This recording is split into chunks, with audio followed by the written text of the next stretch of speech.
game for over 25 years. Needs the combination.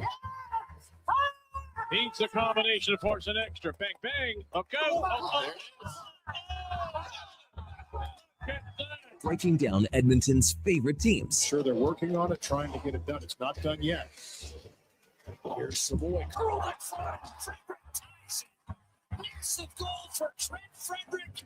3-3. He had not had a point in his last 28 games, but his third of the year is the equalizer. This is Sports 1440 and the Kevin Karius Show.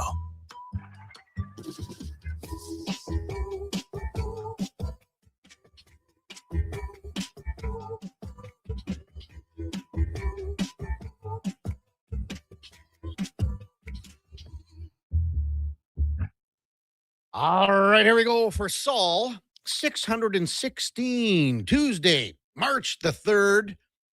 Where do you rank where the Edmonton Oilers are right now? After what happened last night, they are number 2 in the wild card standings. They are number 2 in the wild card standings. Is it situation critical? Not quite, but it's getting pretty darn close. After the Oilers are 1-5 in their last 6, it's time to turn things around in a hurry. Good morning. Welcome to the Kevin Karius Show on Sports 1440, presented by Sports Select on your AM radio dial, on your morning drive, wherever you're heading out on a Tuesday morning. Really appreciate you spending some time with us. You can also watch us on YouTube at Sports 1440 AM. Drop us a like and a subscription. We are also on X, Facebook, Instagram, and Twitch. And as always, the many streaming services are humming and humming. iHeartRadio, the TuneIn app, even sports1440.ca. And if you miss any part of any show, well, you can find them where all the podcasts hang out.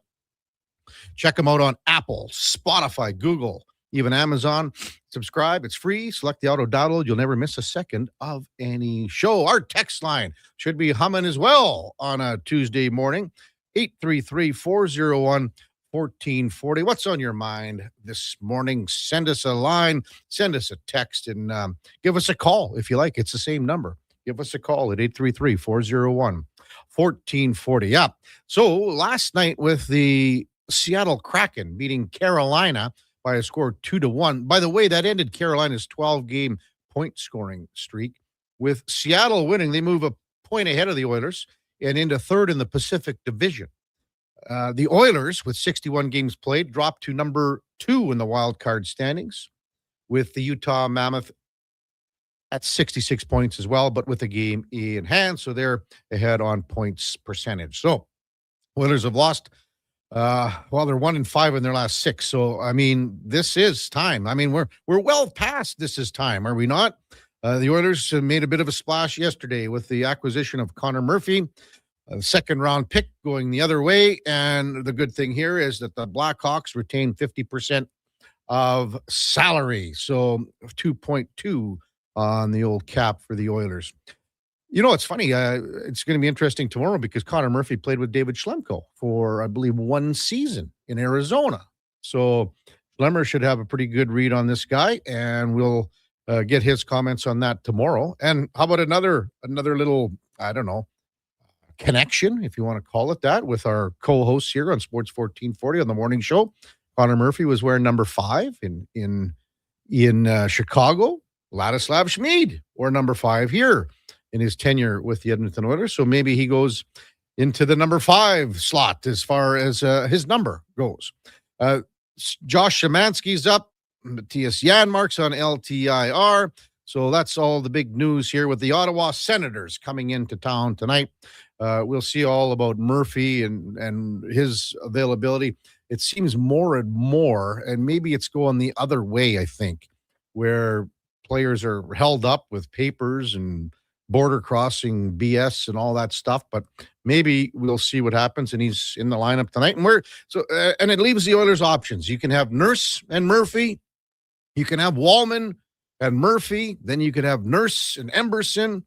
But also, is this sort of not the tip of the iceberg, but are there more trades coming?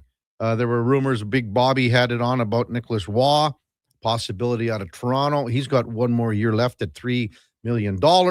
And is there a possibility that he is a fit? Is there a possibility that the Oilers can work out something there? Is that the lone one or the lone trade other than Murphy that Stan Bowman is looking at? And also, I mean, Stan Bowman addressed the media yesterday, talked a lot about the defense in the sense of how poor it has been, and right from the goaltenders out to the defensemen, and then the forwards really not helping out a hell of a lot either. But we'll see what happens with the Ottawa Senators coming into town.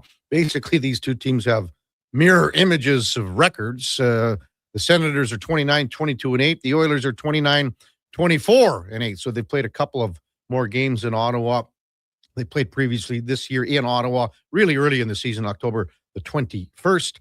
The Oilers won 3-2 in overtime. Jake Wallman had the overtime winner. Also in the NHL last night, Colorado in LA. The coaching change does nada for the Kings. Colorado wins it 4-2. Boy, the Vancouver Canucks, they're just playing out the string here. Dallas goes into Van and just pumps them 6-1.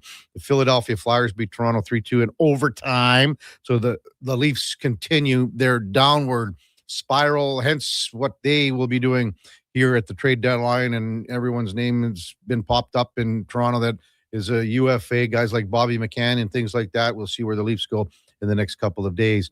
Detroit beats Nashville 4-2, and the Columbus Blue Jackets over the Rangers 5-4 in overtime.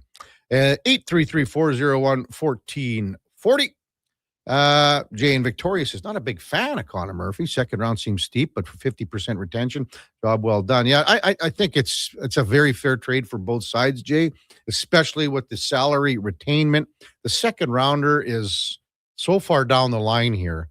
I mean, you're looking at a player that would be picked, I don't know, call it 50th overall in 2028. I mean, a guy like that, they're hit and miss in the sense that you wouldn't have that player helping you out with your franchise till what, 2030? So we're looking 2030 at the earliest, man. So 2031, you're looking at 5-6 years down the road. Jay goes, Oilers play 5 teams the rest of the way that are below them in the standings. They control their destiny. Better start now. Well, they better, I said situation critical, man. And I mean, you are in wild card number 2, and you have teams that are behind you that have games in hand, and you have to get rolling here. And this is the perfect week to start with Ottawa coming into town, and the Senators are fighting for their playoff lives too. So let's not forget that. You know, I was thinking about when I was looking at the Senators roster, and this isn't happening because this guy has a no movement clause. But if you're looking for a guy that could be 3C, and also a guy, if you wanted to move Ryan Nugent-Hopkins from left wing besides Connor McDavid and move him down into 3C, you have the option of this. And this is a player that, again, I mean, he would be a coveted guy. He has a no move clause, but Claude Giroux is a guy that would be, I think, just such a perfect fit here, because this is a guy that is, well, he's one of the best face-off guys going. So that, and he's a right-handed shot. So that, you think about how much he could help you there. And then he has the ability to play wing. So he's playing wing with Stützle a lot this year, and he's moved around a little bit to where he can go into the center position if they need be. But I just think that this guy would be an absolute perfect fit for the Oilers. It's too bad that the Senators aren't further out of the playoffs, and maybe Giroux, who hasn't won a Stanley Cup, goes, you know what, maybe I waive my no move. And I mean, the salary is just perfect with $2 million. But again, I don't see the Senators busting this down this week where they would approach Giroux on that or anyone like that. And I'm just spitballing here. We know that the possibility, but we can all dream, can't we? I just think that this is a guy that would be an absolute perfect fit for what the Oilers need at 3C. And then also the ability to go up and down to play left wing with McDavid. He could do that. I think that would be a really pretty good line if he had to play with McDavid and Zach Hyman. So I think it's just too bad that the Senators are banging on the door when it comes to a playoff position, because they're not that far out. They're 5 points back of the Boston Bruins. So with plenty of time left. They played 59 games, so they could make a run here, and they could get into a wild card position for sure. Hey, let's welcome in the Duke of Delburne at 7:10 in the morning. I know this is like Dream City, hey Duke, for what I was thinking about Giroux, but I just he's 38 years old, but he's still a pretty good player. Great face-off guy over the years, like one of the best ever in NHL history.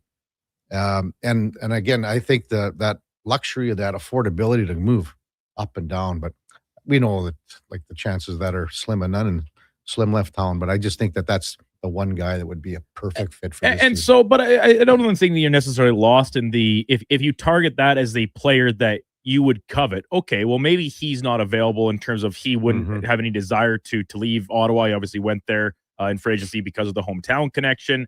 The Senators, they want to believe themselves still in the hunt for the remainder of the season, so trading him would not be conducive towards that. But parlay that out, extrapolate it to say, okay, what are some other players on the market that maybe have similar type qualities to them, or for lack of a better term, a poor man's version of what Claude Giroux could bring to this team. And you brought up the top, you mentioned it via Stauffer.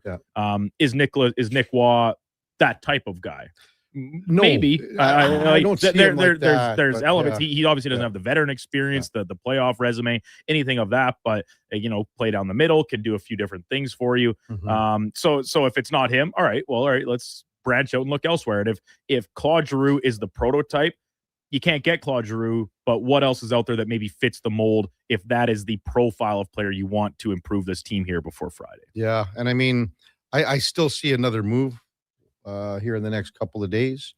Don't know what it would be in the sense that, again, you mentioned Stoff, and I mentioned it off the top saying about Nick Waugh, and there's some other guys spitballing that one around. But I mean, you look at the Leafs again. So they get a point last night, but they are just stumbling and fumbling their way.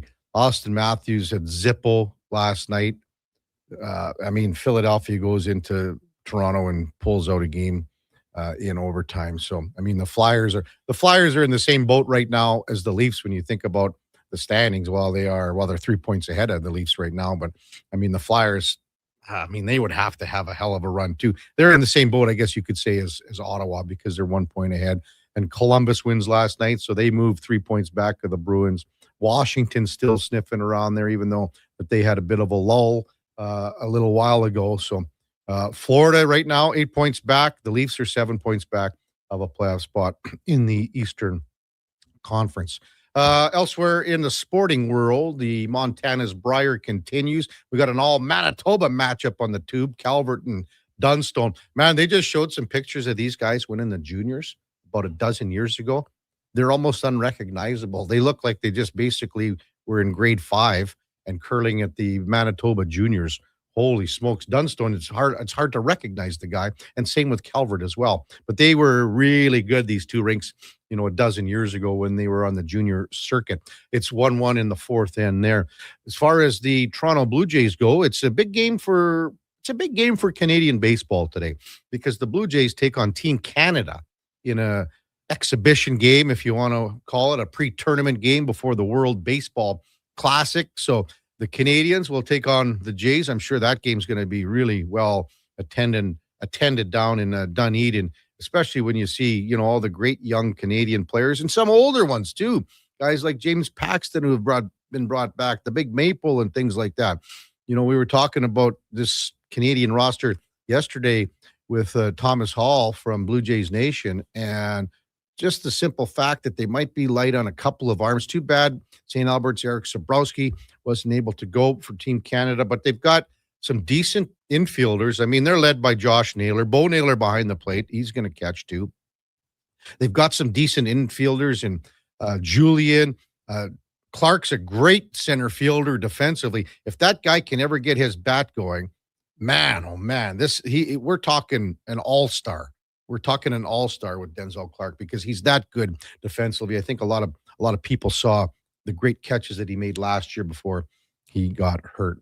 So, coming up on the big program, hey, it's a little different setup on a Tuesday for sure. Frank Seravalli from Frankly Hockey and Victory Plus TV is going to join us right off the hop because Frank's got commitments in the 8 o'clock hour. So Frank's going to be our Tuesday morning leadoff man. We got Mark Spector from Rogers Sportsnet in his usual time slot. Mario Tiraabasi from CHGO Sports in Chicago covers the Blackhawks. We'll dissect this Connor Murphy trade, who, again, Connor Murphy's going to come in here and he's going to be a defensive specialist if you want it, a PK guy. He's going to be able to bust the cycle down low, and he's going to be tougher in front of the Oilers' net, which has been lacking, as everyone knows. Laurianne Munzer at 8:40, Olympic gold medalist. Say the Paralympics are getting going in Italy, so we'll talk to Laurianne about that. We got Alex Adams from Sportsnet, covers the Senators, so we'll bust down this Oilers-Senators matchup tonight. A bit later, still waiting a possibility on Landon Ferraro, but he's just had to do some personal stuff here.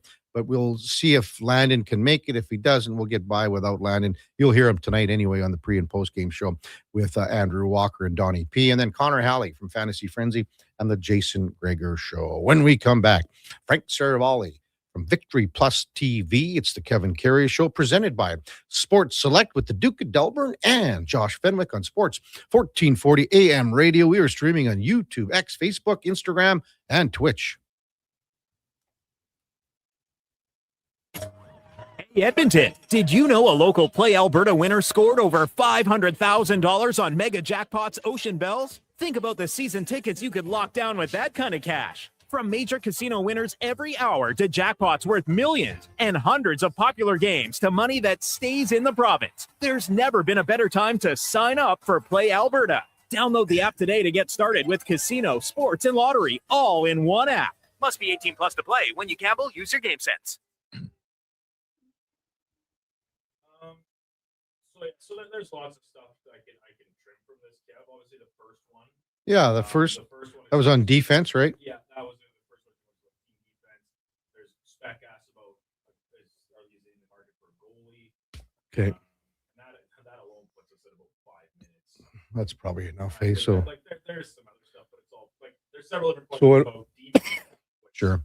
Now that was after, yeah. So why don't we do? I'll just intro the team defense and then the goalie situation. How's that sound? So bust it up, right? You want to put it in 2 different clips? Yeah, but if that way, we can just come back and.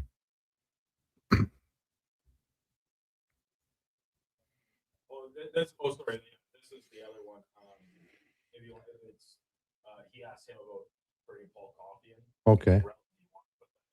Sure. And even instead of the goalies, maybe you think, or what? Okay, how about you give us your star winger for a bag of pucks? What if I throw in some Will Hawk beef jerky? Yourself a trade. Well, With Will Hawk Beef Jerky on their side, the Alberta teams definitely have an unfair advantage this trade deadline. Pick up some today and use it for trade leverage in your fantasy league. No way, man. It's way too good. Will Hawk Beef Jerky, only available in Leduc. Get yours today because you don't win trades with salad. Saturday at Rogers Place. Celebrate orange plastic tracks and the toy most likely to go through your washing machine. Don't miss the first ever Edmonton Oil Kings Hot Wheels game. Be there as your Oil Kings crash and bash up the Medicine Hat Tigers. There will be Hot Wheel car giveaways for the kids and more adrenaline-fueled fun. And Calmont Kids food combos are $10 or less. The value is monster truck sized. The Edmonton Oil Kings Hot Wheels game versus Medicine Hat, 7 p.m. Saturday. Great seats at Rogers Place start at only $20 at oilkings.ca. Need a new ride for road trips, errands, or just life on the go?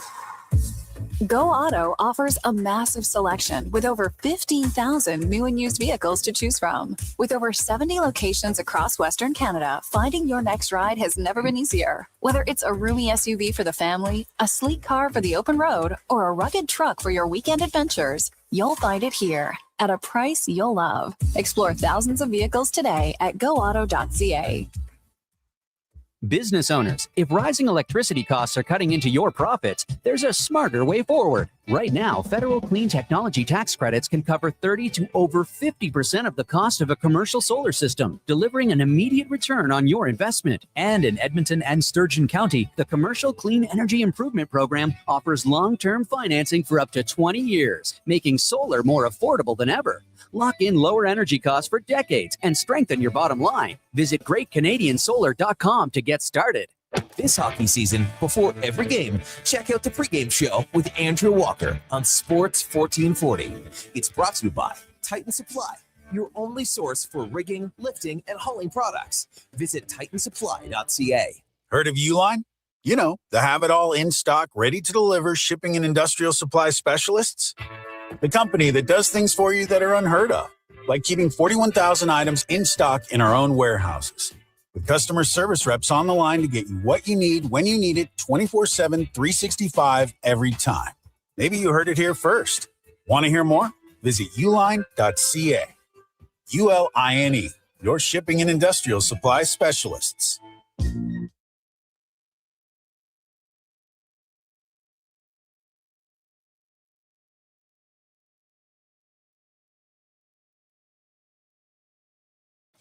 Stories, guests, and insights. This is Sports 1440 and the Kevin Karius Show.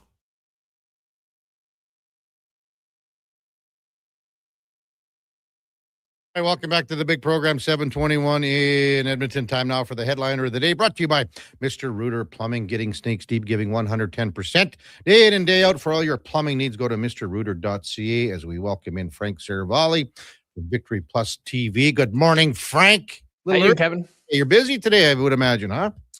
It is trade deadline week. Everything's happening. Yeah, everything is happening, my man. So the Oilers pick up Connor Murphy.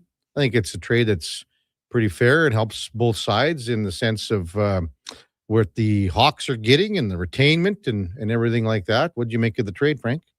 Yeah, I mean, you know me, I'm not a fence sitter, but this is one of those trades that works for everyone. The Hawks were actually seeking a 2028 second round pick, that year because they've got second round picks in other years. They were trying to spread them out.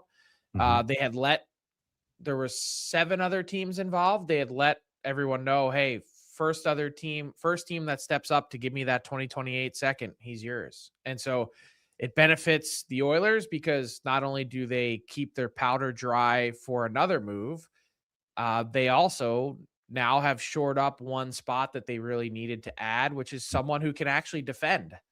If you're looking for Connor Murphy to be in the right place at the right time, that's your guy. He's not flashy. He's not sexy.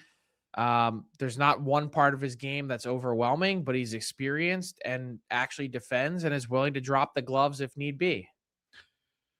So you just saw him, with your own eyeballs because you were just in Chicago doing the games. What'd you see in the time? I guess you saw him 3 times, Frank? 3 times in 4 days. Yeah. And what'd you see? Steady, reliable, predictable, dependable. I mean, all abilities that if you're Paul Coffey, if you're Chris Knobloch, who, by the way, Chris Knobloch worked with Connor Murphy's dad, Gord Murphy. They were assistant coaches together in Philly.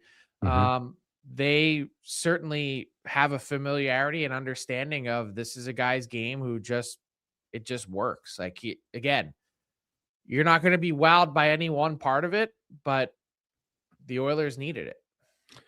So he can. I mean, there's options too here, Frank. I mean, he could play with Nurse, he could play with Wallman, but he's going to be. He should play with Nurse. Think he's with Nurse for sure.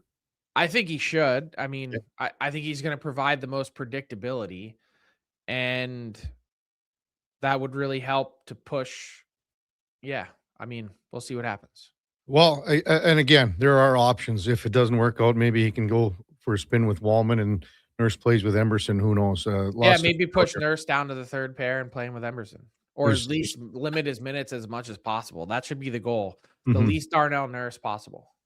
There's a lot of moving parts here. I mean, the Oilers, I called it situation critical this morning. They're in the number 2 wild card, and they got teams behind them with games in hand. They got Ottawa tonight, but how busy do you think? How many more trades do you think Stan Bowman makes here in the next 3 days, Frank?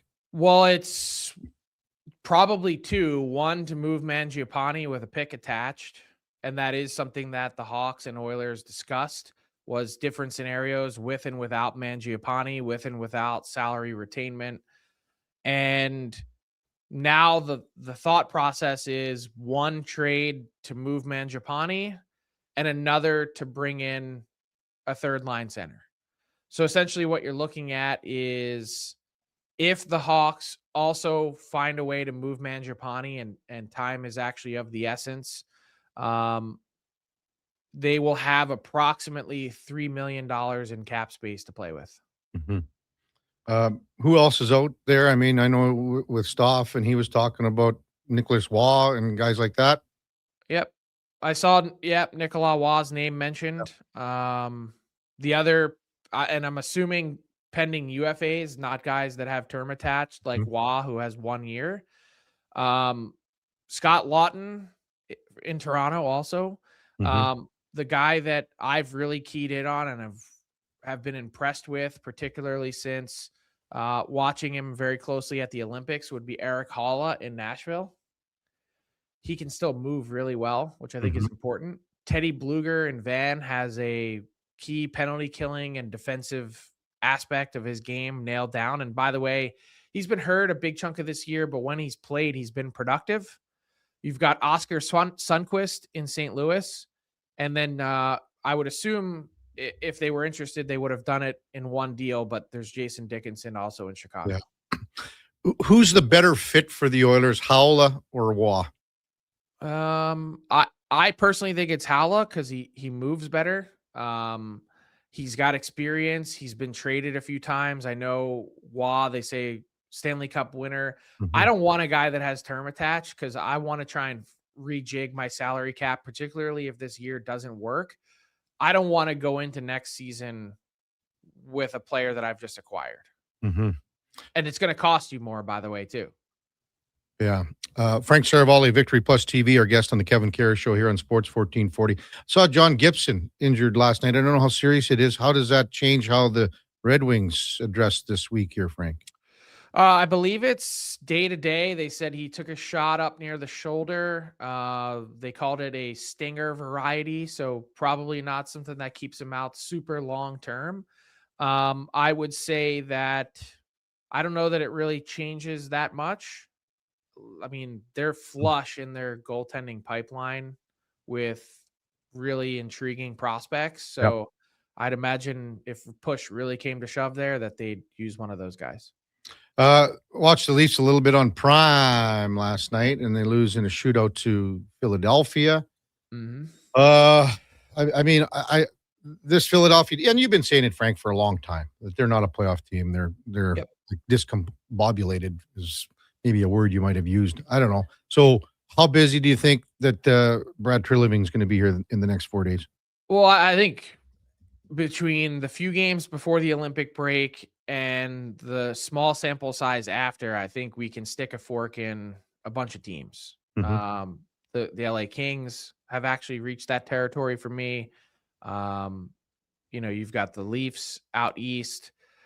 The Sens are getting dangerously close to that. The Flyers have already been there for me. Columbus, they're 8-1-1. They keep finding a way to win. Maybe they can hang around, but they've got a better shot than Washington, who's played 3 more games. So a lot of these teams are teetering right on the edge. But in terms of how busy Brad Treliving is, I guess to answer your question, I'm going to raise another one. How deep do you want the cuts to go? And how much would you like to leave until the offseason? I mean, I think the common sense play would be address your pending unrestricted free agents. Either you're signing or moving Bobby McMahon. Same thing with Scott Lawton. Don't allow those to linger or fester for the rest of the season.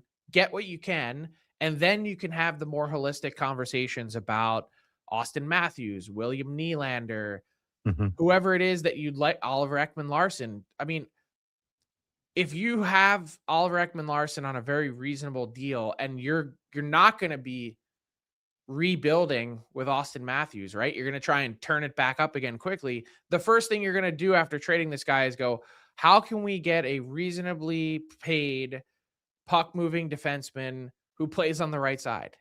I mean, I just think some of these teams go about this process and they chase their tail. And frankly, not to segue into the next part of the conversation, I feel that way a lot about the St. Louis Blues and the conversation around Robert Thomas. 26-year-old, two-time 80-point center. These guys don't grow on trees. Yeah. He hasn't even crested into the prime of his career yet. He's locked up long-term, and you're going to trade him. The first thing you're going to do is go, how can we get another Robert Thomas? If you have any intention or design on being a competitive team in the next 5 years, you cannot trade Robert Thomas. I'm so agreeable there. I would have never, this guy shouldn't even be whispered out there. But having said that, there are about 4 or 5 other guys in St. Louis that their names are floating out there. Frank, how busy? Those are different stories. Sure they are. Yeah. Braden Shen, okay, fine, at his age, sure. Justin Falk, you need to reinvent your defense core. Perfectly makes sense. Jordan Binnington, chews up a lot of air in your room. I get that too. There's a lot of guys on that team that do make sense, aside from the UFAs that we just mentioned, including Sundqvist, but Robert Thomas does not. Yeah, no, I have. I'm not saying he won't be traded either. I'm just saying it doesn't. I don't know why it makes sense for them. Even with a blockbuster return, you're looking. Let's game this out. Let's say you get 3 first-round picks, 2027, 28, 29. When's that 29 first-round pick helping you in 2032?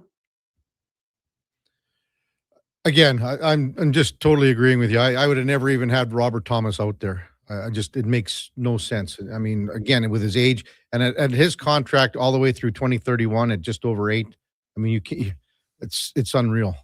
So I don't know why they would even think about getting rid of him. Having said that, is St. Louis going to be one of the busiest teams here or not? St. Louis, Vancouver. I know Vancouver would like to try and make a bunch of things happen. Just going through my list here. Calgary, yes and no. I mean, they'd like to be active. I don't know how active they will be, considering that it's been a little bit more slow going for all their guys. Is it for Kadri all about salary retention here, or is that the number one thing that like the teams are wanting that, and Conroy's saying don't want to do it? Yeah, I don't think they have any. Not saying they won't. I don't think they have intention on doing it. I don't think $7 million is that unreasonable for Kadri. It's the term that's the problem. It's year 3 of that deal on the back end of it that you're going, oof.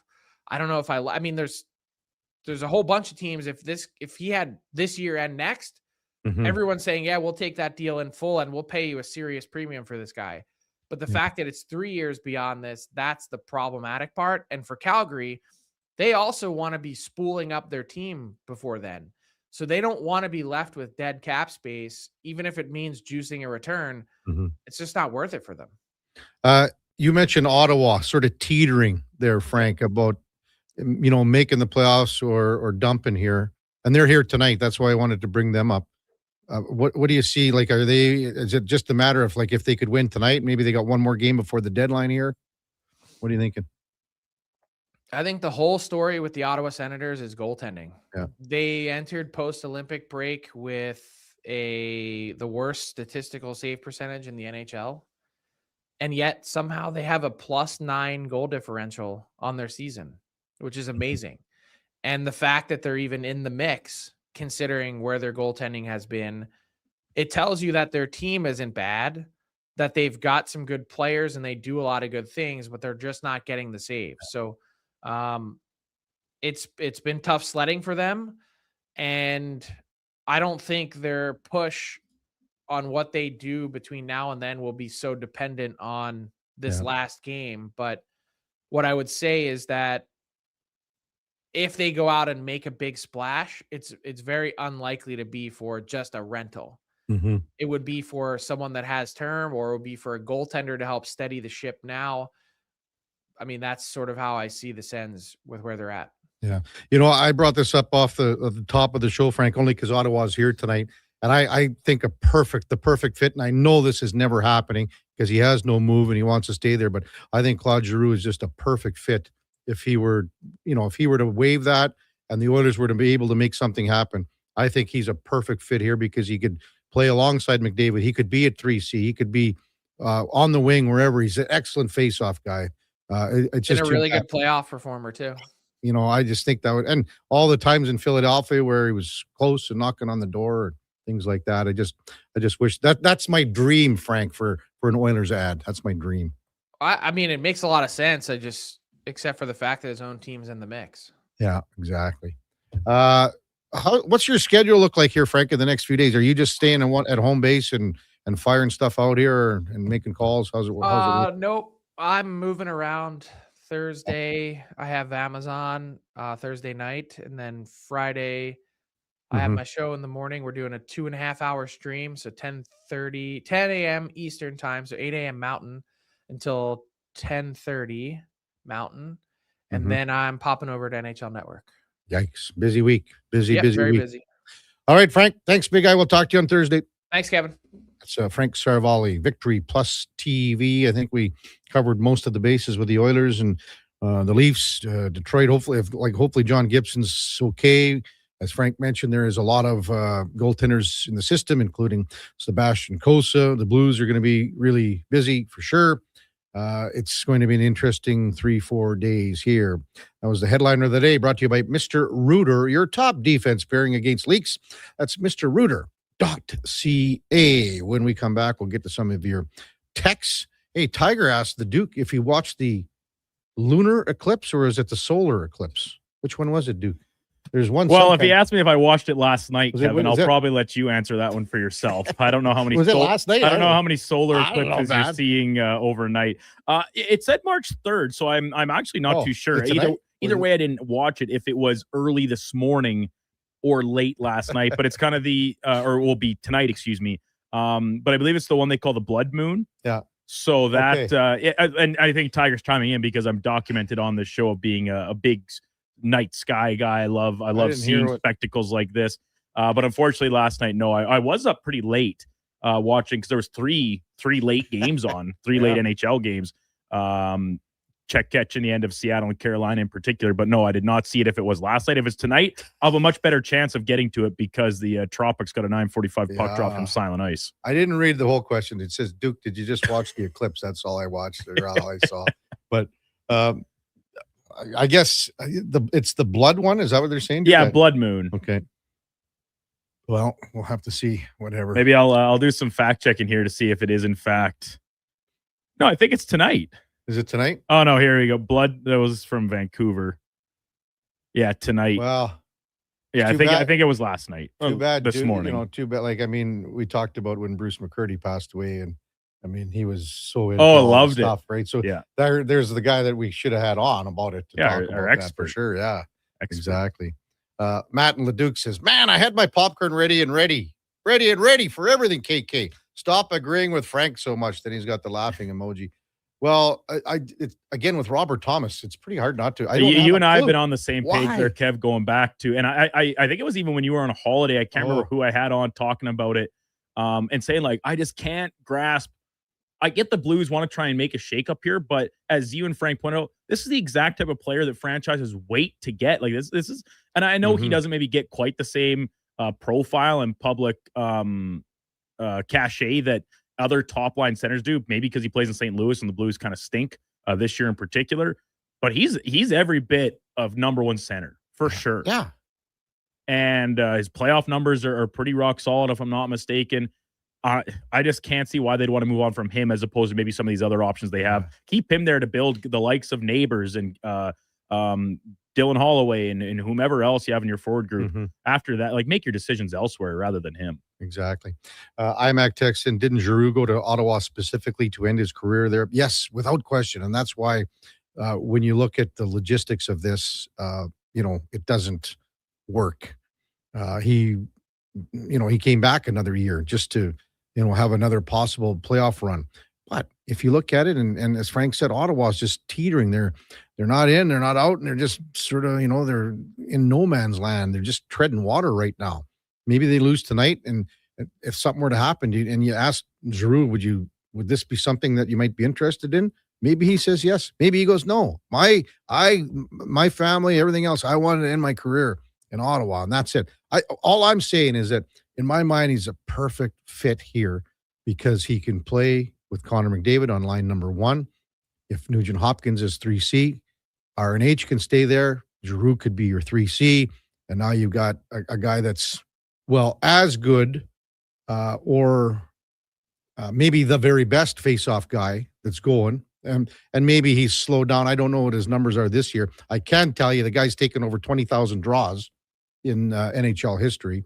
So I can tell you that. But, I mean, you never know. You never know. When we come back, we'll get to some of your texts, 833-401-1440. And we're going to hear from Stan Bowman, maybe talk about the team defense with the Oilers to start things off. And we have a couple openings here as the morning progresses that we can get Stan in as well. That's all straight ahead on the Kevin Karius Show. Presented by Sports Select with the Duke of Delburne and Josh Fenwick on Sports 1440 AM radio. We're streaming on YouTube, X, Facebook, Instagram, and Twitch. Support your circulatory health with NACA Platinum Nattokinase. This powerful enzyme cleans your arteries, helps with varicose veins, promotes improved blood flow, and more. Find NACA Platinum Nattokinase at Vitality Health Foods, where customer appreciation is the first Tuesday and Wednesday of every month. 60 years ago, we started selling trucks as Western GMC Buick. Today, we are Wolf GMC Buick. We're still located on the corner of 184th Street and Stony Plain Road with the same ownership for over 2 decades. Our customers have trusted our family-owned, community-driven business, and for that, we are thankful. If you're looking for a truck or SUV, pop in and one of our seasoned professionals will get you a great deal, hassle-free. Come trust our team at Wolf GMC Buick. Wolf GMC Buick. We're making it easy.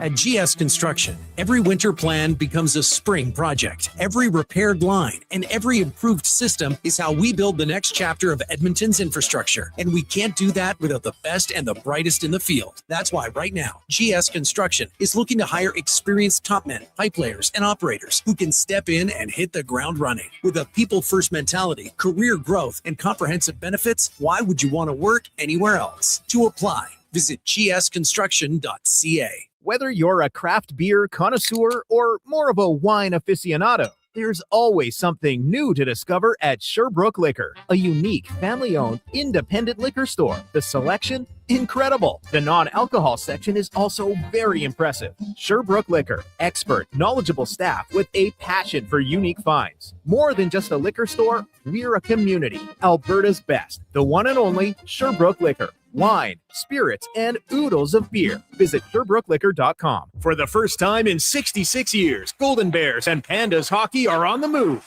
During the 2026-27 Canada West season, 2 of the most successful hockey programs in U Sports history will call Silent Ice Center in Nisku their temporary home. The Golden Bears and Pandas are excited to connect with the South Edmonton community and welcome new fans to experience the tradition and excitement of U of A hockey. Same tradition, new temporary home. Golden Bears and Pandas hockey at Silent Ice Center for the 26-27 season. This is Andrew Walker, host of the postgame show on Sports 1440. After every hockey game this season, tune in and chime in as we talk about the game. It's all sponsored by Legacy Heating and Cooling. Don't get left in the cold. Visit legacyheating.ca.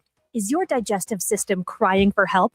NACA Nutri Probiotic Veggie Caps fight bloating and constipation, strengthen immunity, and can even aid in weight management. Find them at Vitality Health Foods, where customer appreciation is the first Tuesday and Wednesday of every month. For over 60 years, the folks at Diablo Boots have been selling the best Canadian-made boots. Handcrafted in Winnipeg, Canada West makes the best quality cowboy, biker, and work boots for Diablo Boots with replaceable soles and heels. Why buy cheaper quality like Ariat, Justin, and Red Wing made in China when Canadian-made is better? Support Canada's workers and Diablo Boots for the best boots. So save on boots by Save On Foods. That's Diablo Boots, 3340 Gateway Boulevard on the east side of Save On Foods. Canada West and Diablo Boots, the 2 best names in the boots business.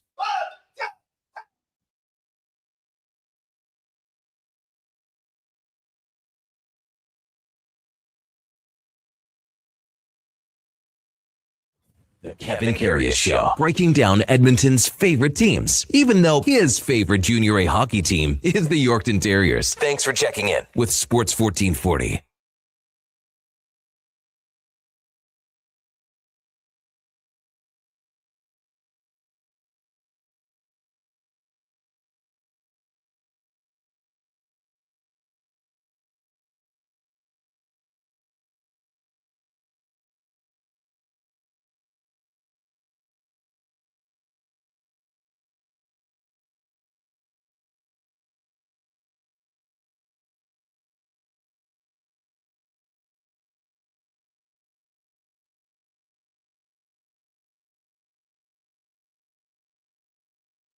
All right, welcome back to the big program. 7:45 in Edmonton. Kevin Karius, Duke of Delburne with you, along with Josh Fenwick. The Kevin Karius Show is presented by Sports Select. Playing Sports Select is so easy as well. All you got to do is visit sportselect.com, generate a QR code, and check their how to play videos for step-by-step guidance. Check them out at sportselect.com. It's 100% legal. You got to be 18 plus. Please play responsibly. With Nashville allowing a couple of goals last night, well, more than just a couple, the Oilers are now tied with Anaheim for the 5th or 6th most goals allowed. Vancouver's allowed 224. 224. The Leafs are second last at 211. The Blues are at 208. Nashville's at 207. The Ducks and Oilers are at 206.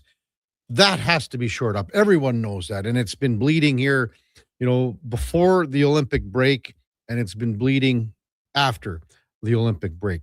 Yesterday, General Manager Stan Bowman addressed that situation about not just goalies, not just defensemen, not just forwards, but team defense. Goals against per game, the Oilers are 26th in the NHL. So I guess the question is, what do you think the problem is? And then the follow-up leading to Friday, do you have to do something to address it, or do you think it's internally repairable? Yeah, we haven't played well defensively as a team. I think it's a number of factors, all of them contributing. It's goaltending, defense, and forwards. I think the biggest challenge for our group is, we don't put ourselves in a great spot often in games, and we score a ton of goals, and I think that's great. And if you think back to the early part of our season, we weren't scoring a lot. I think so. We've swung the pendulum probably too far one way, where we're pushing to try to make things happen. And in the process of doing that, we put ourselves in really bad spots. And I think until we learn as a team to be smarter about the way we approach the games, we're going to see a lot of highs and lows, to where we look great some nights, we're scoring a lot of goals, and other nights we're giving up a ton of chances and putting our defense and our goalie in bad spots. And I think that's got to change. So that's more of a mentality shift for our group to understand what a winning brand of hockey is. And I think we see it in spurts this year, but I don't think we see it nearly consistent enough. And especially as the season progresses and the league changes around, this time of year, heading into the stretch run, and there has to be a bigger commitment from our players, all of our players, to play a smarter hockey and not trying to make plays every shift. I think that's something that we've been guilty of, especially lately. But even going back to the games in late January, I think maybe it's having more respect for the game and the simplicity of the game sometimes.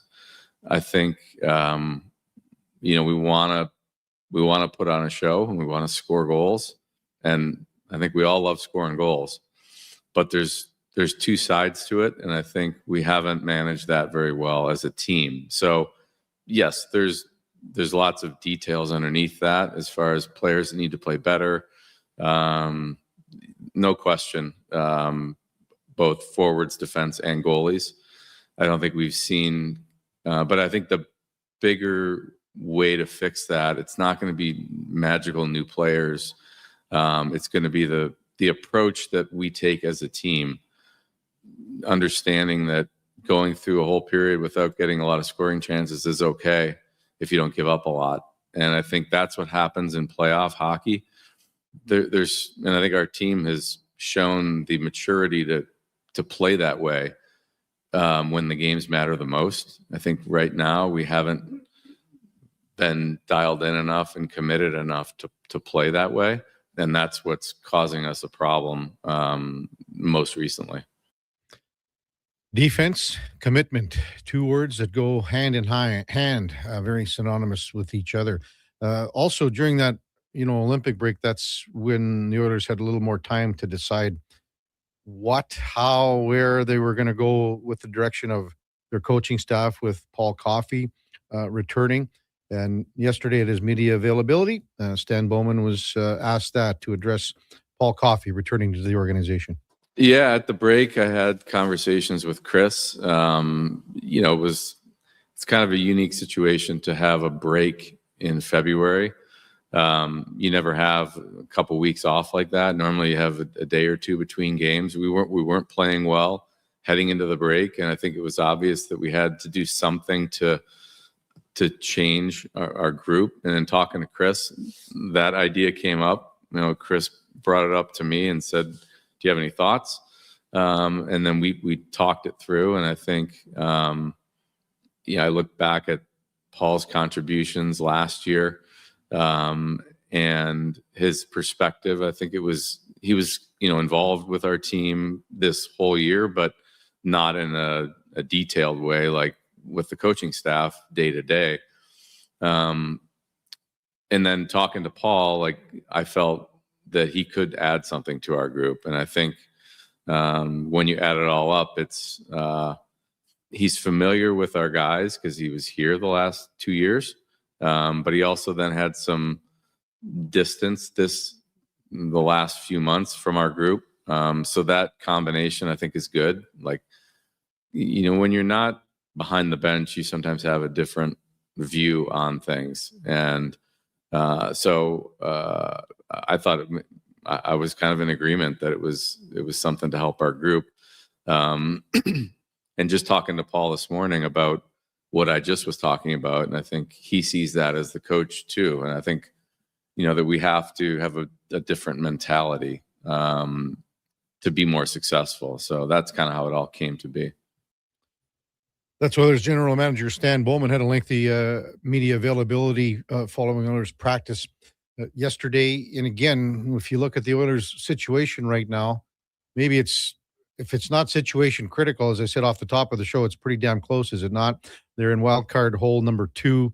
Same with Utah, amount of points, 66 each. One more game played than Utah. Both of those teams are a point back of Seattle, which doesn't matter for Utah, but 66 for the Oilers and 1 back of the Kraken, 3 back of the Ducks with a couple of games in hand. Anaheim has, and San Jose, the Predators, and the Kings, all with 62 points. After that, she's pretty well lights out for other teams the rest of the way. Yes, Blair, that includes the Winnipeg Jets. But Ottawa's in town tonight, and the Senators and Oilers both have 29 wins. The Oilers' power play still humming along at 32.3%. PK, it's just there at 76.9. The power play for the Ottawa Senators is at 23.6, and the PK is at 73.1%. And once again, there hasn't been anything about Connor Murphy and the possibility of him playing tonight. And maybe we'll hear something in the next hour or two. I would imagine that they were trying to get him on a plane yesterday at some point, and maybe he got in tonight, but no one has really said, and there's been so many times, think about, and I know it's going the other way, but when Stu Skinner and Brett Kulak were traded to Pittsburgh, I mean, they weren't in the lineup for a couple of days. They missed games because they couldn't get their paperwork done. I think it's a little different coming the other way. So we'll see if Connor Murphy can get inserted into the lineup tonight. Does he play with Darnell Nurse? Does he play with Jake Wallman? And then who does that leave with Ty Emberson?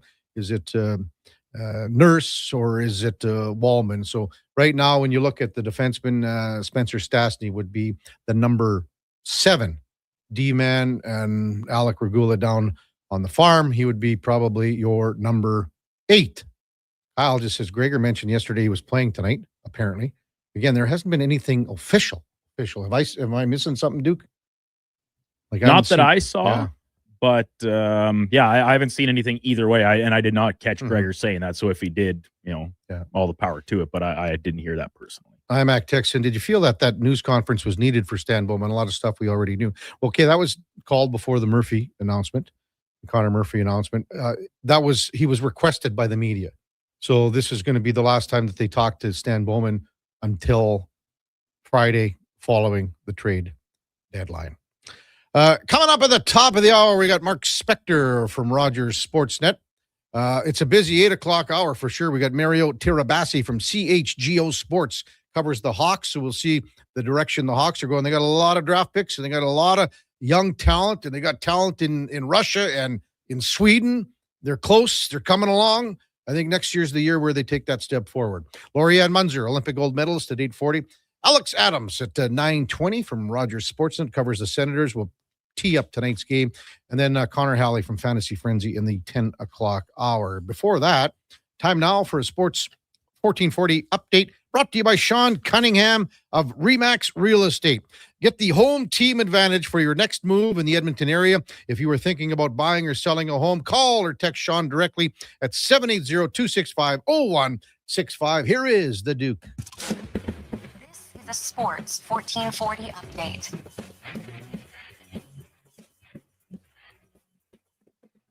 Half of the games around the NHL last night in a matinee. The Red Wings double up the Predators 4-2. Rangers erase the 4-0 deficit, but fall to the Blue Jackets 5-4 in overtime. Flyers top the Leafs 3-2 in a shootout. Stars beat up on the Canucks 6-1. Kraken sneak past the Hurricanes 2-1. And the nightcap, Kings losing to the Avalanche 4-2 in what was DJ Smith's debut as interim head coach. Just 4 games in the association last night. Houston topping Washington 123-118. The Celtics, they beat Milwaukee 108-81. The Nuggets just getting past Utah 128-125. And in the nightcap, Golden State falling to the Clippers 114-101. From the Montanas, Briar out in Newfoundland this morning's draw number 10 has the 2 Manitoba teams, Calvert and Dunstone, going head-to-head. Northern Ontario taking on BC. Saskatchewan playing New Brunswick. And the Northwest Territories going up against Alberta in a battle of the Cooey brothers. Coming up in hour 2 of the Kevin Karius Show, we'll be joined by Sportsnet's Mark Spector, Mario Tirabasi from CHGO Sports, covering the Chicago Blackhawks, and Olympic gold medalist Laurianne Munzer. I'm Brandon Douglas, Central Sports 1440 update. Sports 1440 in West Edmonton Mall and Wetaskiwin. CKJR is a Stingray radio station. Download the free radio player app and listen wherever you go. Getting in on the sports action you want is as easy as playing at sportselect.com. Simply make your picks online, generate your QR code, and lock in your bet at your local Lotto Spot retailer. Then sit back, watch the game, grip your chair, and high-five anyone nearby. Every bet is 100% legal with the chance of winning cash in hand. Sports Select. When you're ready to play, bet on the original. Must be 18 plus to play. Play responsibly. They're not just a grocery store. They're a butcher, a baker, a cafe, deli, rotisserie pizza, and restaurant, all under one roof. Loca Quality Market does food differently with 2 locations to serve you. Edmonton and Sherwood Park. Visit loca.ca.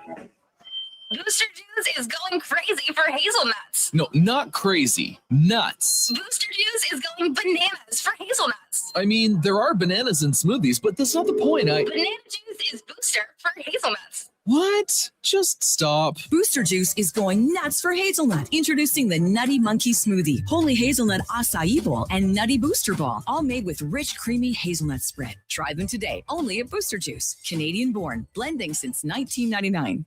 At Leading Edge Physiotherapy, healing doesn't have to feel heavy, because in our SwimX aquatic therapy pools, you literally float your way to recovery. Whether you're dealing with arthritis, back pain, joint injuries, post-surgical rehab, chronic pain, balance issues, mobility challenges, or just feeling a little creaky, warm water and gentle resistance have your back, your knees, and your hips. Trusted by pro sports teams and rehab hospitals, our SwimX pools help you move sooner, hurt less, and recover faster. So take the load off. Let the water do the work. Life shouldn't hurt. LeadingEdgePhysio.com. This is Andrew Walker, host of the postgame show on Sports 1440. After every hockey game this season, tune in and chime in as we talk about the game. It's all sponsored by Legacy Heating and Cooling. Don't get left in the cold. Visit legacyheating.ca. Welcome to Uncommon. Welcome to Subaru.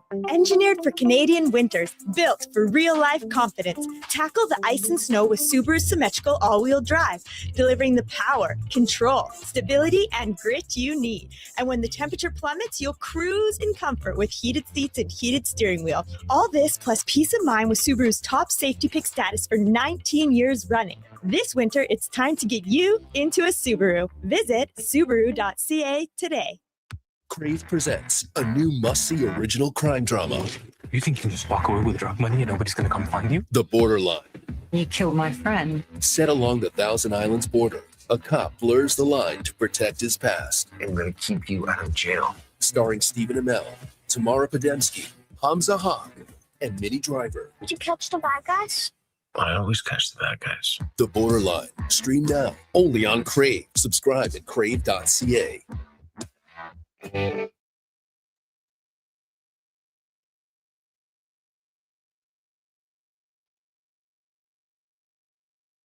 Just in time for the morning skate. This is the Kevin Karius Show on Sports 1440.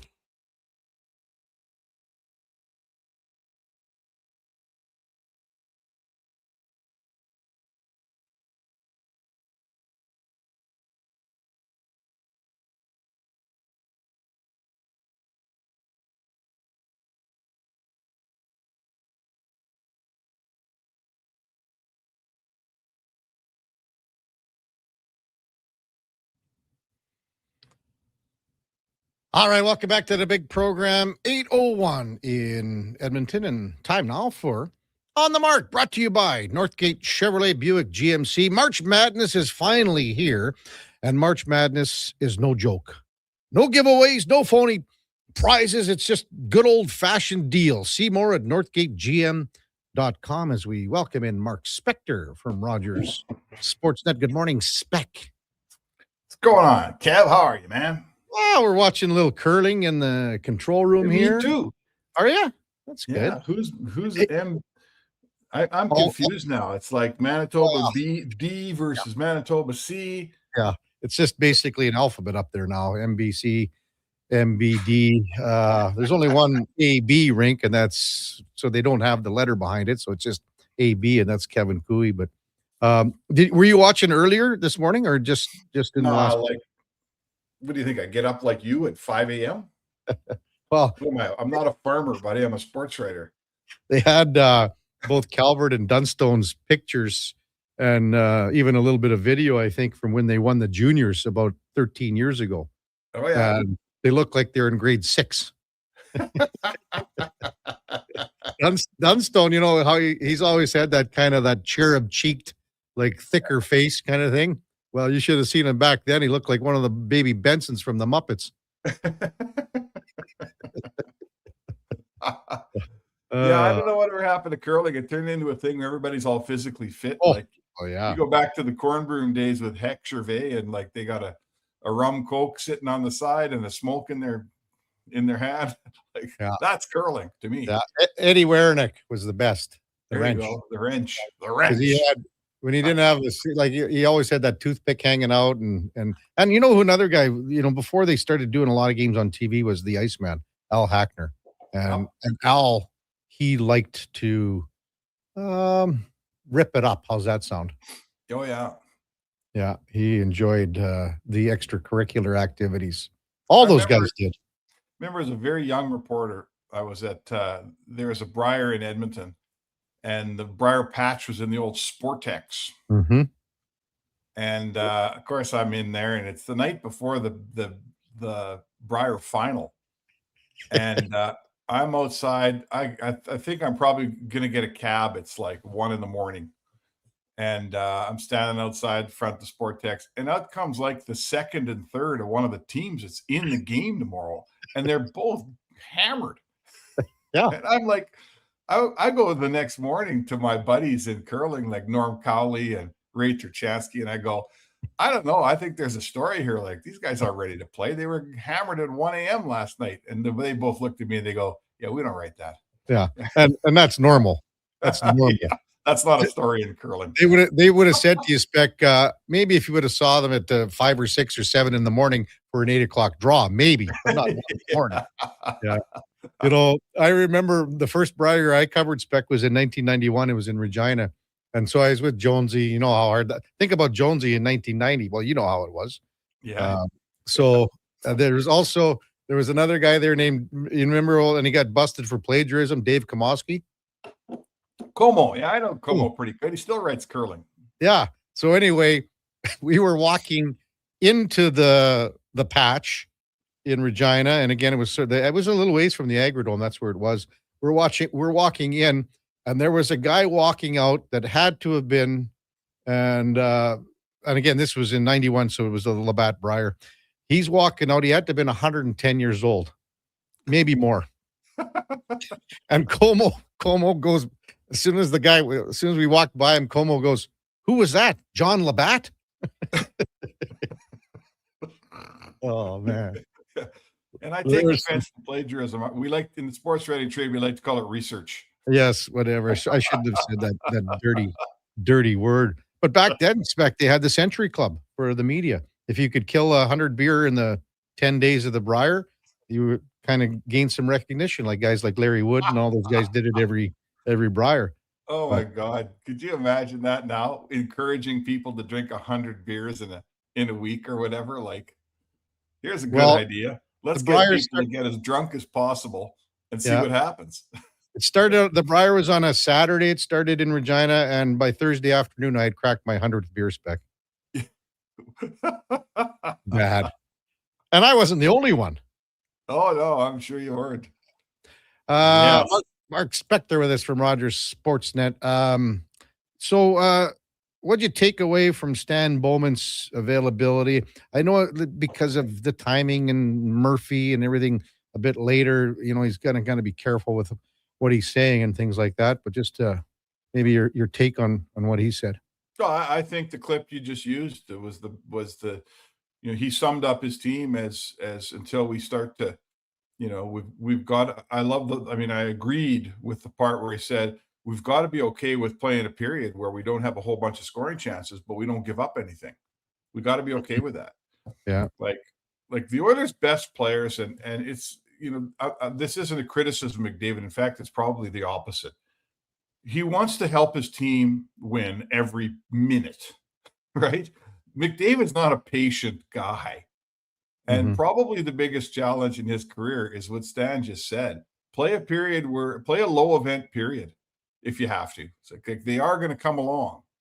And Connor McDavid's never been a low event guy, man. He wants to go, he wants to produce, he wants to help his team win. And we all know how he helps his team win. He helps his team win by piling up 135, 150 points, right?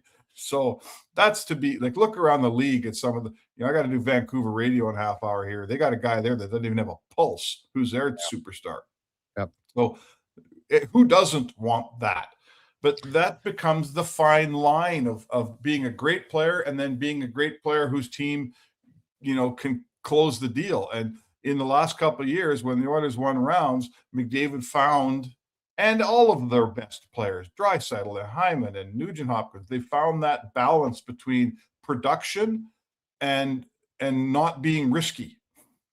And that's really what Bowman described yesterday. He says, we got to be able to have some patience, and we've got to be able to not be absolutely full throttle offensive at every minute of a 60-minute game. And they'll figure it out. I'm confident they will, because they figured it out 2 years in a row. But on this road trip particularly, that's exactly what happened. 10 minutes left of the game. Connor McDavid's the high man in the offensive zone, passing a puck through someone's legs. It goes the other way and it's in their net.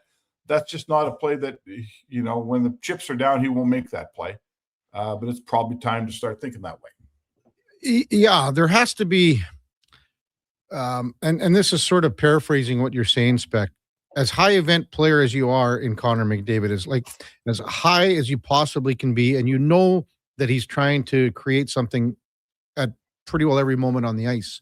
Yes. There has to be a switch that flicks with you to have that same mentality defensively. And that's the difference between a championship team and a team that isn't. Yep. So. Yeah, for sure. And maybe it's time of game. Maybe it's time of game. Like maybe you can play, certainly in the regular season, you can spend your first period and play a little more wide open because you got 40 minutes that this team can come back. And, it'd be nice to get a 2-0 lead and maybe you take the odd risk. But as the game filters down towards the end, it's time to start playing, protecting the point that you have or the 2 points that you have. And that's, they haven't been there yet this season. But like I say, I always say this to you, Kev, and the guys on the radio. I'm a guy that just goes on history. I'm not predicting something that's never happened. I've watched this team do it 2 years in a row, 3-4 years in a row, really. I have no doubt that they'll find that element in their game this year again too. But again, with 20 games left, it's probably time for us to start being able to spot it once in a while. Don't you think? Well, that's the whole thing. And you can go back to game number 6 of the Stanley Cup final last night. The score is 1-0. And, Matthew Tkachuk scores a goal where Connor's got him. He's got him. Tkachuk's going to the net and Connor's right beside him. In fact, he's in front of him and he decides to go puck watching and puck chasing. That leaves Tkachuk open. And that was the 2-0 goal. And from there, Florida ran with it from there. Yeah. So those are just tiny guy, it's unfortunate. I'm not here to pick on McDavid, but he plays 25 minutes. So I always say this, all your guys, Darnell Nurse plays 22 minutes. Ekholm and Bouchard play 23, 24 minutes. If those guys don't play well or properly or do the right things, you won't win. It doesn't really matter how well Matthias Janmark or Curtis Lazard checks in their 7 or 8, 10 minutes. It matters, but it's superseded by the play of the guy that plays 25 minutes. So your team goes as the big boys go. That's just the way. That's why Darnell Nurse is so important to this team, because he's a 23-minute guy. Exactly. Mark Spector with us on Sports 1440. So what do you make of the Connor Murphy trade? And I would imagine Stan Bowman's not done yet. No, I'm very, I think it's a good trade. I think first of all, he got a guy for a draft pick and 2.2 cap. So that's pretty innovative. That to me is a trade the Oilers can afford. And they've also left themselves enough room probably to afford a second trade. So to me, that's first of all, a guy working with no cap space. Good for Stan. That's worked pretty well done. I'm of the mind that's exactly what they need, is a big defensive-minded penalty-killing defenseman. That was sort of what I had outlined as their biggest need before this thing started. They don't need more points. They don't need more points. They got lots of points. So I think if you settle him in next to Wallman or Nurse, whoever it's going to be, now it's up to that guy, Wallman and Nurse, to find their game next to Connor Murphy and settle things down and have if in the end, Kevin, the end, Bowman ends up with a second pair of Nurse and Murphy, two guys that are 6'4", 215 pounds, playing steady defensive hockey. I don't care if they get a point, right? I don't care if they get a point. If that's what you end up in the end, is two big rocks in your second pair that are hard to score on, that's what you want. So who do you think that Connor Murphy starts with? Does he start with Darnell Nurse? I don't know. That's a big debate in town here. Personally, listen, again, history speaks here. Darnell Nurse has been your number 3 defenseman here for how many years, Kev? Well, I don't know. I don't even know how to answer that, to be honest with you, Spec, because at times, as I said to you yesterday, many times this year, Ty Emberson's been your 3rd best defenseman. Yeah, but he's not your number 3 defenseman. He sometimes might be your 3rd best, but he's doing it in 13 minutes. Nurse plays 22. Nurse has been a 22-minute defenseman here for 10 years. So maybe you change it. Maybe just because you did it a certain way, maybe it's time to change. But until that changes, I'm not going to predict change. So I would say to you that Nurse remains on your second pair in Edmonton, because that's just the way the coaches have always utilized him. He's obviously paid like it. And he is, when, we always focus on bad Darnell Nurse, and I get it. And there's been a lot of bad Darnell Nurse this year. But when it's good Darnell Nurse, those are 23 damn good minutes, So in order to win, all your best guys got to find their best game. And now it's up to Darnell Nurse, like I just said, to settle in with whoever it is. And I bet you it's Connor Murphy eventually. It's up to Darnell Nurse to right his game here and give this team what they need from him to win. Well, I mean, you got 2 guys that are 6'4", 215 pounds or so, 220. I don't mind that. Yeah, I mean, because I don't, the last time that I think the Oilers had that, I'm trying to think if it was in the 3rd pairing with Vinny Desharnais and whoever he was with, at times. And they could both skate. I mean, Nurse is a, above average skater. And Connor Murphy, I'm going to watch him a little more closely. I've seen him play lots on one-offs, but my recollection is he skates just fine. Yeah. So he's a big guy who, You know, he fights once in a while. He's been the first defenseman over the boards in Chicago on the PK. In fact, the Blackhawks PK is the best in the league, and he's been a huge part of that. So that's encouraging, I would say. Yeah, and maybe have you heard if he's playing 100% tonight or not? No, not at all. That's the whole thing. Yesterday. I don't have a clue. I don't know what his family situation is. I don't know if he's single. I don't know if he's flying in today. I don't know. You know, part of me says either you rush him in today and play him tonight, or maybe you say, you know what, like I didn't give up a player for you, so I got enough players to play tonight, right? Against Ottawa. So part of me says, you know what, take a couple days, get things right. Come on, today's what, Tuesday? You know, come on in Wednesday night, and we'll practice you Thursday and play you Friday. I'm not sure what they'll do, but there's no giant rush to get him. Hey, Spec, got a text in from the real Duke. He wanted to talk about Howie Draper, and I know you covered Howie, and Howie retired yesterday from a long career. We talked about it yesterday. He was on Gregor's show yesterday. Yeah. We're going to have him on at the tail end of the week, but man, this guy built the program here for women's hockey. Yeah, and you know, he's I mean, first of all, I've known Howie since we were all kids together. I'm working at the Gateway newspaper, and he's coming out of I think he played for the Sherwood Park Crusaders and comes and plays for the Golden Bears. So we're all 19 or whatever we are. He's just good people. Like, he's a really, really good guy, a really smart guy. Oh, yeah. And, you know, to me, one of the big things about Howie, he's just another extension of that Claire Drake, Billy Moore's coaching tree, right? He learned it all from those guys and has passed it on, you know, and that tree that we've all talked about with Kenny Hitchcock and all these people. He's a big part of that. He took that, branched off into the women's game, become the most successful coach in the women's game, you know, and whatever we're calling it these days, U Sports CIS history. And it's culture. It's Golden Bear culture. That I've covered lots of teams and lots of sports, and we've talked about culture and argued about what it's worth. That Golden Bear dressing room, man, it has oozed out the right culture since I was hanging around it in the late 80s. Yeah. And here we are. Here's a guy that took everything he knew out of that room and from those coaches and built a program that I believe didn't they win 16 CIA Canada West titles and 8 national titles or something? Yeah. I mean, he was just he was the face of women's hockey. He is. And you know what? I'm not taking credit away from Howie. Howie's done it, and all his girls that played for him have done it. But to me, it's just an example of when you build something like that Golden Bear culture that Coach Drake and Coach Moore's built. Look what you get. Some of the finest people in Edmonton came through that thing, and I know a bunch of them. Yeah, the Dave Ottos of the world and the Howie Drapers and stuff. And it's just, if you have a son or daughter that gets a chance to play for that program, folks, don't pass it up. Good stuff, Spec. We'll see you down at the rink later today. Hey, sounds good, Kev. Mark Spector, Rogers Sportsnet. On the Mark, brought to you by Northgate Chevrolet. Buick GMC, this truck's for you when we come back. Mario Tirabassi from CHGO Sports covers the Blackhawks. That's straight ahead on the Kevin Carey Show, presented by Sports Select with the Duke of Delburne. Josh Fenwick on Sports 1440 AM radio. We are streaming on YouTube, X, Facebook, Instagram, and Twitch.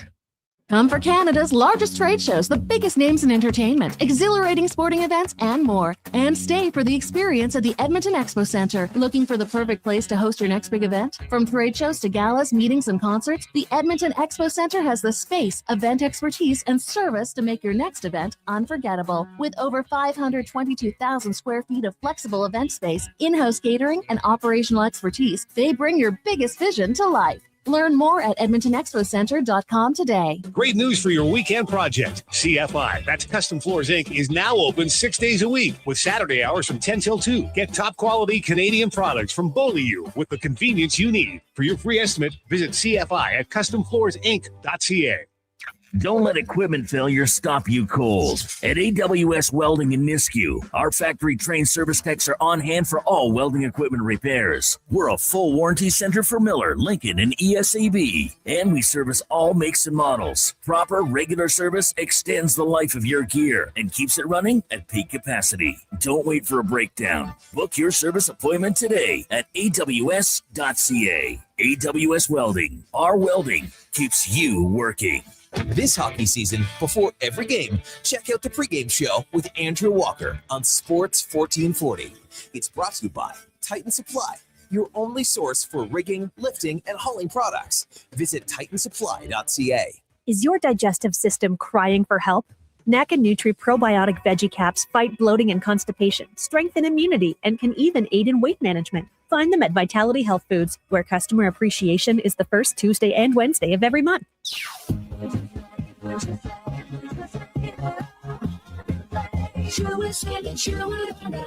Sherwood Honda is home of the GOAT. That's their greatest offer all time. And they have plenty of pre-owned GOATs that they got on a trade. Every used vehicle they sell goes through a 182-point inspection and comes with a vehicle history report. Because peace of mind is an essential part of getting your GOAT. And Sherwood Honda sure would want you to buy with complete confidence.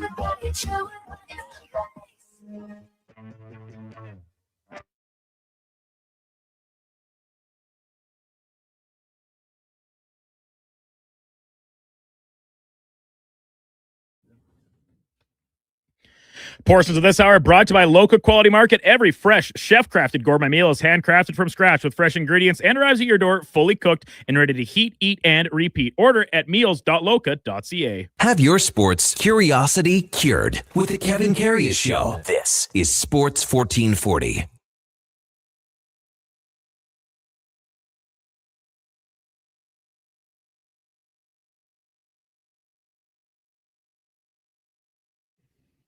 All right, welcome back to the big program, 821 in Edmonton. The Kevin Karius Show is presented by Sports Select. Hey, if you prefer the paper selection slips, we got you covered there. Just make your picks using the paper slips. They're available at every lotto spot retailer. It's 100% legal. You got to be 18 plus. Please play responsibly. Time to welcome in Mario Tirabassi from CHGO Sports for the show. Morning, Mario. You're with Kevin Karius. Thanks for jumping on Sports 1440 this morning. Really appreciate it. Yeah, absolutely. Thanks for having me. Well, Mario, what kind of player are the Oilers getting in Connor Murphy after the trade yesterday? I think you're getting a guy that everyone's really going to embrace. He's a big guy, plays defensively sound. Can be relied in his own zone, can be relied on the penalty kill. Like he's a guy that teammates love and plays the defensive position the way that it fits the name, right? Like he is a defense first guy.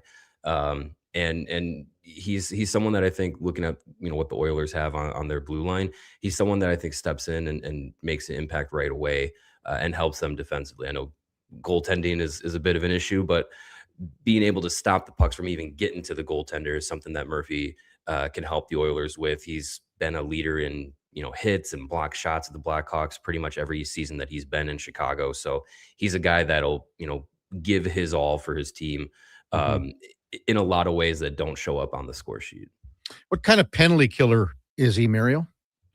He's aggressive. Like I think he's a guy that can clear the net. He's a guy that can go into corners and get pucks back and get them out. And I think one thing that doesn't really get a lot of attention with him is his ability to get a play going the other way. And the Blackhawks the last couple of years on the penalty kill have actually been pretty dangerous with shorthanded chances. And I think some of that can be contributed to Murphy's ability to get pucks out and play in transition. It's something that they've wanted to do defensively for a number of years. And he's actually somebody who, he's not the fastest guy. He's not the most agile guy, but I think playing in transition and stopping plays and getting them going back the other way is something that he can do really well. And then, specifically with the penalty kill, like you can put him in front of the net and he can battle and he can get guys out of the way of the goaltender, and he can go into corners and win puck battles so that, the power play can't get set up. Like he's pretty good at doing that. Yeah. Mario Tirabassi from CHGO Sports in Chicago covers the Blackhawks, our guest on the Kevin Karius Show on Sports 1440. Who was he paired up for the most part with this year in Chicago, Mario? Because I know like Vlasic and Crevier, they like to have the two big dudes together, but who was Murphy partnered up with for the most part this year?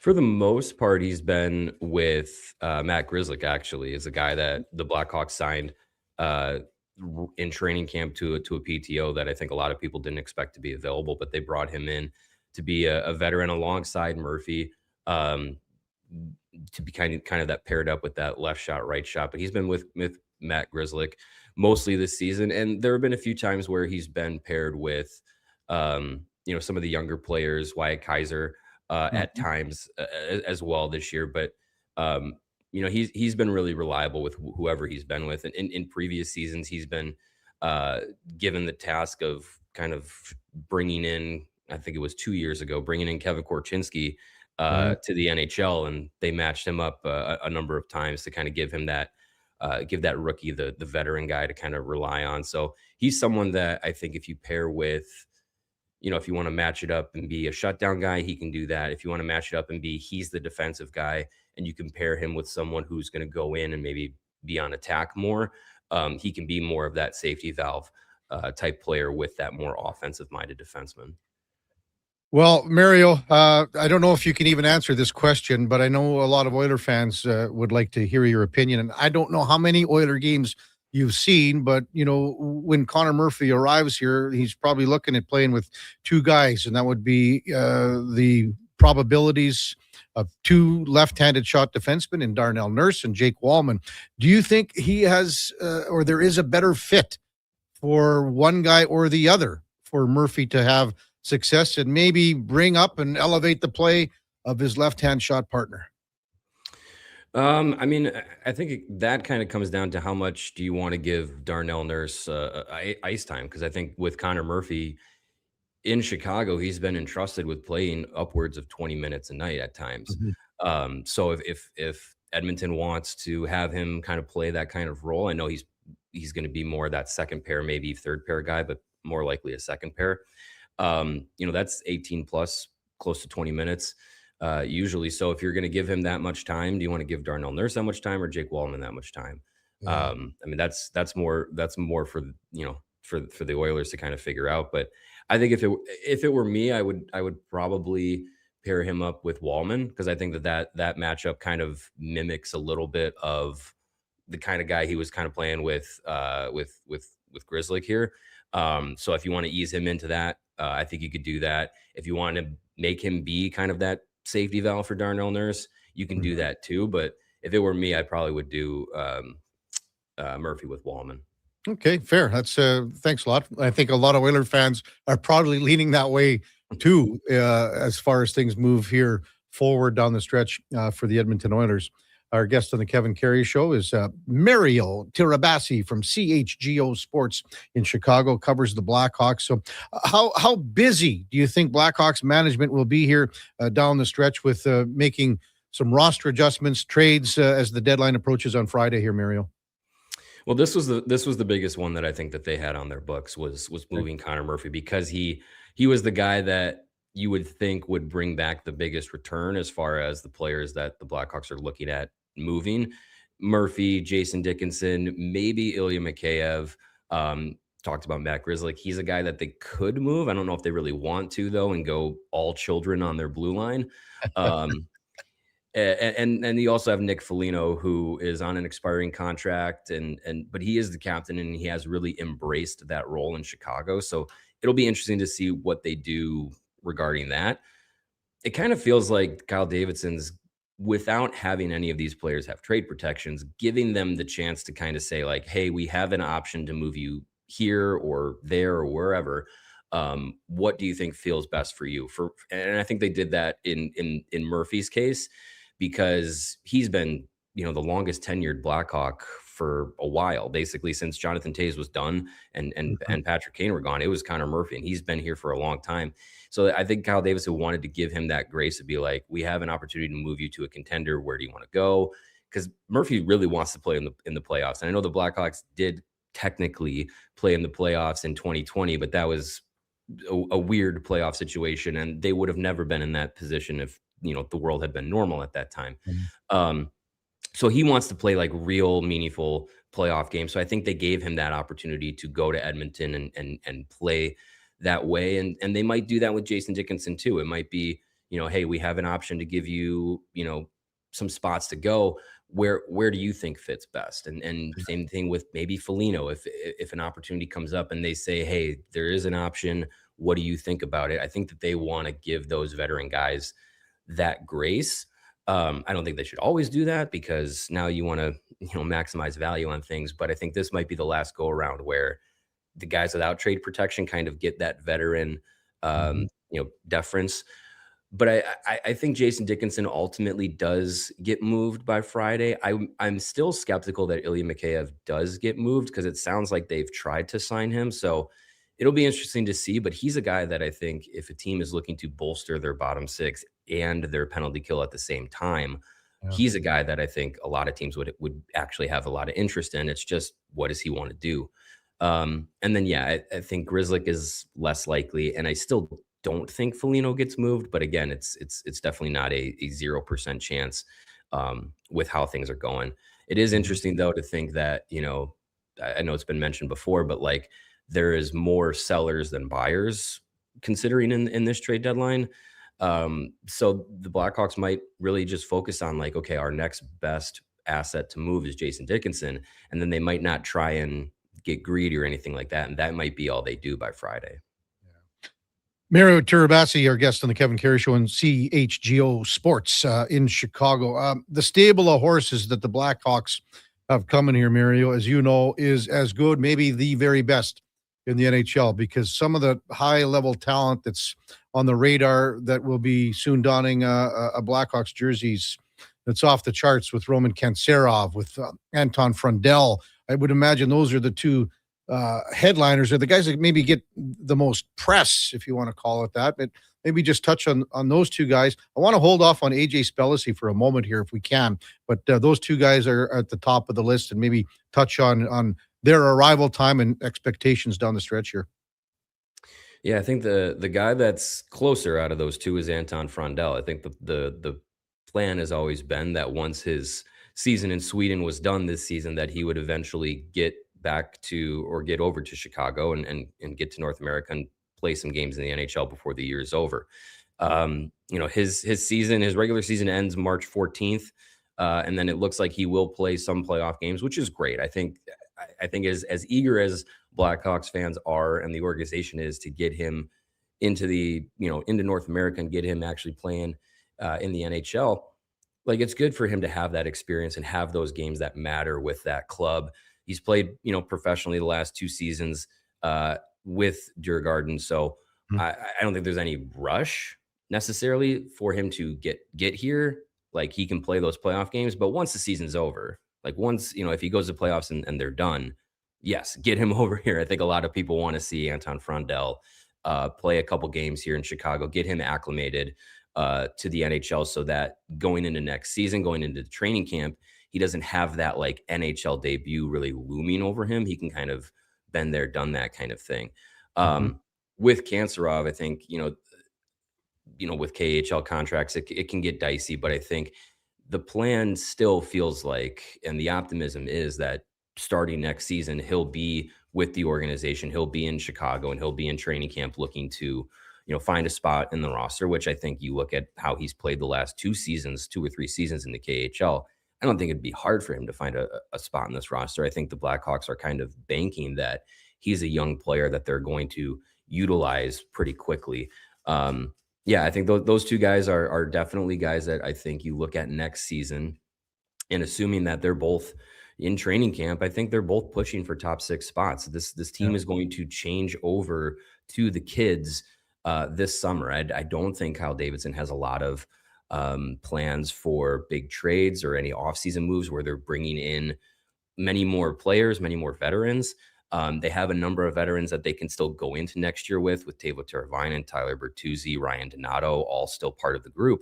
But I think they want to kind of hand over the keys to the young guys and say, hey, like, we're going to be young, and you guys have been here for a few seasons, but this is that next wave that's going to drive the organization. Like, they want them to kind of take over that spot. So I think Frondell and Kanserov are going to be two guys that step in next year and have a shot at being in the NHL day one. Yeah, it's funny, and I just wanted to touch on AJ Spellicy for a moment, if we can, Mario. And watching him at World Juniors, I thought at times he was almost the most pro-ready guy on that American roster. The way he plays, and he's physical, and I thought he got in on the forecheck as good as anyone. But is he one of the lesser guys that are down there? He's going to have to maybe make some waves at camp or something moving forward coming out of Windsor here. Well, it's actually interesting. It was 2 training camps ago that Spellicy was with the Blackhawks. I think it was his draft year, if I'm not mistaken. But he was one of the last guys to leave training camp, and I think a lot of heads got turned really quickly because the story was it's a football player turned hockey player, all these raw tools, but he has that size and he has that speed and he has the willingness and the desire to play physically. And then it seems like over the last few seasons, like those skills have kind of fine-tuned a little bit, but his calling card is the speed, the size, the physicality. And that's not something that the Blackhawks really have a lot of as far as their young forwards. They don't have a lot of big guys. They don't have a lot of physical guys. So I think once he does turn pro, there will be a bit of an adjustment to his game, but you're not far off thinking that, he might be one of those more advanced guys that are, 20, 21 years old. And that might be a way that he kind of carves his way into the NHL, as being someone who has a skill set that the Blackhawks don't. And that could be a way that he gets in there and maybe on like a 4th line role once he does turn pro. Yeah. And just maybe a quick one on Nick Lardis. He's kind of up and down. He's down now. I'm correct in saying that. And is it just the defensive part of his game that he needs to work on? Obviously the offense is there. He's a gifted offensive player. Yeah, the all-around game has been something that the Blackhawks have wanted him to really focus on, and the transition to the pro game is something that I think a lot of people were focusing on, because coming off of a 71-goal OHL season, you're expecting him to put the puck in the back of the net, and he's been able to do that at the AHL level this year. He's had, I think, 22 games at the NHL level, and he's not looked out of place. The defensive side of the puck is something that a lot of focus has been on, and the Blackhawks have really worked with him, and he's taken those strides pretty well. Like he didn't get 22 games in the NHL just by luck. Like he got that call up, he earned it, and he earned the opportunities that he was getting when he was here. And I think beyond Friday, if the Blackhawks do move a forward, likely Jason Dickinson, I think Nick Lardis is back in the NHL. So I think that game is really starting to turn a lot quicker than a lot of people maybe expected as a rookie. And the fact that, he as a 3rd round pick has found a way to be one of the more marquee young forwards for the Blackhawks. Like that's something to be commended for him.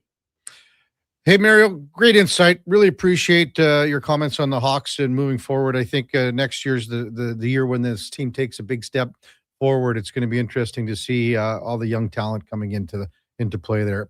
Thanks for coming on. Take care, and we'll talk soon. Absolutely. Thanks for having me, Kevin.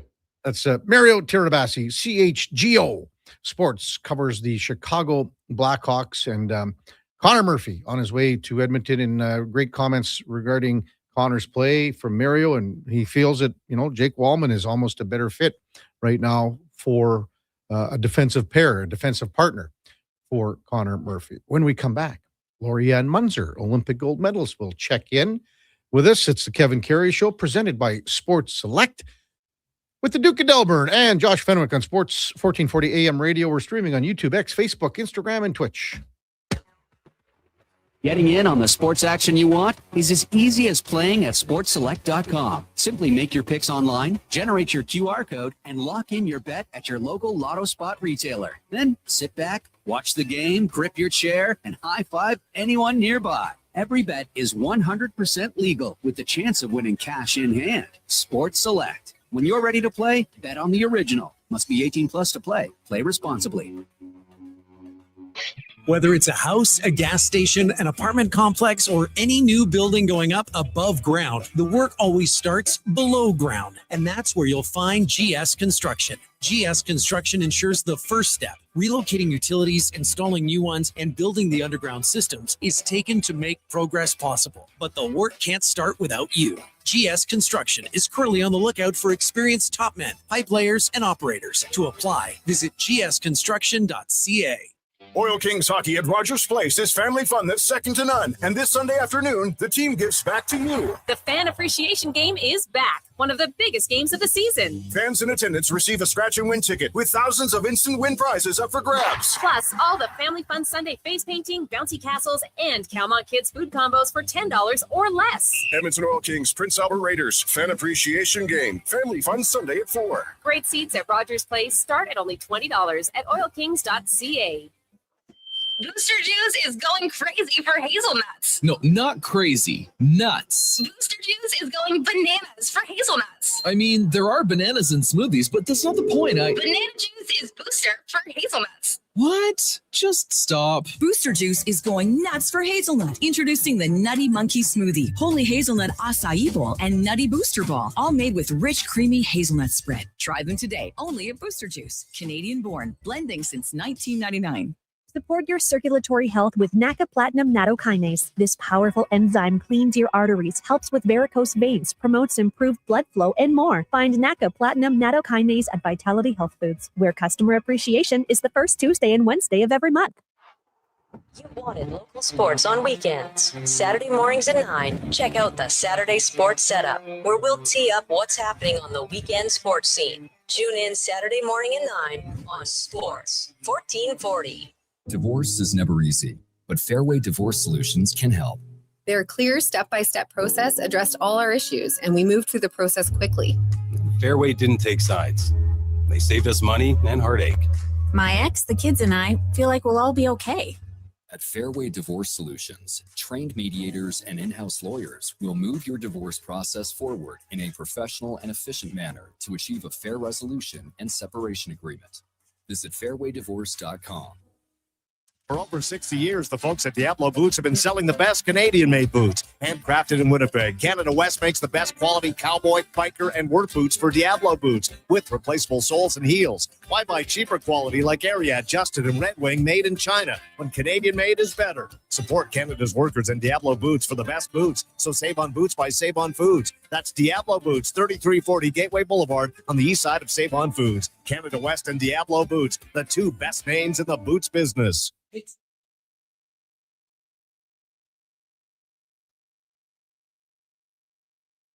You're listening to Sports 1440 and watch us on YouTube, Facebook, and X. Sports 24/7. We are Sports 1440.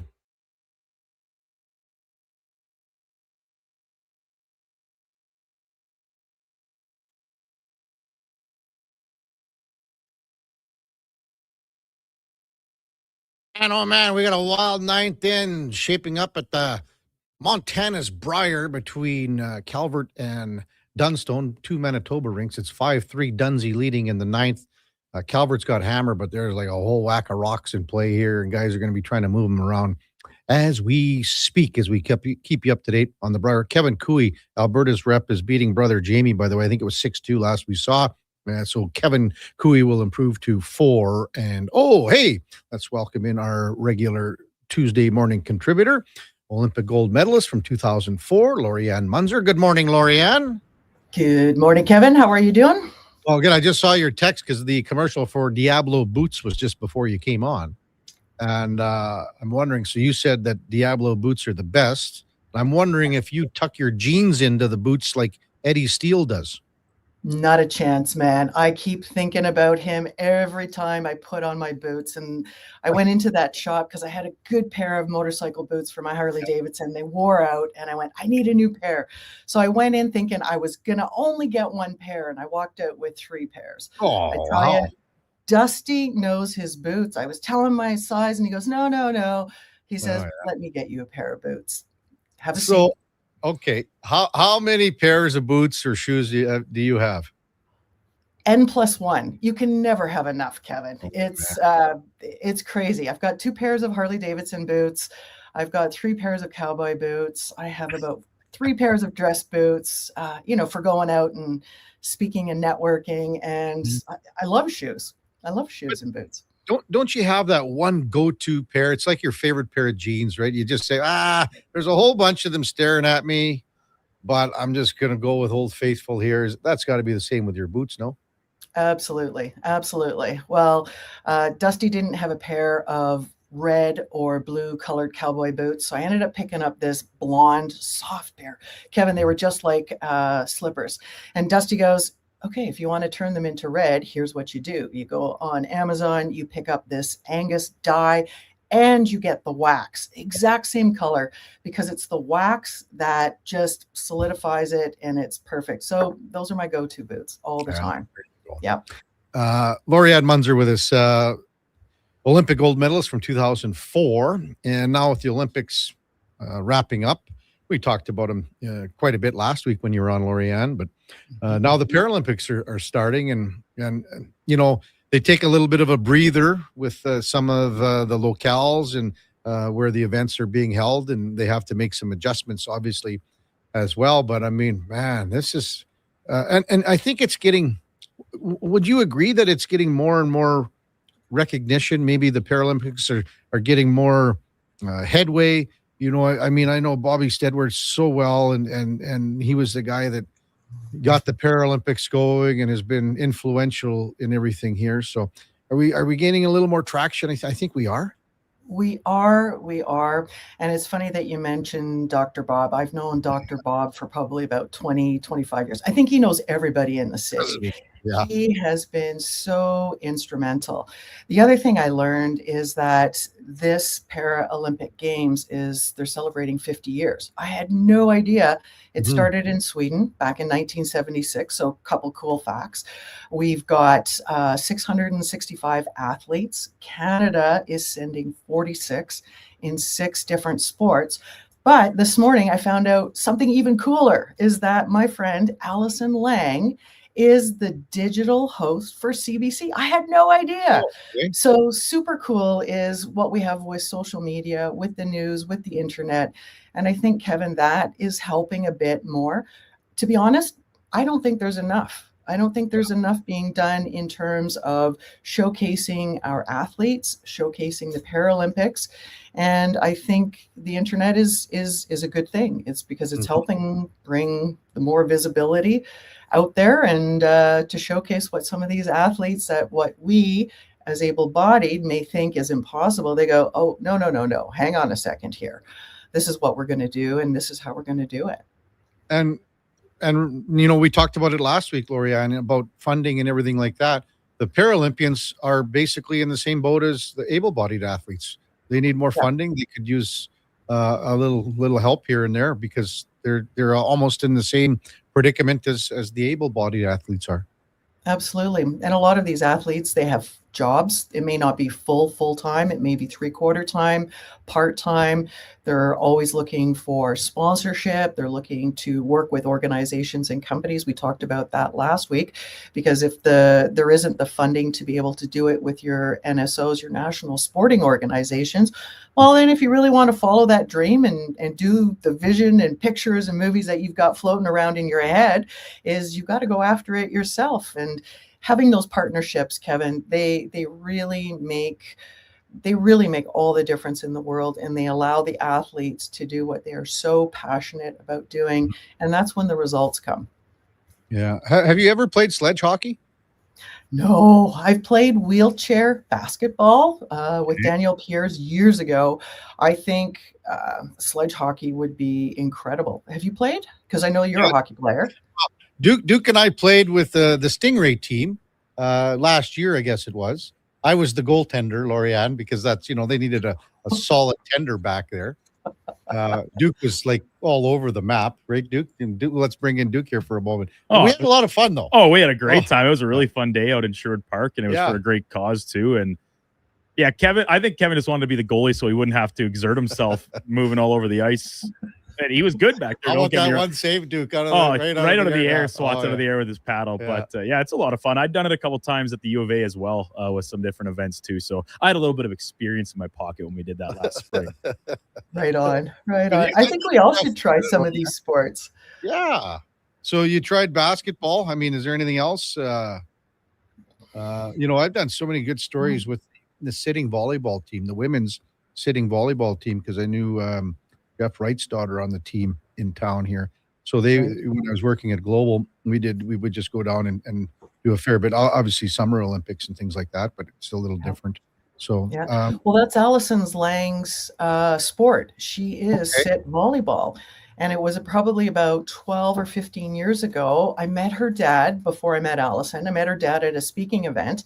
And he asked me, he said, hey, if I host a dinner with the team when they're in town, would you come and speak and share some stories and answer some questions? So, that was probably 3 Olympics before they actually won bronze this past 2024 in Paris. So you knew Allison from like a dozen years ago, 15 years ago here? Yes, exactly. And have been always watching and waiting for the Canadian team to qualify, to medal. They got close a number of times. And then this year they just, they rocked it. Yeah. I can't remember if she was here because we were always going down to the Saville Community Sports Center where they might've been practicing sometimes at the U of A as well. Or just even other gymnasiums, but it was, and it's fun to watch. That's the whole thing. That the difference, actually, I shouldn't say the difference. The similarity is in the Paralympics and the regular Olympics is that every athlete gives it their all. And that's the cool thing. Absolutely. Yeah. And the crazy part is they're both games of speed and action reaction of how quick can you be, how quick can you respond. And I don't know, I would maybe say visually, I think sit volleyball looks a lot faster. I'd have to check with Allison to see what she says, but I think it's a faster game. It's I think there's more spiking too. Yeah. Have you got maybe a favorite Paralympic winter sport? I'm trying to think. Like I when you look at the athletes that are, the skiers and things like that's just totally amazing to me. Mm-hmm. I think the visually impaired para-alpine skiing. So you have a guide and it's downhill. I think it's crazy. First off, just doing downhill. I mean, look at what Lindsey Vonn has gone through. Look at Mikhail Schifrin. We have some great Canadians, but then to do it without sight. To have the training partner to be able to go and do that as they follow you down the hill is, wow, that's mind blowing. And that's the Canadian skiers, that's Brian and Robin McKeever, correct? No, this is Kaylee Erickson. Okay. So this is maybe a while back, but Brian and Robin they are synonymous to what the sport you're talking about. As far as so that is cross-country skate skiing. And let me tell you, he is an engine. When his brother retired, he had to have 2 other training partners because they just couldn't do it. They couldn't keep up with him. And I remember when he was in contention and he was fighting, he went through arbitration to try and get into the Olympics because he was that good and they just wouldn't do it. And it was such a shame because I really think he could have, I think he could have medaled. He could have been top. I mean, there's so many possibilities there. And I think sometimes the federations, they're not ready for that. They're not ready for those athletes that are those trailblazers or builders, as we say. Well, I punched up Brian's medal count, 20 medals, including 16 gold. And Beijing was the 6th Paralympic Winter Games.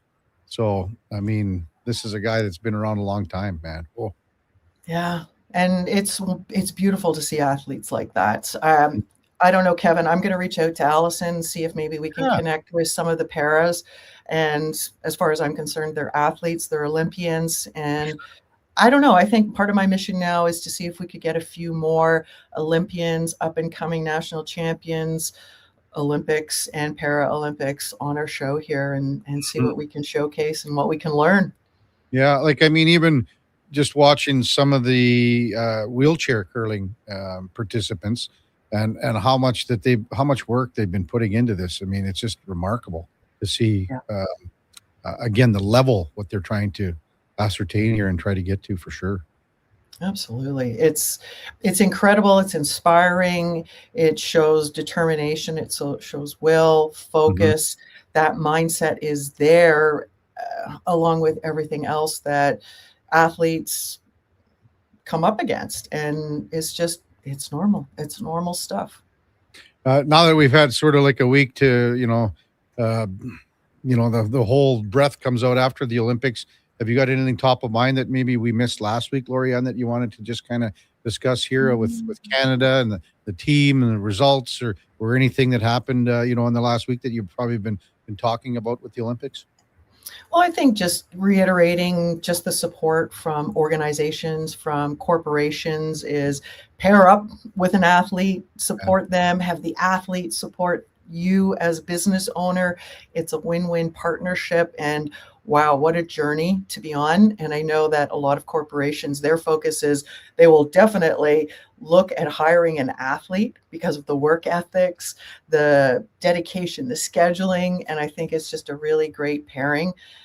It's a match made, and it's just a matter of picking up the phone, maybe reaching out on social media, connecting, and maybe step out of your comfort zone as a business owner and go, okay, I'm going to do something I've never thought I was going to do, but maybe this will help the medal count. Summer Olympics, Winter Olympics, Paralympics, all across the board, even an up and coming national athlete in whatever sport is your favorite. Yeah. What do you got on tap this weekend, Laurianne? We're kind of running out of, it's the snow starting to melt there a little bit. So, maybe you're getting the bike out a little bit more. Absolutely. Been out on the fat bike too. So it's sort of like the Jeep of bicycles. It rolls over everything except a lot of powder snow. So packed down trails, some of the roads, some of the icy sections are all manageable and doable. So getting out and doing a few more miles, getting ready for spring training. We're 4 weeks away from April. So that's kickoff season to the open road season officially. So getting ready to switch over the bicycles and the tires. Good stuff, Laurianne. As always, have a great week and a great weekend. We'll talk to you next Tuesday. You bet. Take care, Kevin. Laurianne Munzer, Olympic gold medalist from 2004 in cycling in Greece. And again, Paralympics are really starting to get going here with some events that are prior. It's almost like, the main Olympics where they had to start a few games with events running longer, like sledge hockey and some other events maybe that have to go outside of opening and closing ceremonies and things like that. Coming up in the 9 o'clock hour, we got Alex Adams from Rogers Sportsnet, covers the Ottawa Senators. He'll check in at 9:20. We'll go in or out with the Duke at 9:40. Looks like we won't have Landon Ferraro today at 10 bells, but we'll get Landon on another day. He's always great to talk to. Connor Halley will slide by from Fantasy Frenzy, and the Jason Greger Show coming up in that 10 o'clock hour. Before that, time now for a Sports 1440 update brought to you by AWS Welding Supplies in Nisku. Product sales, servicing, calibrating, and free same-day delivery of in-stock items to Leduc, Nisku, and South Edmonton. Your one-stop shop for all things welding. That's awswelding.ca. Here is the Duke. This is a Sports 1440 update.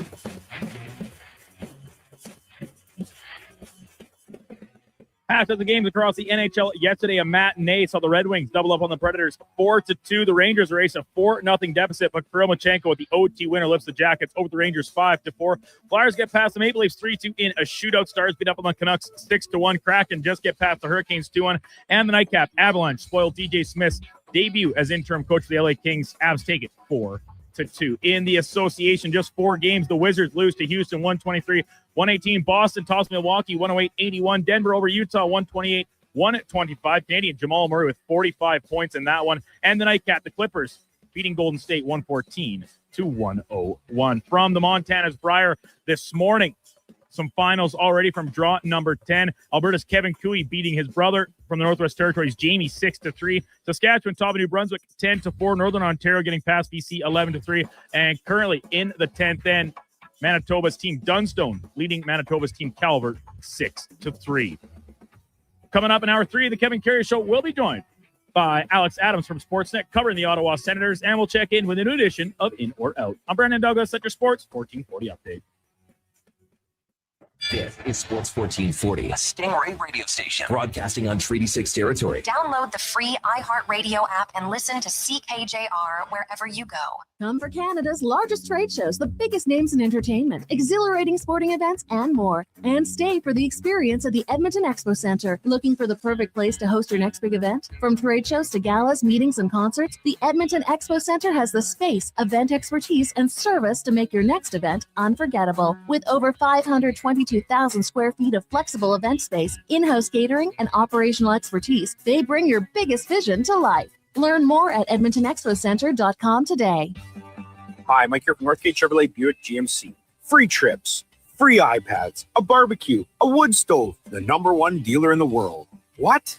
Who cares? How about no pressure, a great deal, finance rates as low as 0%, trade values you can be happy with, and an indoor showroom. And we're pretty good people. Stop in and see us today, 13215 97th Street, or visit us online at northgategm.com. Is your digestive system crying for help? NACA Nutri Probiotic Veggie Caps fight bloating and constipation, strengthen immunity, and can even aid in weight management. Find them at Vitality Health Foods, where customer appreciation is the first Tuesday and Wednesday of every month. 1 in 3 adults don't get enough sleep. The Brick is here to help with deals on your entire bedroom. Save up to 50% off clearance mattresses, 50% off beds when you buy any 3 matching pieces. Buy one, get one half price on ceiling memory foam pillows, and save $100 off any adjustable power base when you buy a mattress over $9.99. Plus, check out other incredible savings in every department. Some exclusions apply. Check out The Brick in South Common, West Ed Mall, North Side, and downtown.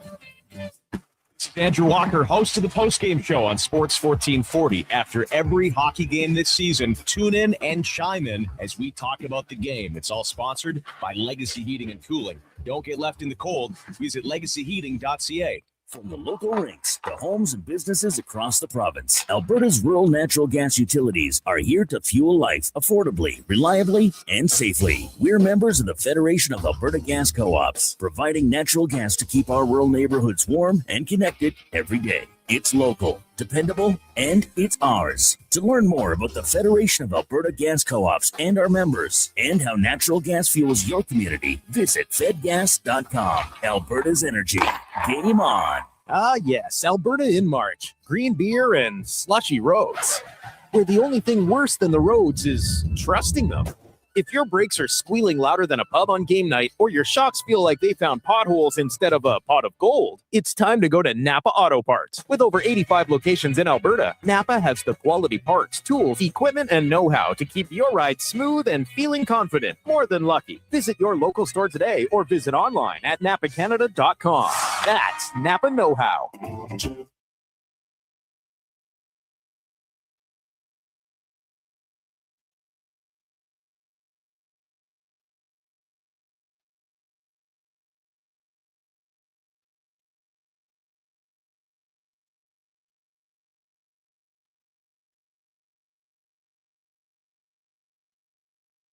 Irrelevant Saskatchewan history. Kevin's got it. But first, catch the exclusive interviews and stories nobody else has. The Kevin Karius Show on Sports 1440.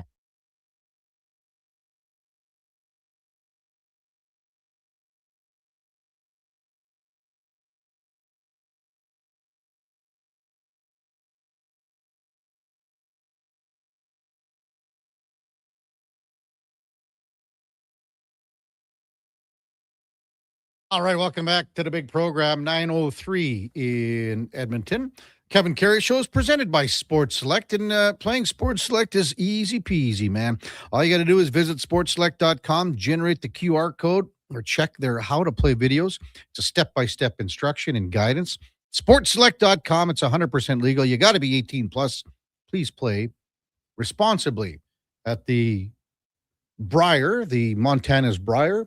Dunstone has just beat Calvert in an all-Manitoba battle.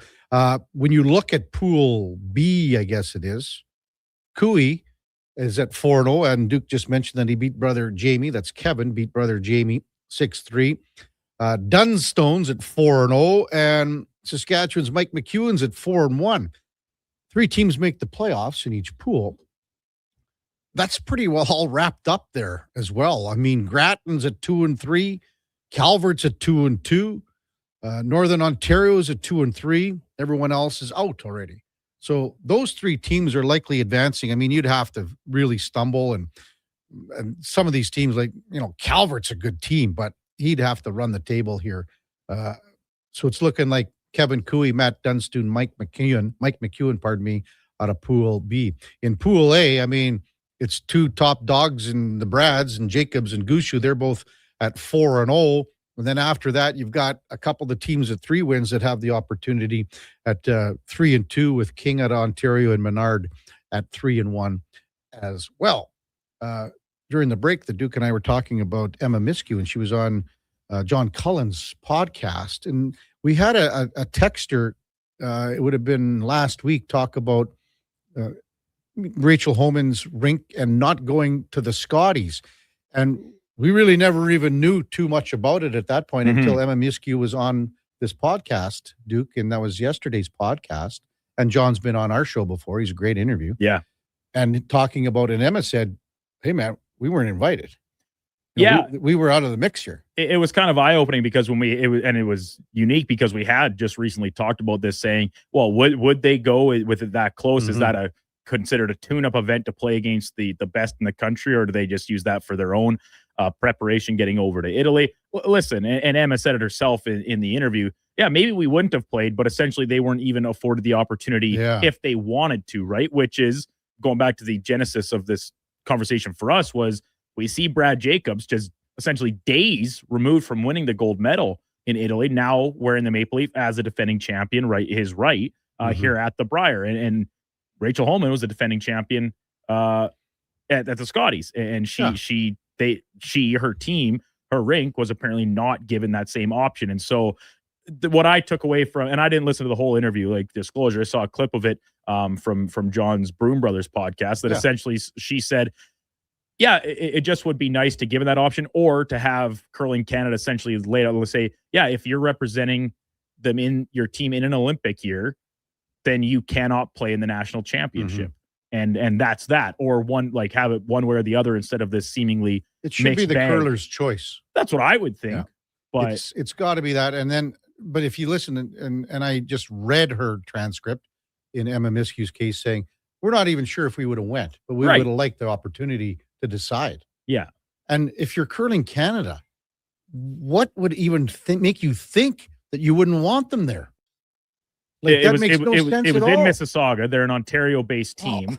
They're the best team in Canada, arguably one of the very best in the world. Of course, on a year-to-year basis, going back several consecutive now, where they hadn't lost to a Canadian rink in like 3 full years. How many more thousands of tickets would you have sold? Well, and that's something that Emma touched on too, that they're for them being an Ontario-based team, originally out of Ottawa was their home rink. Mississauga, not super close, but not, I mean, hey, Southern Ontario, nothing's really too far away. She said they had lots of friends and family and stuff purchase tickets with the expectation that they were gonna be there, and then all of a sudden they're not even invited to participate. I'll still go from an outsider here, Duke, and maybe I'm 100% wrong, but I did address this last week. In my opinion, I think it would have been not beneficial for them to go into the Scotties, because again, they went over to Europe earlier. They were their focus is obviously just on the 4-year cycle and the Olympic gold medal. They just came up a bit short, but maybe that would have been too much for them. Which is totally fair. Yeah, no one knows. Tiger texts in an opinion, please. How do provincial curlers feel when interlopers move in and then represent the province in curling, i.e. Northwest Territories? Talking about like a guy like Scoffin. Well, first of all, Tiger, I would say that this ship has sailed many, many, many years ago. And you can just look at, Dunstone out of Manitoba, McEwen, he's a Winnipeg guy, curling for Saskatchewan, all these guys. And in some cases, work takes them there. But look at, Brad Gushue's rink. You got Jeff Walker. He's from here. Nichols is obviously from out there. But it has changed where it is a 4-year cycle, and you are assembling the team that you think is going to grant you and give you every opportunity to have the chance to qualify for the Olympics. The Canadian curling trials, that's a savage week of curling, because you got some of the very best in the world, and these guys are going head to head, and the girls are going head to head for a week and then some. It is so difficult to win the Canadian curling trials. Never mind that. And then you get to the Olympics. But if you look at the the Olympic field, some of the rinks, there are way better teams in Canada than some of the countries that are there. Having said that, there are teams that are better than the Canadian rinks, because they showed that and they proved that. And the gap has closed. There's just no way around it. And Canadians have helped close that gap. Duke, I need help with this text here from John, because you played it in front of Mario Tiraabasi from CHGO in Chicago. John texts in, KK, you probably know it, but that song by Chicago, 25 or 624, refers to the times 3:35 a.m. and 3:34 a.m. Now, has he typed in the right numbers here? I would guess that the second time you put in there as a typo, it probably would be 3:54 a.m. If what he says is that the songwriters were writing the song. So it's either 25 or 6 to 4, 25 minutes to 4, 6 minutes to 4, 3:35. 3:54, right? Yeah, that would be my best guess. I was not aware of that fact. I don't know if you were about the song itself. No, but how about me looking at those numbers and going, how bad the math is already for us here? Yeah, we struggle. But hey, we do our best. Hey, I got to bring in Josh Fenwick here, because I was talking about, I was just looking at the Raptors and the Knicks here tonight. Now, this is, I think Fenwick said that he thinks that the Raptors can pass the Knicks in the Eastern Conference standings. If they don't win tonight, it ain't happening. Astute observation, Kevin. Well, thank you, Tips. Thank you, Tips. I believe the record is 5 wins difference. What do we got here? Raptors are 35 and 25. Knicks are 39 and 22. So 4 wins difference. So. Yeah, game and a half back. That's my bad. 3.5 games back. Okay, but the Knicks absolutely pumped Wemby the other day. The Knicks have been looking really, really good. They're Jalen Brunson, the reigning clutch player of the year. Their fourth quarters are better than most teams, obviously, because they have that ability to just sort of turn it on, unless they're playing against the Pacers, in which case they sort of get owned. But maybe I was a bit hasty on that. I was a little down on the Knicks coming out of the All-Star break. They dropped a couple. They weren't looking their best, and now, they've turned it on all the way through. But this is where it gets made. This is the Raptors being able to prove that they can beat teams that are better than them, and they won't just get stomped. That last week was massive when they had those 2 games against 2 of the very best in OKC and the Spurs. And they could have won both of them. They didn't win either. They could have. So this is big for Darko. Hey, you just played 2 teams who were way better than you, and you could have won them had you deployed your lines better, or deployed your lineup better. And so it really comes down to, if they get in the same situation that they were in with the Spurs, where Brandon Ingram, he played the whole third quarter, but you got back to where you are, and then just going, hey, BI, I need you to start the fourth for me also, so we can get out ahead of this a little bit, rather than sitting him for 4 minutes, letting the opponent build a lead, and then going, all right, man, I know you just dug us out of a hole coming out of the half, but I need you to do it for me again. So that's where it what's your prediction for tonight, Josh Fenwick? Raptors 113 over the Knicks 110. 113-110. Raptors win. Really? I think Darko learns from his mistakes. Okay. I'll go, the Knicks will win tonight, and Jalen Brunson will score 33 points. 12 in the fourth quarter. Why? What do you mean? Why 12 in the fourth quarter? Oh, because he's a fourth quarter player. Okay. He's a fourth quarter guy. So 33. And you're saying, so I better just write this down. You're saying Raptors 113, 110? Yeah. Okay. And I've got the Knicks, I'll just say 114, 109.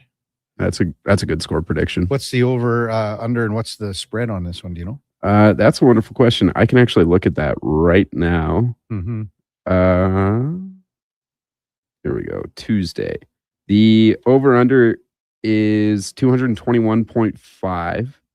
And the Knicks are laying 2.5 points per the book on ESPN. So would that be? I guess that means I have the over,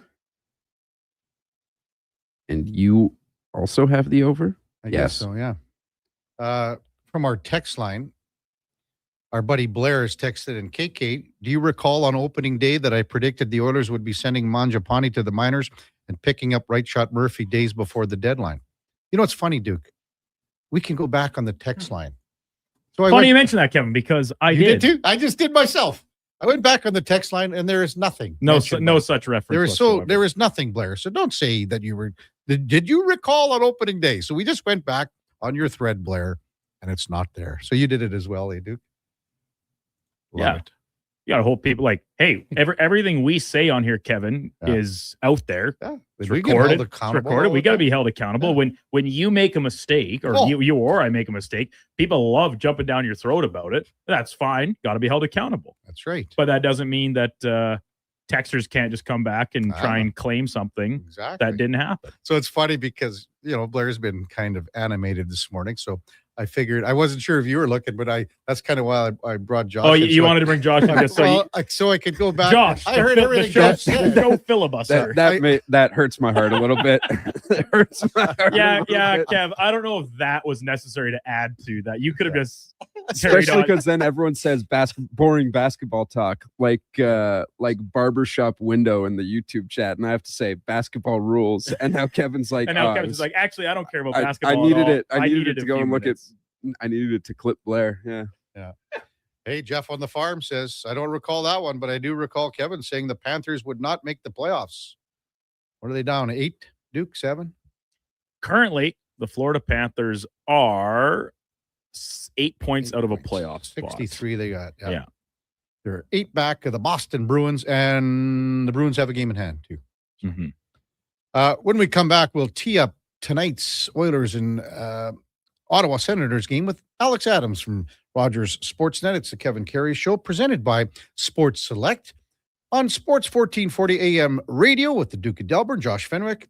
We're also streaming on YouTube, X, Facebook, Instagram, and Twitch.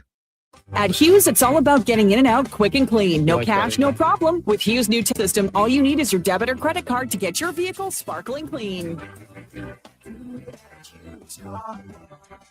Find us at HughesCarWash.com. You wanted local sports on weekends. Saturday mornings at 9, check out the Saturday Sports Setup, where we'll tee up what's happening on the weekend sports scene. Tune in Saturday morning at 9 on Sports 1440. Today on Hey Culligan, how smart is your water? Here's Tracy. Hey, Culligan. I think my water might be dumb. Good news, Tracy. Your water's not dumb. It's just not talking to you. You can make my water talk. No, but the new Culligan Smart Drinking Water System can talk to your phone to tell you when your water filters need changing and help you meet drinking water goals. Now that's some brilliant H2O. You said it, Tracy, and we're already on the way. Let us help you out with a free in-home water test from a local Culligan water expert at culligan.ca. Hi, Mike here from Northgate Chevrolet Buick GMC.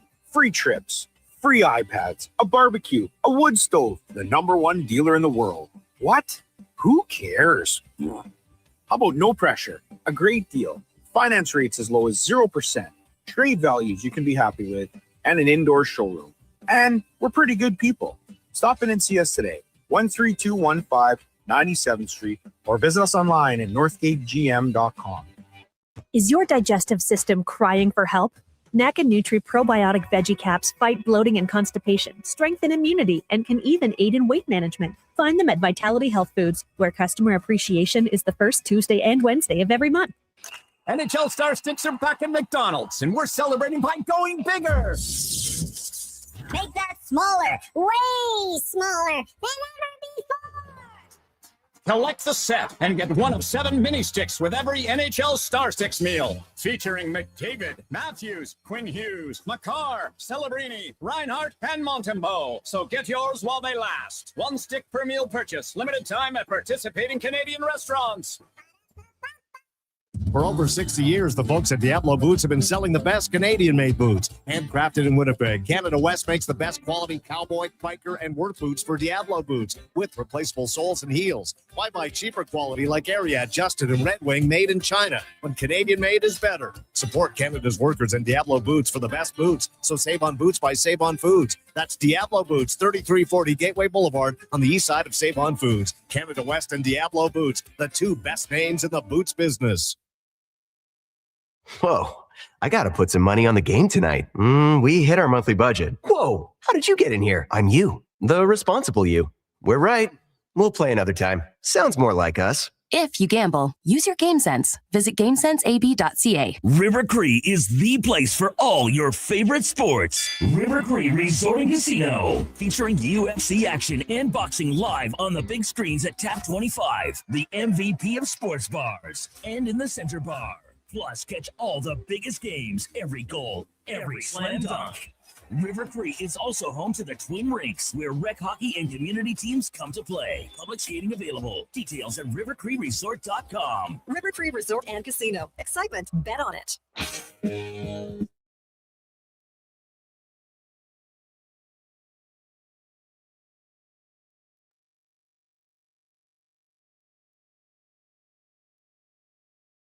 Just in time for the morning skate. This is the Kevin Karius Show on Sports 1440.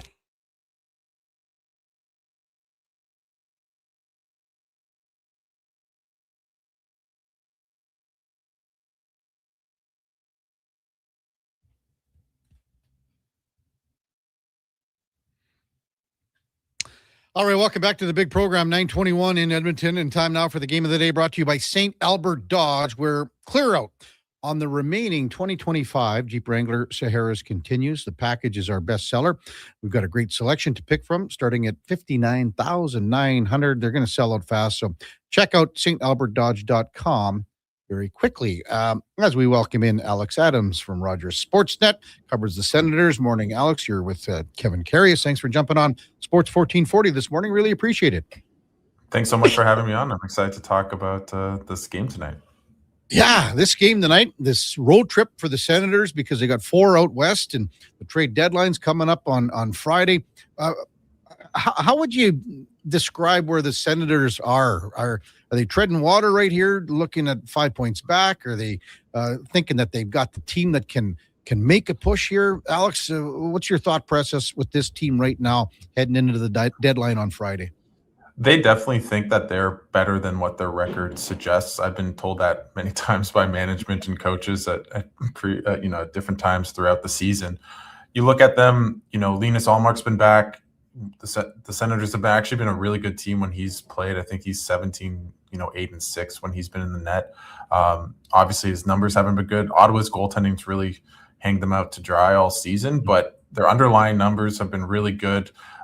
Jake Sanderson and Thomas Chabot have been unbelievable on the back end.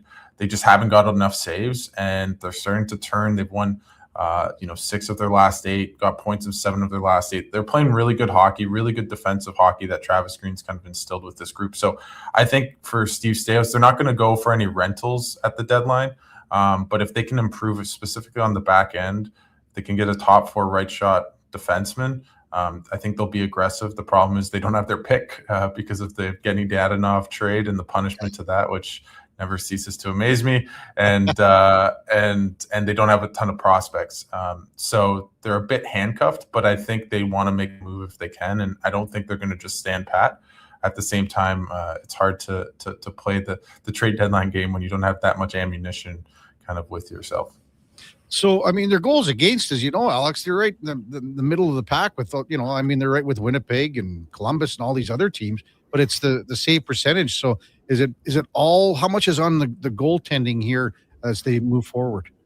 Honestly, I think right now, if you look at the story of the 25-26 Ottawa Senators, it's probably like 80% goaltending, right? Mhm. Like at a certain point in the season, they were one of the third worst team save percentages, I think, in league history in the last 30 years. Like it was not just like bad goaltending, it was atrocious.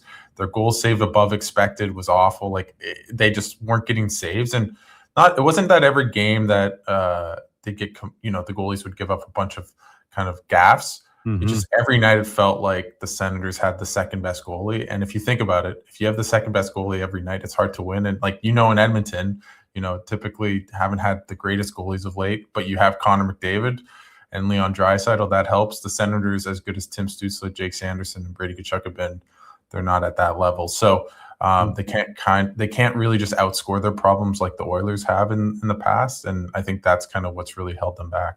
Yeah. Alex Adams with us on the Kevin Karius Show on Sports 1440. Has there been too much outside noise with the organization this year? You mentioned Ullmark. I mean, it seems every month or something, Steve Staios is sending out a release talking about, and it's not the fan base. It's a bunch of bozos and dummies sending stuff out on the internet. But has there been a lot of outside noise? It's not necessary here, Alex? People say Ottawa's boring. I want to say that is not the case. It's been a crazy year from the Ullmark stuff, which, he was dealing with mental health, and there was rumors that we don't need to get into. Then there was the Olympic stuff. The players were questioned about that and everything, like all the hoopla with that. Today Spitting Chicklets put out a crazy trade rumor that I don't think is true about Brady Tkachuk. So there's always something happening. I think like within the room, it's pretty settled and relaxed, just speaking to the guys. But I will remember this season for a very long time. But I think hopefully with the deadline, coming up, and we'll see what happens. Hopefully after that, everything will be in the past, and maybe the Sens can go on a run and make the playoffs. I think they're going to have to play some pretty good hockey. But honestly, they've been pretty consistent all season, even though it's been a season where the results haven't matched their play on the ice. Right. Alex Adams with us in Sports 1440. I just wanted to kind of single out a couple of players. You mentioned Jake Sanderson. How have you seen his play elevated in the last, 3-4 months, even leading up to the Olympics at the start of the year to where he is right now? I think if you're an Edmonton fan, like keep your eye out for him, because he's unbelievable. He's a two-way force. Maybe one of the best skaters in the world, and you'll see him up against McDavid every shift that Travis Green can put him out there, and it's a pretty good, like, when you're looking at two of the best skaters in the world, it's pretty fun to watch, and he's just unbelievable. He's really taken his offensive game up to another level. He's a really good power play quarterback. His shot's gone better. He's still not maybe naturally offensive like a guy like an Evan Bouchard or Cale Makar or Quinn Hughes, but he's definitely growing into that by every year, and you can see that with his offensive numbers. He's on pace for career highs in goals, points, assists, everything.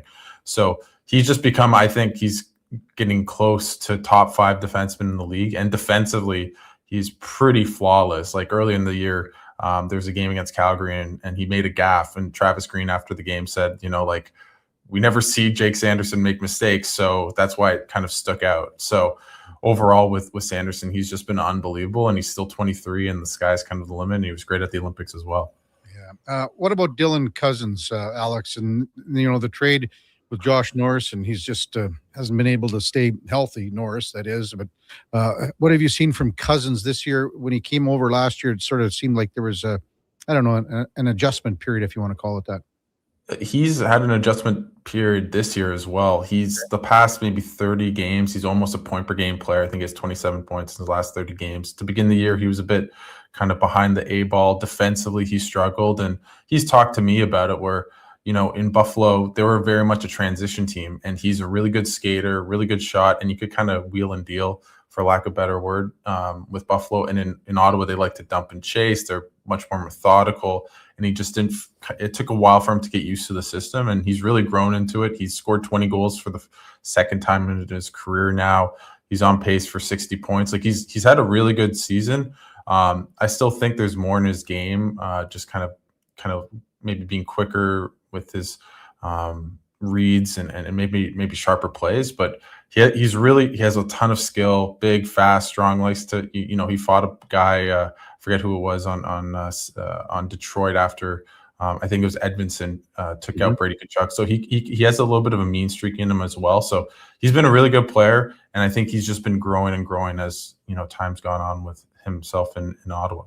Yeah. You had the article, I think it came out yesterday on Sportsnet, Alex, and I was talking about Claude Giroux this morning, and you mentioned that there's just would be a slim possibility. To me, Claude Giroux couldn't be a better perfect fit if he were to arrive here in Edmonton because of what they need at either a 3C or he could play on a top line with McDavid. But I said this is kind of a pipe dream, I think, for the Oilers if they were even thinking about it. But just in your article and where the Senators are, would you say it's like maybe like a 5-10%? Obviously, he has to waive his no move as well.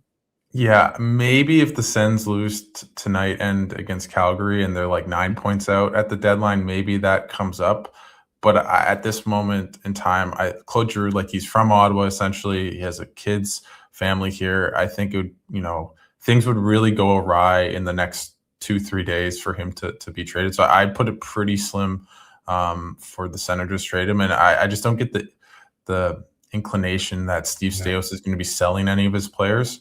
I think if he were to put Giroux on the market, he'd get a lot of suitors, and I wonder what the price would be, because he's been a really good player. His legs aren't there like they used to be, but he's so cerebral, such a smart player, and one of the best competitors you see out there as well. No kidding, for sure. Alex Adams from Rogers Sportsnet, our guest on Sports 1440. Also in your article, you were talking about maybe the number one asset they have, and it's a local guy from up north here in Carter Yakimchuk. This is a big defenseman that's got a big shot, and he's a large frame. They wouldn't have any inclination to trade one of their top prospects, would they?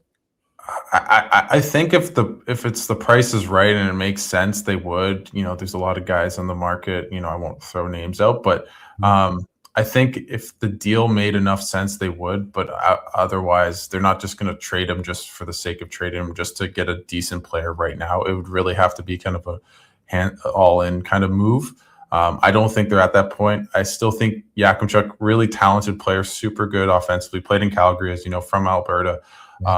But he's still probably another year away, and he models his game after Evan Bouchard. So if he even becomes half the player Evan Bouchard's become, he's going to be turned into a pretty dandy player. Yeah, for sure. Alex Adams from Rogers Sportsnet, our guest on Sports 1440, the Kevin Karius Show. David Perron, is he injured to the sense that he's probably not available or wouldn't be moved? What are you looking at there? I don't think so. He had a herniated disc in his back. He had sports herniated surgery, I believe. He's been skating he's been around the rink. I don't think he's skating yet, but he's been around. He seems fine, but he's still on the road to recovery. He's probably a couple weeks away. So there's a chance that he could be moved. I could see that, just because the Senators have kind of filled in that role with a youngster, Stephen Halliday. But I just don't get the sense from Steve Staios that he's going to sell those types of players unless they're 8-9 points out by the time deadline comes. I think they still want to make a playoff push, and I think if they got in, they could do some damage in the playoffs as well. How do you think Brady Tkachuk's been this year as an Ottawa Senator? Let's take the Olympics out of it, but obviously he was injured earlier in the year. Maybe give us an assessment on what you've seen from the captain. Within the fan base in Ottawa, it's been a pretty kind of, some people have been, pretty negative towards his play. He's been a point per game player. He's on pace for his second best season offensively of his career. He's been a really good player. I still think, he had the thumb injury to begin the season, the third game of the year. He got surgery, and he admitted it. He said it publicly, like it took a while for his thumb and hand to kind of feel the same. His shot hasn't been at the same level that it used to be at, maybe, years prior, but he's still a force. He doesn't get in fights because he has the thumb. So that's kind of taken him back. And I wonder how that's affected his game, just to be kind of that all-out monster that he loves to be. But overall, I think if you're complaining about his game or you think he's having a down year, I think that's missing the mark. Last year, he had, I think, 50 points in 70 games, and he's on pace for a point per game so far through about 40 that he's played this year. So he's been a really good player, and he's been one of Ottawa's, central pieces, as he always is. Right. Obviously, Steve Staios has spent a lot of time here, and to be honest with you, they thought he was going to be here a little longer, and you know how things worked out there, Alex. If you were to grade him and how he's performed as a general manager for the Senators, how would you go about that? I give him like a B, maybe a B minus. I think the Linus Ullmark thing, and you know, there's still time, and as you know, in Edmonton, goalies can be voodoo. Like one day they're great, one day they're terrible. So I think that if Ullmark was playing at his peak level or even close to it, I think I'd give him probably like an A minus. But the goaltending's really held them back. He didn't bring in a viable backup. David Perron's been a good player that he brought in. The Nick Jensen trade for Jacob Chychrun doesn't look great in hindsight, but Jensen was really good last year for the Senators, just has tailed off. So his draft picks are, we'll see. So I think he's done an okay job. He got them to the playoffs last year. The team is in a way better spot than they were when he took charge, and I think he deserves a lot of credit for that. But they spent the second round pick on Fabian Zetterlund. He's now on the fourth line. That hasn't really worked out. They've given him a big $13 million contract for the next 3 years. So there's been some hits and misses, but I think overall he's definitely stewarded the Senators in the right direction. Now it's going to be an interesting couple of years with Brady Tkachuk's contract. They have Shabbat and Batherson coming off the books in the next couple of years. The time to win is now, and they're right now not in a playoff spot. So I think you have to judge him by where they're at right now. Was the Chychrun trade, Alex, you think like the biggest bobble, or was there a chance maybe they couldn't keep him there long term with the contract situation? I think with the contract situation, he wasn't going to stay, and the team, he just wanted to be on a winner. He got that kind of for a year in Washington. They're not doing so well this year, but I think Nick Jensen got hip surgery and basically was injured for the second half of last season. Before that, he was unbelievable. Him and Thomas Chabot were one of the best pairings in the league. At the same time, could you have gotten a first round pick and maybe another prospect and then flipped that for a player that wasn't 35 and depreciating? So I think he probably in retrospect would have made a different move. I'm sure he probably could have gotten more back if he had traded him maybe at the 2024 deadline rather than that summer. So I think that and Ullmark are probably the two biggest, and Zetterlund. Those three moves have really kind of backfired, but guys like Michael Amadio has been really effective.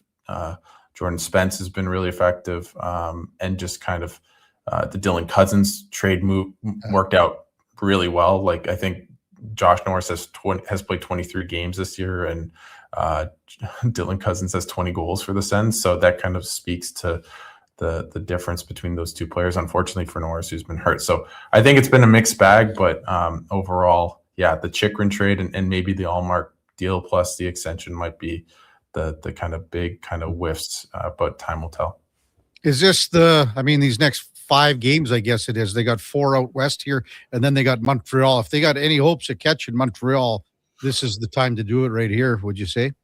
I think if they can win tonight in Edmonton, then you play Calgary, Vancouver, who are definitely not good teams, and then you play Seattle, who's like a mediocre team. There's a chance for them if they can win tonight to go on a bit of a run. Montreal is always a tough team, but the Sens actually play pretty well against them. So yeah, I think the time is now to go on a run, and they have to. They have to basically go 16-7 at the very least to get into a playoff spot and maybe hit 99 points, which might be the least amount of points that you can get to make it in. So they have to go on a run, and if they win tonight, they have a couple easy opponents that they can potentially capitalize on. And the games are spaced out for them too on this trip, but there's no back-to-backs. Travel out here, as you know, is tougher, so it's not like they're zipping in from city to city on consecutive nights. So, hey, Alex, thanks so much for your insight. Really appreciate it. Enjoy the game tonight and everything leading up to trade deadline on Friday. Thanks for coming on. We'll talk soon. Thank you so much. Thanks. Alex Adams from Rogers Sportsnet covers the Ottawa Senators. They are here tonight, day off tomorrow. Then they go to Calgary for a game on Thursday against the Flames. A day off, and then to Seattle, another day off. And then Monday, they close out this road trip in Vancouver. And then after that 4-game Western swing, they've got the Montreal Canadiens at home. So, if you look at the standings and where things are shaking down, Montreal's in wild card number 1 with 75 points. The Senators are at 66. So as Alex said, I mean, they got to go on a bit of a run here out west. And then you got a 4-pointer with Montreal next week. So there's still a possibility that Ottawa can make a charge. They're right just there on the fence. And they're, again, only 5 back of Boston for wild card number 2. It's a game of the day brought to you by St. Albert Dodge. And again, clear out on the remaining Jeep Wranglers from 2025 continues. You can get behind the wheel for under 60 grand, actually $59,900, and they will go fast. So check them out at stalbertdodge.com. Jason McGregor reporting a couple of minutes right when we started that interview that Connor Murphy will not play tonight. He arrives in town later this evening. So the Oilers will go with the 6D that they have here currently, and that means Spencer Stastny would draw in on the third pairing, see how they go. If they go with Wallman and Nurse again and have Emberson and Stastny, we will see how the morning skate looks here in about, an hour and a half, 2 hours or so.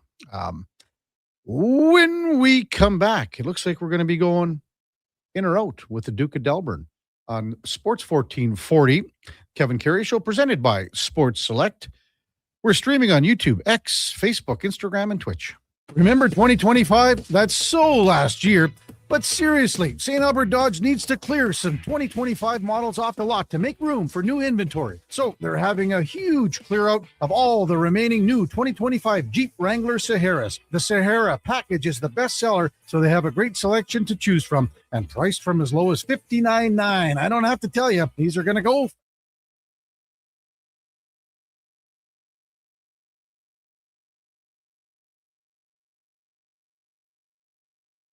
Monsieur Rooter, je suis plombier. Très bien, Mr. Rooter. Your name is Mr. Rooter, and you are in fact a plombier, a plumber. You are an excellent student. Au contraire, mon frère, je suis un excellent étudiant. Also, I'm not here for a French lesson. I'm here because... For a plumber who speaks your language, call Mr. Rooter. Hey, sports fans, we've got a clear choice for you. At Crystal Glass, we provide customers with the perfect glass for any job. From or repairs, we're your team. Call 310 Glass or visit crystalglass.ca. Crystal Glass. Support your circulatory health with NACA Platinum Nattokinase. This powerful enzyme cleans your arteries, helps with varicose veins, promotes improved blood flow, and more. Find NACA Platinum Nattokinase at Vitality Health Foods, where customer appreciation is the first Tuesday and Wednesday of every month. Hi, Mike here from Northgate Chevrolet Buick GMC. Free trips, free iPads, a barbecue, a wood stove, the #1 dealer in the world. What? Who cares? How about no pressure? A great deal. Finance rates as low as 0%. Trade values you can be happy with, and an indoor showroom. And we're pretty good people. Stop in and see us today. 13215 97th Street, or visit us online at northgategm.com. The longest running basketball show in Canada airs every Saturday morning at 10 on Sports 1440. Hoop City with Paul Sir introduces a new generation of basketball talk, and it's right here on Edmonton's home for sports, Sports 1440. River Cree is the place for all your favorite sports. River Cree Resort and Casino, featuring UFC action and boxing live on the big screens at Tap 25, the MVP of sports bars, and in the center bar. Plus, catch all the biggest games, every goal, every slam dunk. River Cree is also home to the Twin Rinks, where rec hockey and community teams come to play. Public skating available. Details at rivercreeresort.com. River Cree Resort and Casino. Excitement. Bet on it. Crave presents a new must-see original crime drama. You think you can just walk away with drug money and nobody's gonna come find you? The Borderline. You killed my friend. Set along the Thousand Islands border, a cop blurs the line to protect his past. I'm gonna keep you out of jail. Starring Stephen Amell, Tamara Podemski, Hamza Haq, and Minnie Driver. Did you catch the bad guys? I always catch the bad guys. The Borderline. Stream now, only on Crave. Subscribe at crave.ca.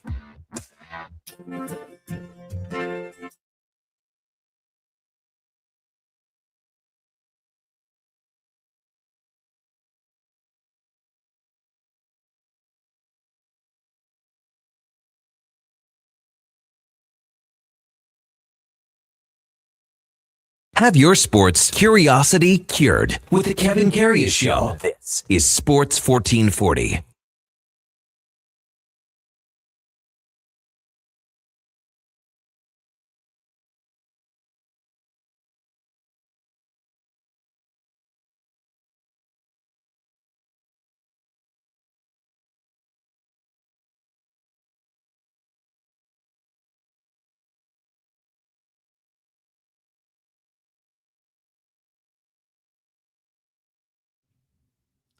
All right, welcome back to the big program. 9:44 in Edmonton. Kevin Karius, Duke of Delburne, with you, and Josh Fenwick on Sports 1440 AM radio. We're presented by Sports Select. We're streaming on YouTube, X, Facebook, Instagram, and Twitch. Lots to discuss here. Coming up with another edition of In or Out. Okay, you know what? Moving too fast. Bottom line, are you in or you out? In or out of what? No time for questions, just action. In or out? Well, then I'm out. I'm sorry, Jet. Actually, you're already in. Are you in or are you out? On Sports 1440. I thought you would go, I'm in, Bob. We would have had a really cool moment, but you kind of ruined the whole thing. All right, Duke, let her buck. Yesterday afternoon, Edmonton Oilers acquiring defenseman Connor Murphy from the Chicago Blackhawks, reshaping how the Oilers can deploy their defense group, adding another right-hander to the fold. His addition will balance the ice time of the second and third D pairings moving forward to near even minutes. The funny thing is here, Duke, that we don't even know once he arrives who's going to be on which pairing. Is it going to be Nurse and Murphy? Is it going to be Wallman and Murphy, which leaves Nurse and Emberson? Probably go in. And again, everything depends on, with special teams and PK and power play. Evan Bouchard's going to be at 23, 24 minutes a night here going down the stretch, which means Matthias Ekholm's going to be, right behind him because just less power play time. Sure, I'll go, and that it doesn't even matter to me. I think is who's on that pairing 2 or 3. They got to get it together, man. Get it together.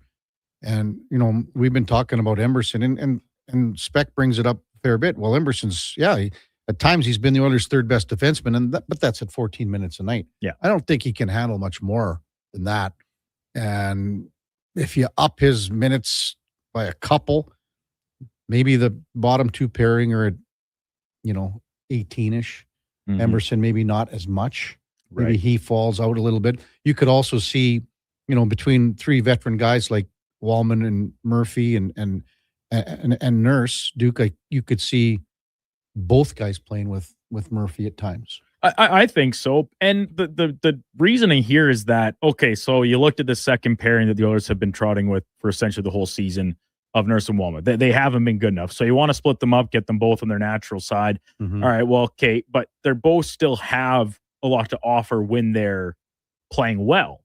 And I get everybody will push back on that from the Darnell Nurse front, but it's true. When he's playing well, he has a lot to offer at both ends of the ice. He's such a good skater, the size, the defending.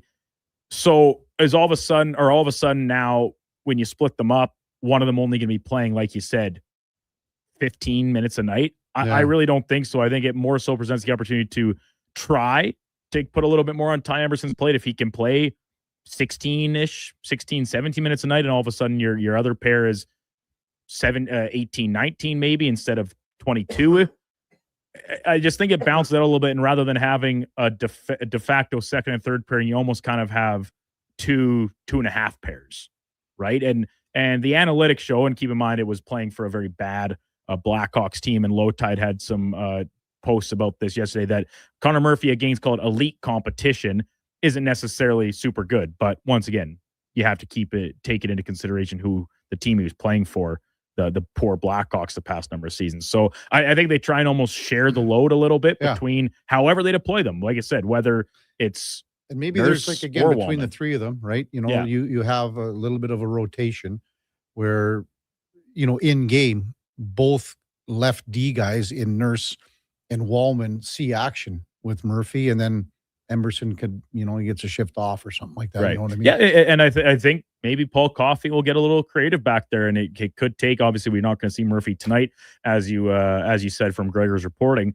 But after that, it might be a little bit of plug and play and see who fits where. And with all of a sudden another option on the right side, does that open the door for a potential split of Bouchard and Ekholm to try and further balance things? I don't know. I wouldn't bet on that possibility, but I'm not sure at this point anything can be ruled out with how poor, in particular, the second pairing has been for a good stretch of recent This text memory. from Kenneth here, Duke, he says Murphy was 6th in minutes for D in Chicago. That can't be correct. Let's see. 6th in minutes for D in Chicago. Is that so? That's average time on ice. I don't have that stat in front of me. Let me just see if I can pull it up here. Really per game, Kenneth says per game, 6th in minutes. I just don't see him being behind. Guys like Korchinski. I mean, if he's behind, there's no way he's behind Korchinski. That would put him at 6. If Korchinski's 5, not a chance. And if however it actually ends up going, because of the fact that Connor Murphy did kind of take a little bit of a back seat so they could give more exposure to this new younger crop of D-men, and they still relied on him a lot, particularly on the penalty kill. But if his overall minutes were slightly lower, would that be the most surprising thing I'd heard? No, I don't think it would be, because of what I just said, where they're actually trying to pull him back to give more exposure to Vlasic and Kaiser and Korchinski at times. This season, he's actually not listed on the Chicago side of things anymore. So Fenny could probably find those times. We can maybe circle back to that if we can, because Alex Vlasic and Wyatt Kaiser and Artem Levshinov are the 3 highest logging D-men. Well, that's what they look as the future of their team. Of course, they're going to try and give them more opportunity minutes as opposed to a veteran that's on the way out. Okay, well, I don't think. What do you got for me? It's Crevier has the lowest. Okay, so yeah, Crevier is the lowest of 6. What about like Korchinski? He's got to be below. But he's been back and forth from Springfield or Rockford, has he not? But either way. So Grzelcyk, his time on ice average per game is higher than Murphy. What are the numbers if you have them there? What are they? Okay, so Crevier is at 16:29, and then Murphy was at 16:34, and Grzelcyk's at 17:09 average time on ice. Okay, so we're talking seconds here. Yeah. Way to work, Fenny. Way to work, Josh. Way to do it. To tonight's game. Senators are in town. Oilers back at home after the little 3-game trip down to California. Game day prediction. I'm going back to the well, Kevin. What would be the 11th straight game for the Oilers? Give me the over. Currently 6.5 is the goal total. You know what, Duke? Tonight's the night it ends. You think so? I don't know why. This is a stupid feeling that I got the last time they played. And I mean, this is a million years ago. It was 3-2. This has to end sometime. It just can't continue, can it, Duke? And especially after everyone's been talking about tightening up defensively, especially for the Oilers. So tightening up defensively for the Oilers, I'm going to go like maybe a 3-2, 4-2 game here, Duke. So I'm going to go under. Just under. Just under. And I think it's, again, because of what happened on this road trip minus the LA game. I don't know. I'm just going to go on a hunch here. And I'm going to go, this one's going to be under 6.5. Under 6.5. Yeah, I don't know. I'm just not quite that optimistic at this point yet, Kevin. I'll believe it when I see it. How's that for you? On the Senators side of things, currently sitting 5 points out of the Eastern Conference's final playoff spot. Talked about it a little bit with Alex Adams here in the last segment and their goaltending situation and how it has plagued them at times this year.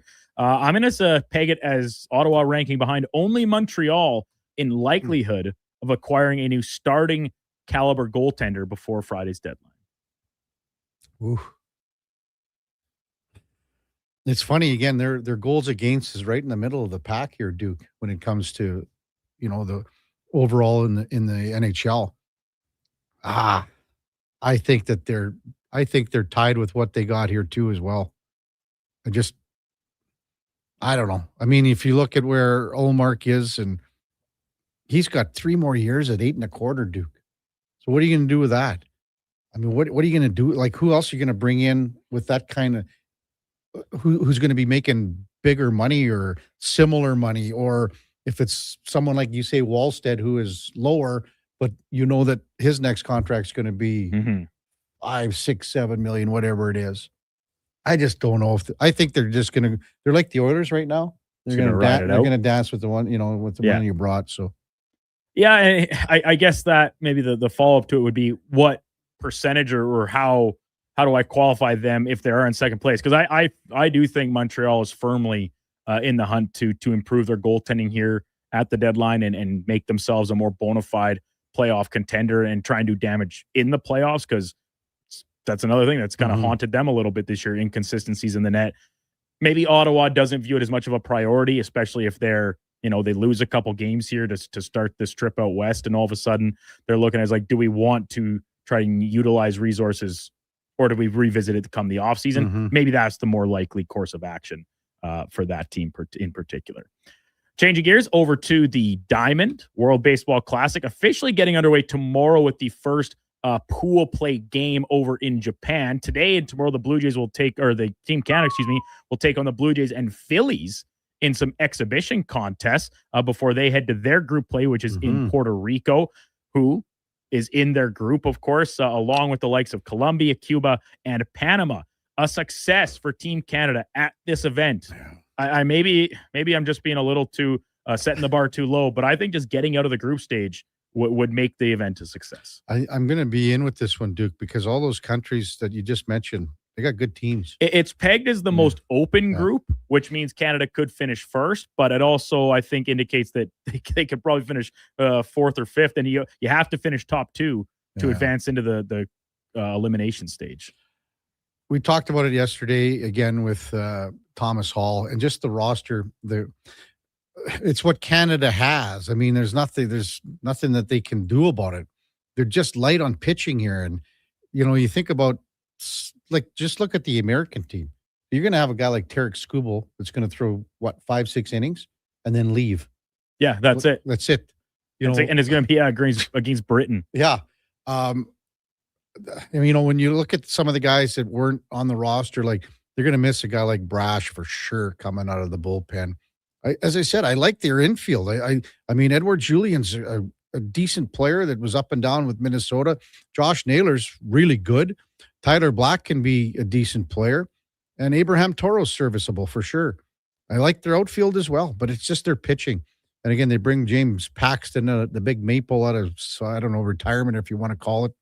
They don't have enough electric arms, hit and miss, I don't think, that's in their starting rotation or even in their bullpen. So I'll be in on it, Duke, and I'm looking forward to that. I'm going to try to watch that game later when they play the Blue Jays. That's on is it on at 11 or 1? Good question. Yeah. And I think it's on. I know it's on the Major League Baseball channel.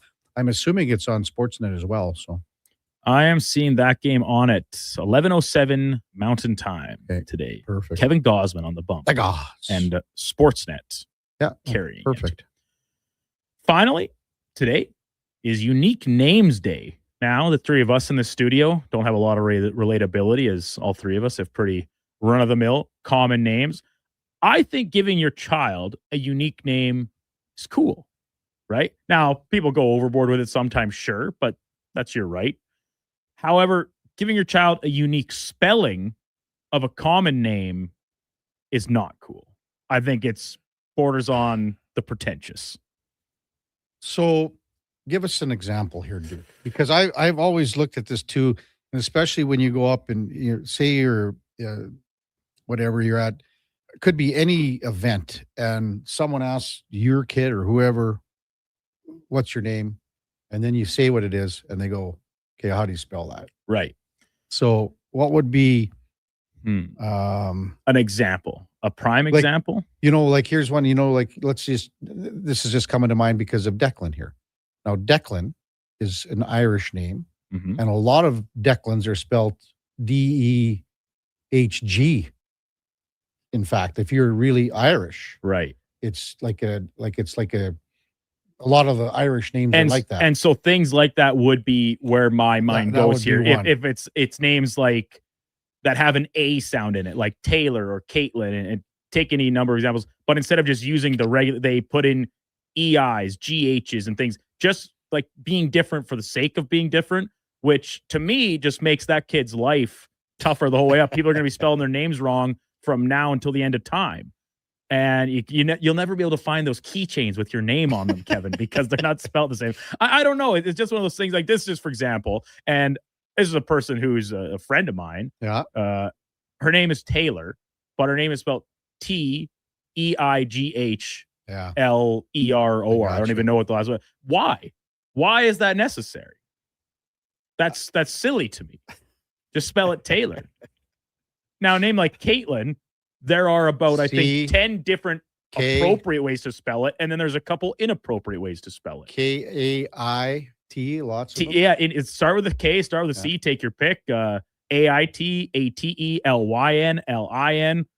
Those are all fine, but you can get a little crazy with it, that all of a sudden you're just got a whole mouthful of vowels all jumbled together in such a small space. I'll ask you this, Kevin. In all your years, broadcasting, schmoozing, doing everything you do, life living, what is the most unique name? Like in broadcasting? No, period. Like anybody you've met. And I don't mean unique spelling. I mean like a name that you've only ever met one person with that name. Like something like Rumpelstiltskin, you mean? Sure. Yeah, I don't know if you've met somebody named Rumpelstiltskin, but something like that. Oh, I don't know. I mean, something probably with a Q, Duke. Like, I mean... Quintus. Yeah. That was like Quentin, Quentin. Well, I know quite a few Quintins. Quentin, yeah. It's a hard question just off the top of my head, to be honest with you, Duke. But here's another example, Duke. Like, and this is how, and I don't know how you were taught at Nate here. Maybe both you guys can answer this.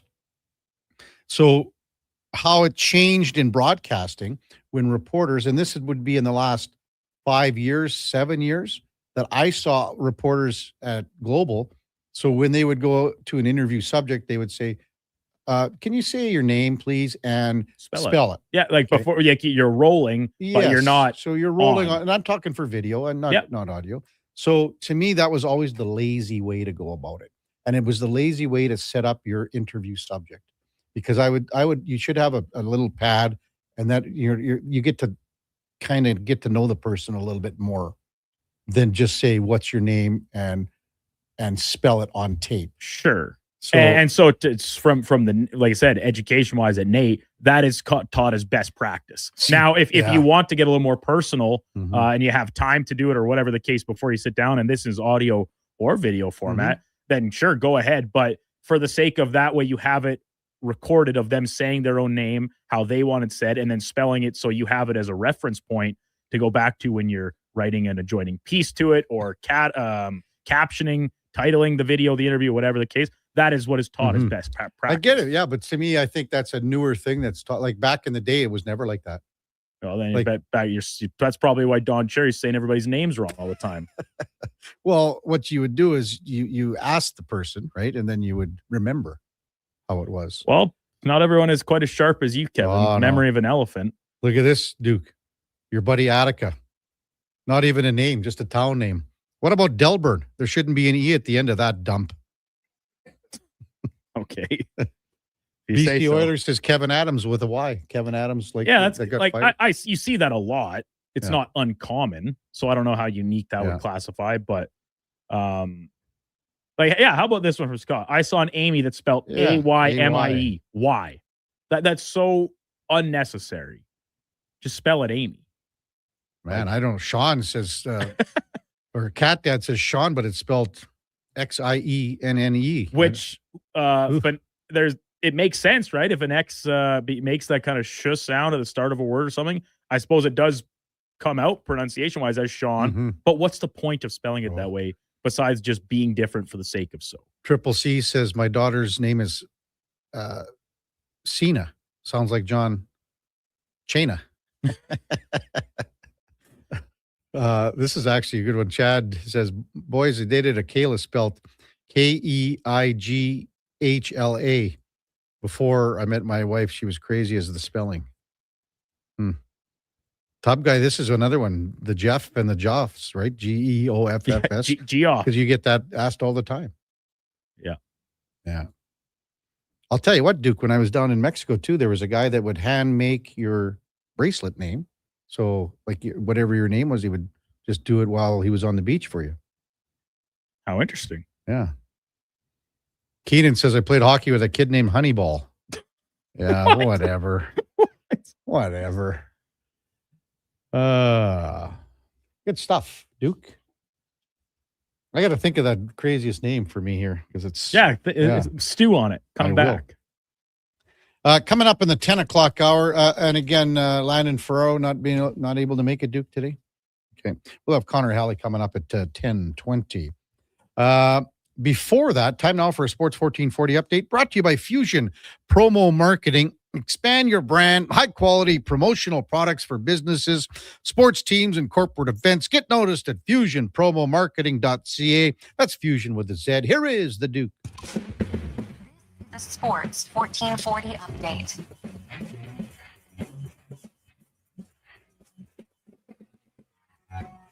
Game day for the Edmonton Oilers as they are back at home tonight, taking on the Ottawa Senators from Rogers Place. Puck drop coming just after 7 o'clock. Newly acquired Connor Murphy not expected to play as he remains in transit from Chicago. Around the rest of the league, busy night in the NHL. Boston hosting Pittsburgh, Vegas in Buffalo, Utah up against Washington, the Jets host Chicago, Dallas plays Calgary, Tampa against Minnesota, and in the nightcap, Montreal visiting the San Jose Sharks. In the association, 10 games total, including the Raptors back at it. They host the New York Knicks for a 5:30 tip-off from Scotiabank Arena. Elsewhere, Cleveland hosting the first place Pistons. OKC up against Chicago. Sixers welcome in the Spurs. And the LA Lakers take on New Orleans from Southern California.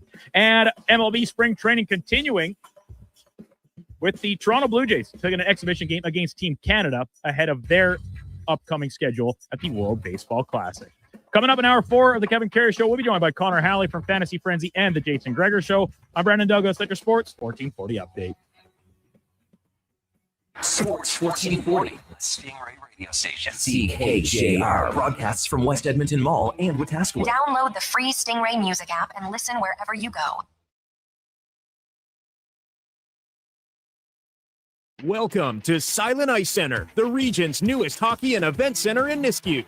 Featuring 2 NHL-size ice surfaces, premium seating, private suites, and an electric atmosphere. From elite hockey to major tournaments, concerts, and special events, this is where the action lives. And with Summit Restaurant overlooking the rink, every event is a full experience. Silent Ice Center, built for champions, built for the community. Book your ice, your event, or your next big night at Silent Ice Center. Email booking at silenticecenter.com. Support your circulatory health with NACA Platinum Nattokinase. This powerful enzyme cleans your arteries, helps with varicose veins, promotes improved blood flow, and more. Find NACA Platinum Nattokinase at Vitality Health Foods, where customer appreciation is the first Tuesday and Wednesday of every month. Who's that working on the underground utilities over there? All-Star Construction, that's who. What about the street lighting? Yep, All-Star Construction. And the directional drilling, hydrovacking, neighborhood renewal, and telecommunication work? Yep. Since 2009, All-Star Construction has been doing all that and more, shaping and building Edmonton communities for land developers all around Edmonton. That's what All-Star Construction is all about. NHL Star Sticks are back at McDonald's, and we're celebrating by going bigger. Make that smaller, way smaller than ever before. Collect the set and get one of 7 mini sticks with every NHL Star Sticks meal. Featuring McDavid, Matthews, Quinn Hughes, Makar, Celebrini, Reinhardt, and Montembeau. So get yours while they last. 1 stick per meal purchase. Limited time at participating Canadian restaurants. This hockey season, before every game, check out the pregame show with Andrew Walker on Sports 1440. It's brought to you by Titan Supply, your only source for rigging, lifting, and hauling products. Visit titansupply.ca. For almost half a century, families, farmers, and mechanics across Alberta have trusted Ed's Auto Salvage in Westlock. Why? Because we know cars and we know value. Hi, Lisa here. And whether it's keeping your work truck hauling or getting your teenager's first car back on the road, Ed's has the parts you need at prices you can afford. Reliable, affordable, local. That's Ed's Auto Salvage. With province-wide shipping and daily delivery to Edmonton, visit us at edsautosalvage.com.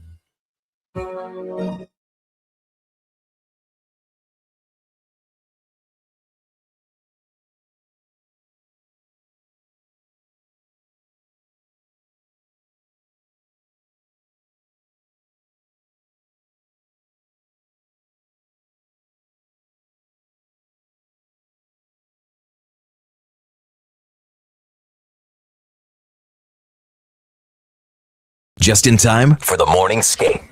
This is the Kevin Karius Show on Sports 1440.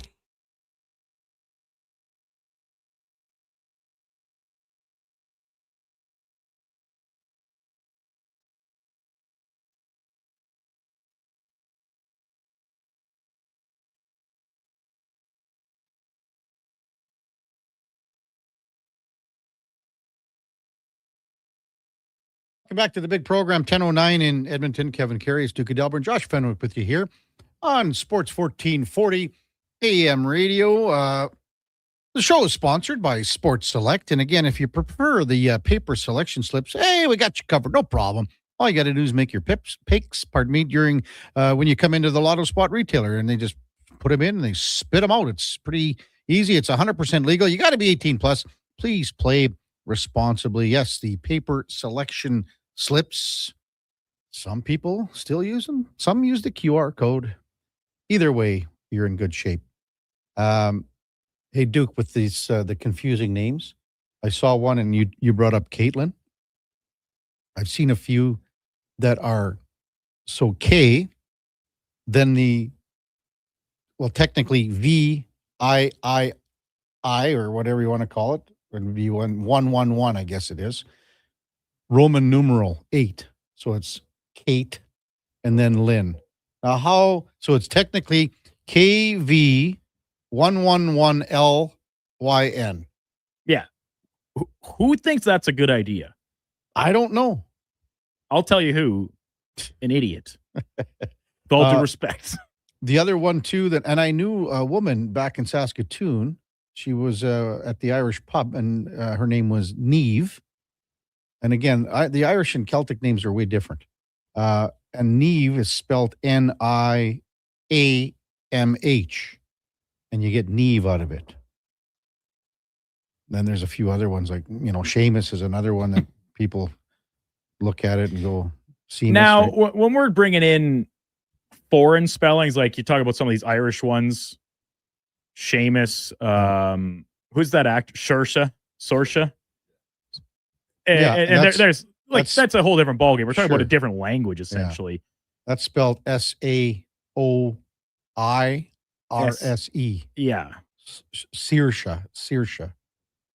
That's how I've got it anyway, Duke. Sure. I don't know.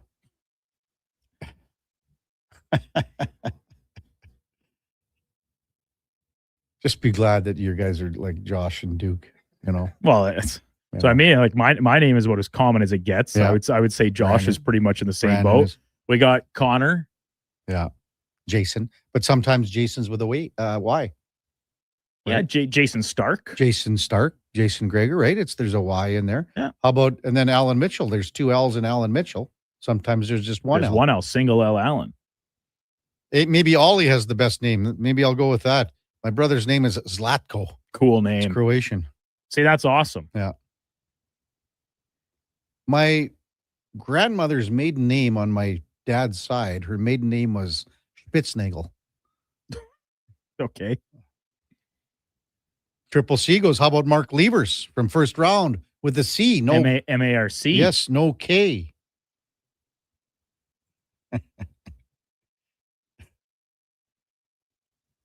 Man. But there's some wild names out there. There's no denying that for sure. Mm-hmm. Text 833-401-1440. Again, Connor Murphy will not play tonight. He'll make his debut against Ottawa. This is Tony Brar reporting now too. And I'll be honest, if this is correct, I thought that Chris Knobloch was going the other way. Tony Brar says that Connor Ingram starts tonight.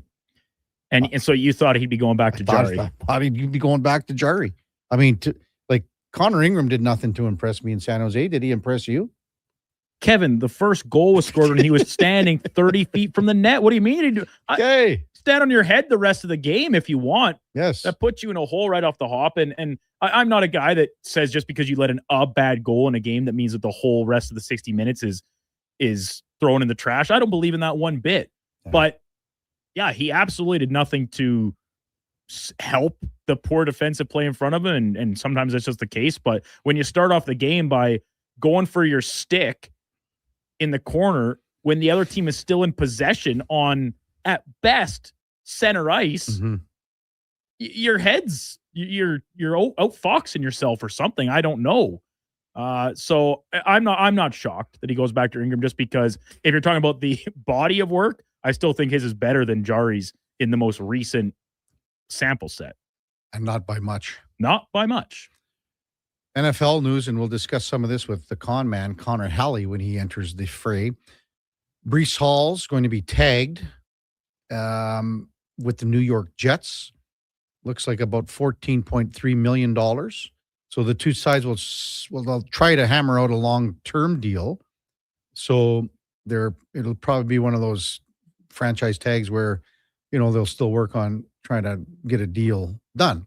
Now, on the other side of the fence here, now Adam Schefter reporting that the Seattle Seahawks are not expected to tag Super Bowl MVP Kenny Walker III.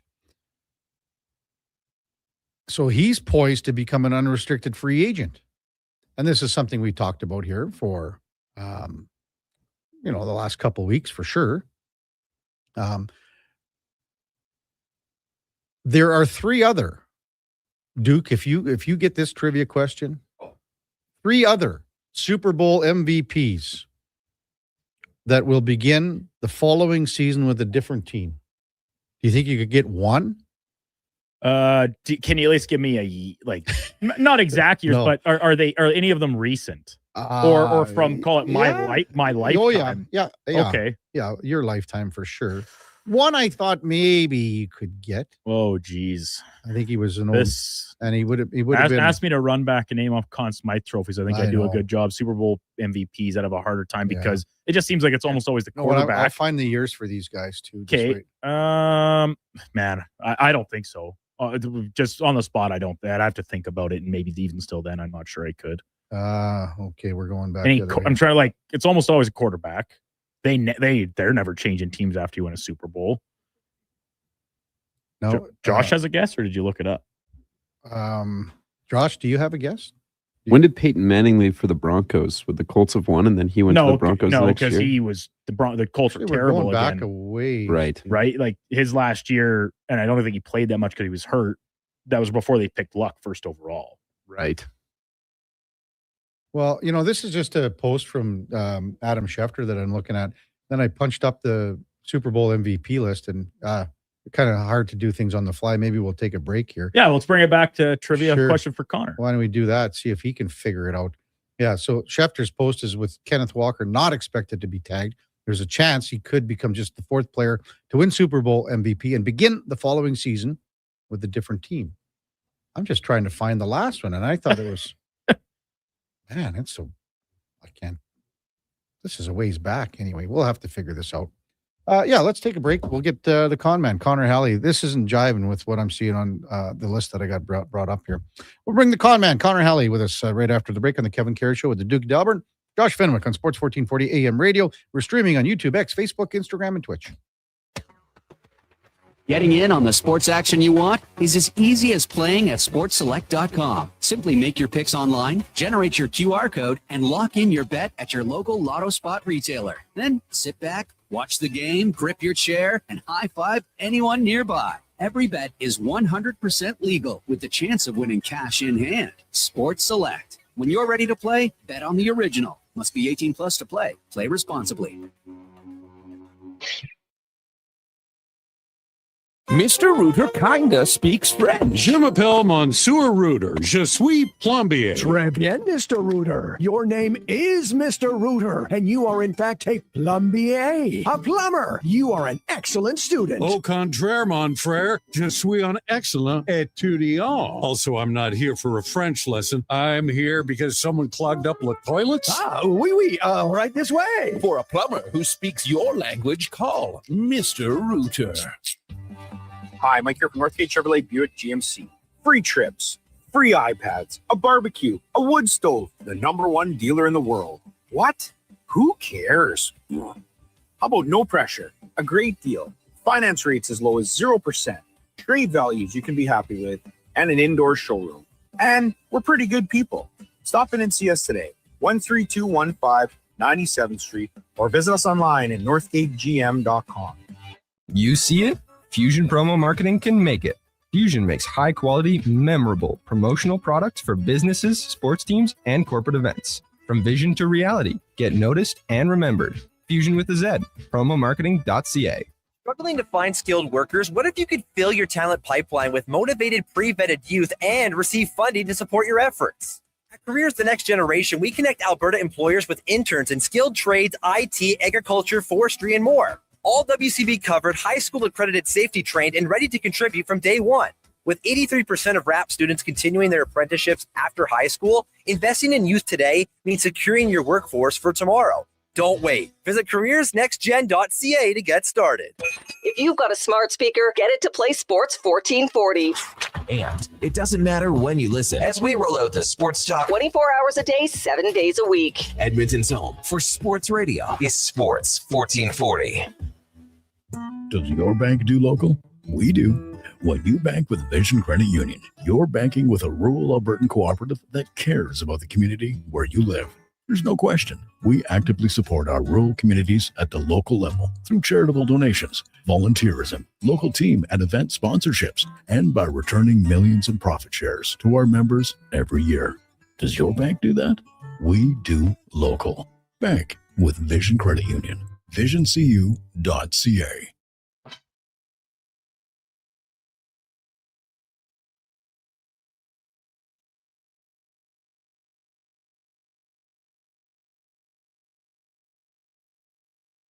Have your sports curiosity cured with the Kevin Karius Show. This is Sports 1440.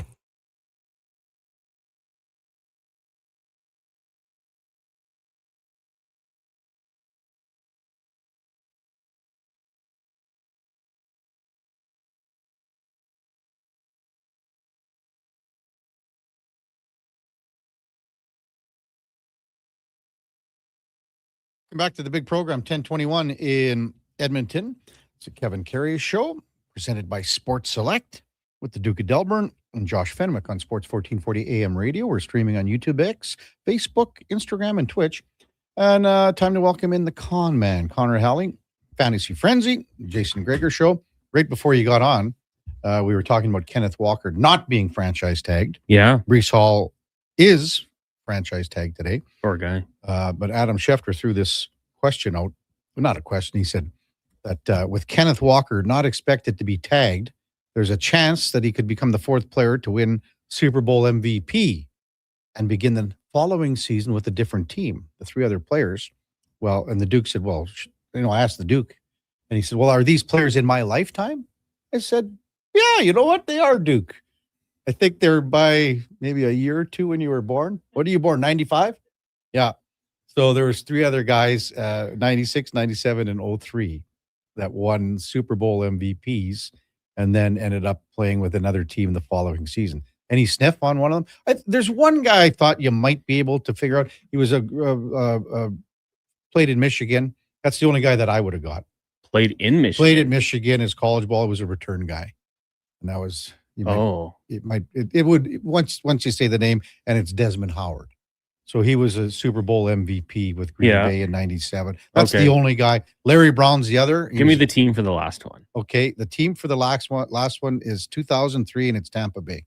Dexter Jackson. There you go. Follows me on Instagram. Does he? Yeah. You're kidding. No. Well, you got to be stoked about that. Yeah, I will. I hype him up because he's had one heck of a game. Yeah. 2 interceptions against the Raiders. Yeah. Gruden had him knowing exactly where to go, taking Rich Gannon and the boys down. Yeah. The Bucks, shout out to the Bucks for that one because Raiders fans would have another thing to hold over Chargers fans' heads. But yeah, that when you think about it, and all the three guys that we named, none of them are quarterbacks, none of them are running backs, none of them are receivers.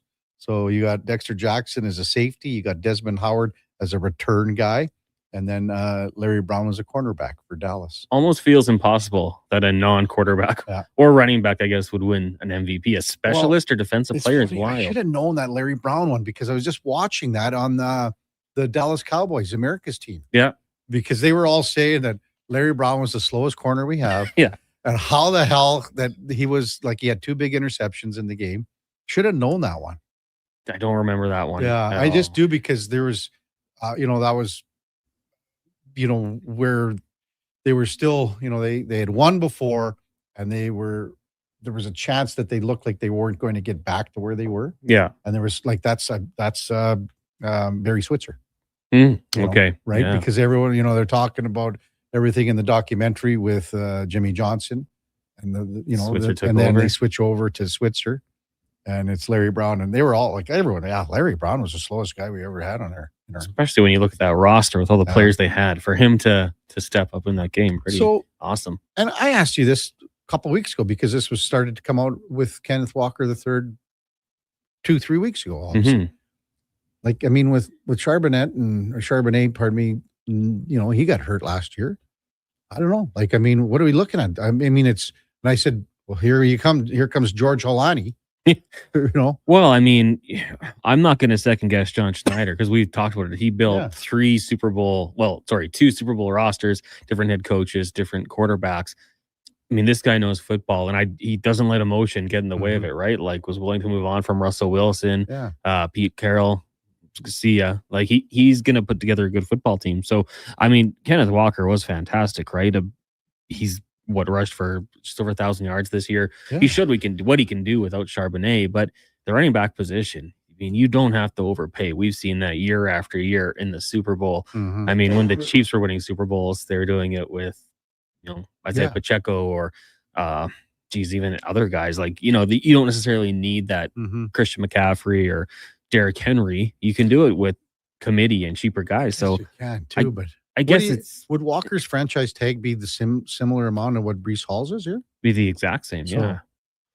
I feel bad for Breece Hall because he probably saw the light. He's getting out of New York, go to a different team, and no, they're pulling him right back in. I guess Kenneth Walker's living his dream. That's too bad. Do you think there's ever a chance that maybe there's an agreement between Walker and I could see it. Seattle? Yeah, I mean, maybe if you looked at it, what would it be? It was like $15 million or something like that. Perhaps they say, hey, we'll lock you up for 4 years and we'll give you a hair less than against the cap. Gives it a little more room for them to work with, and maybe top loaded, and then the last couple of years drop off. So if they do release him, not such a big penalty. But I mean, you would think after what he did, you'd want him back, and if not, some team will pay. Yeah, and I mean, do they have another guy that they would tag in Seattle ahead of him that would make more sense on the cap? I'm just trying to at what point are they at with JSN where they got to look at him? Yeah. And do they want to do that? Because again, his number is going to be astronomical compared to Kenneth Walker III. Yeah. Well, he's going to be, I think at the end of this year, he's eligible. Okay. So, but I mean, why do you want to do that either? Because now that franchise tag is at, it's at 40 or whatever it is, 38, 40, whatever it is. I think he'll get paid. Yeah. I think they'll probably recognize him. And for him, like the writing's on the wall. You look at, who's the last receiver to get the big deal? T. Higgins. And he probably wants Jamar Chase money more than T. Higgins, right? Yeah. Like that was the bigger deal. And he's coming off a year where he was the best receiver in football. Maybe a toss up between he and Puka Nacua. So I think that for that one, it's kind of easier one to swallow. But the running back position is tough. And I'm just going to look it up quickly. Kenneth Walker, how old is he? 27? Yeah. Well, that's the whole thing. Like, this is a guy, he'd be in year 4, right? He's only 25, so he'll be 26 next year. I mean, there's lots of, you give him 3-4 good, I'd say give him years 3 more years at least, especially if you're going to pair him up with Charbonnet. Yeah. But again, you can also draft a running back and pay him $3 million or whatever it might be. So, Connor Halley with us in studio here at the West Edmonton Mall Stingray Studio, Sports 1440 AM radio. I was listening to the guys coming into work at 6 this morning, and they're talking about Malik Willis, and they're talking about the amount of cash that some teams might throw at this guy. And like the numbers are astronomical, and they don't make sense either. So like they're talking like $35 million for Malik Willis is like done nothing really. If he pans out as a starting quarterback, that could be a very good value deal. I mean, the guys these days that are first round picks that get that second contract, I mean, we're getting to $55 million, right?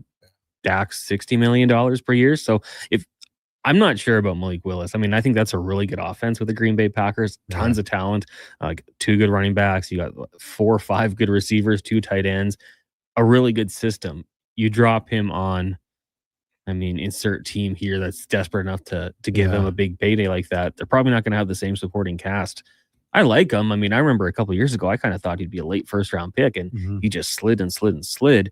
Wasn't very good with the Titans, but showed glimpses with the Packers. So if a perfect system and they've got weapons, I don't mind it. But yeah, it's a lot of dough, man. that's a lot of money. And how many years are you committing to him for? But I like him as a player. That's a lot of dough. And then they were, saying the same thing about Daniel Jones, because now he's in that same numerical stratosphere here at 35 to whatever, even maybe more than that. Yeah. He's more of, I think who's more accomplished, Jones or Willis? Jones, because and he, that's 10 games last year because he did nothing in New York. One playoff appearance, I guess.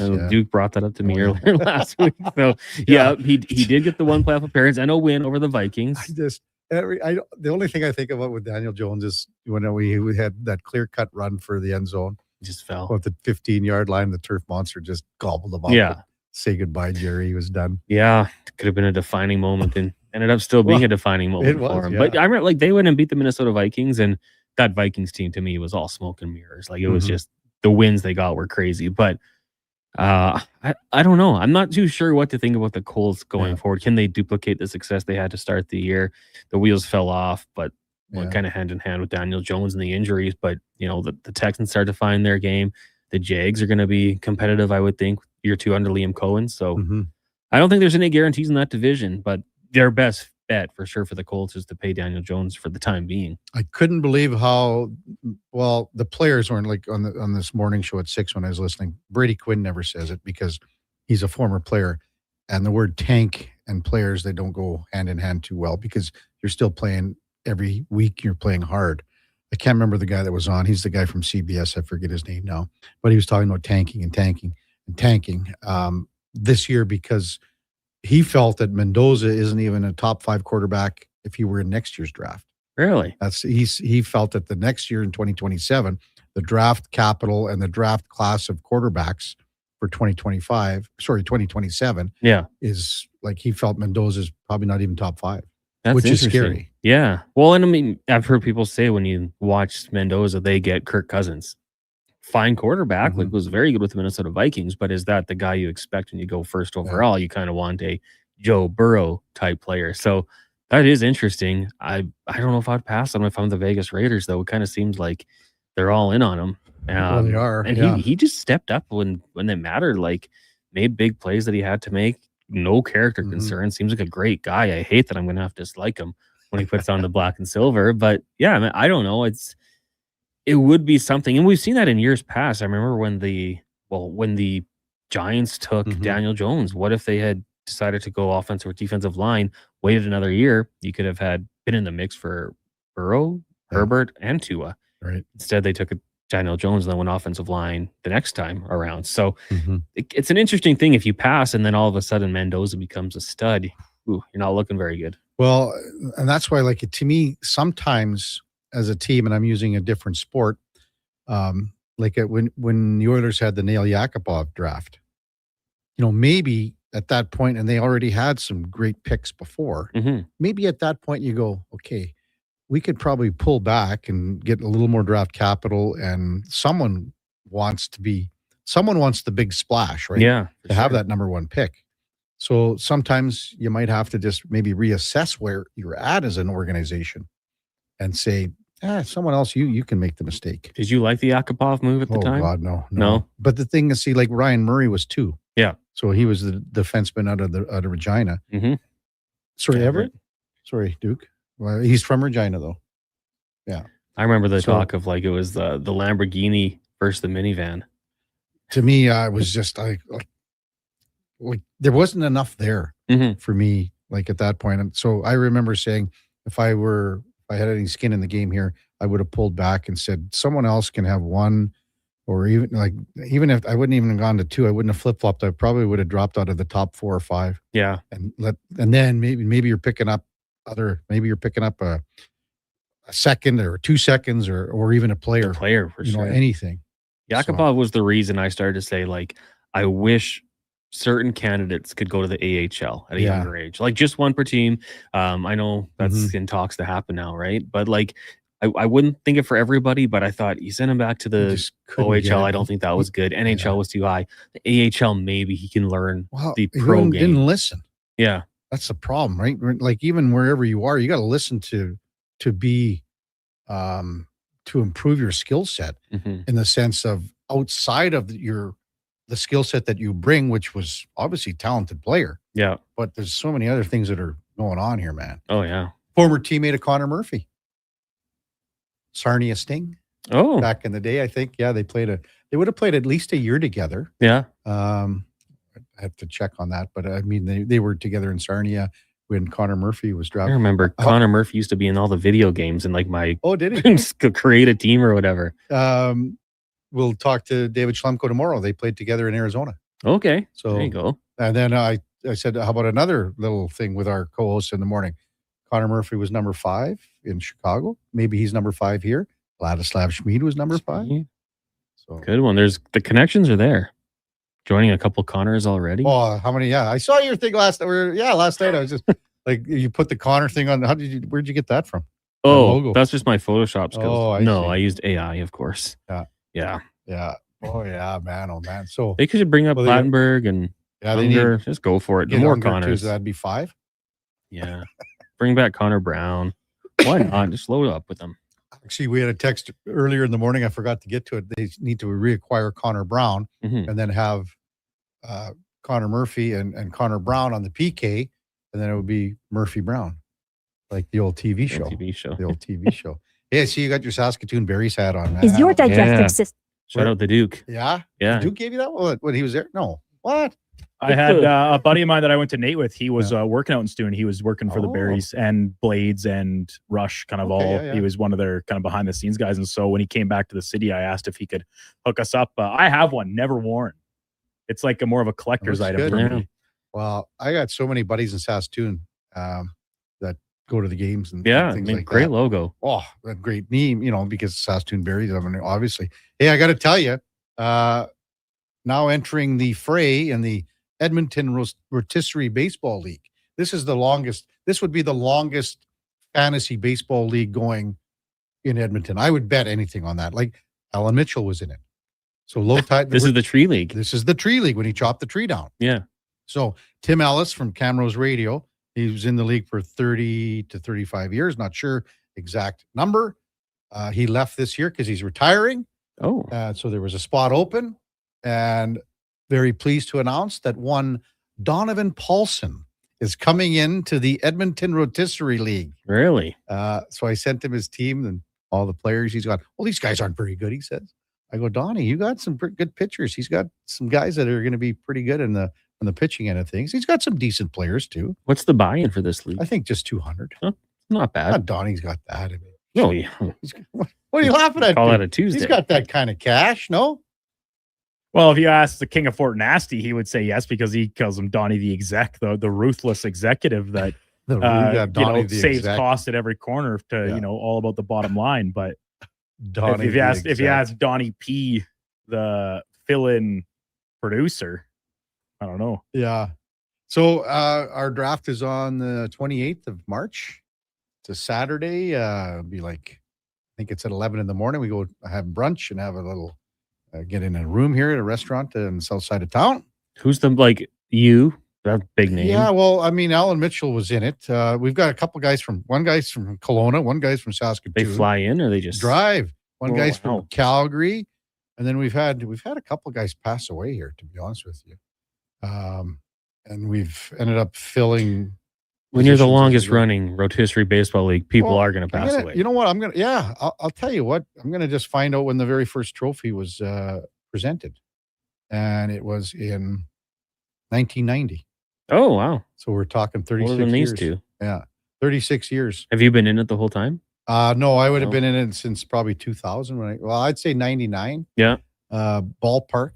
I went on a real hard run there. I won in 15, I won in 17, won in 18, and won in 21.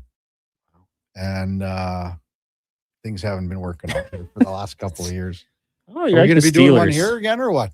Absolutely. Yeah. I don't know if we'll have 20 teams or what it'll be, but we'll be doing something. We had 20 teams last year. It was 20 teams, yeah. Really? Then we talked about doing 20 teams for football, but it capped us at 12. I will let Duke control the team again this year. Duke's a wizard, man. Yeah. Hey, he's such a disappointing result. It was ours. Yeah. It was ours wire to wire, and then we just lose in the final. That was tough. But or anyway, semifinal, I think, wasn't it, Franz? So Donnie P's got this to talk about on Low Tide Show. I did ask Tide if he wanted to come back, and he said no. Does Donnie get to change his team name? Yes, he puts in whatever he wants. So what would you think the best name for like Donnie P and the execs, maybe? Low Tide's Tree. That's what I would make it. Low Tide's Tree? Yeah. Yeah. Well, there's probably 6 guys. Did he tell that story to you guys? He's told me. He said it on the air here probably 5 times. I mean, he got so mad that he went outside and chopped the tree down. That just reminds me of like Clark Griswold out of Christmas Vacation or something. He would have been just... I would like to be with Tide back then, like to see how intense he would have been in this draft. And now how it's just all smooth, right? Calm down, the nerves, nothing. I don't know. I mean, fantasy sports at times has really bugged me, Yeah. But maybe hit the pillow or something, but I've never dropped down a tree. No, it's nor wild. Nor would you. What's coming up on the Jason Gregor show today, Con Man? Oh, it'll be a busy show today, of course. Oilers and Sens. So Dean Brown going to join us, the voice of the team. Great guy. We've also got Terry Ryan for an hour with Dave McCarthy. So we'll do 5 questions with him. We got Struddy, DVD, Spec, and Cam Tate's 2-minute warning. Man, you're loaded up. Yeah, it's a busy Did you day. even have to get another guest besides Brownie? Dean That's Brown? it. Well, we might get someone at 2:40. We'll have to see. You're loaded. See where we go. You're loaded. I know. It's pretty nice. Yeah. Have a great show and have a good fantasy frenzy. Thank you. That's Connor Halley. You'll hear him coming up at the top of the hour with the Duke on Fantasy Frenzy, and then at 2 o'clock with the Jason Gregor show. When we come back, we'll wrap up the show here on the Kevin Karius Show, presented by Sports Select. We're streaming on YouTube, X, Facebook, Instagram, and Twitch, and we're back right after the break. Is your digestive system crying for help? NACA Nutri Probiotic Veggie Caps fight bloating and constipation, strengthen immunity, and can even aid in weight management. Find them at Vitality Health Foods, where customer appreciation is the first Tuesday and Wednesday of every month. Do you sit around at work listening to sports radio all day? That's right, my friend. There's no shame in it. It's the good life, and we're not here to snitch. Hey, if your company advertised on Sports 1440, you could be the one listening for your company's ad every day. Now you've got an excuse to listen to Sports 1440 all day. It's part of the job. Sounds like someone's getting a promotion. Email Gregor at sports1440.ca, and let's get to work for you. Getting your vehicle sparkling clean doesn't have to cost a fortune. Take it into Hughes today and pay just loonies a wash. Find us at HughesCarWash.com.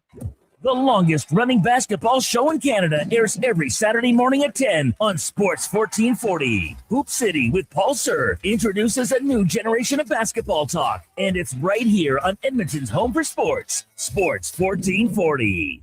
Does your bank do local? We do. When you bank with Vision Credit Union, you're banking with a rural Albertan cooperative that cares about the community where you live.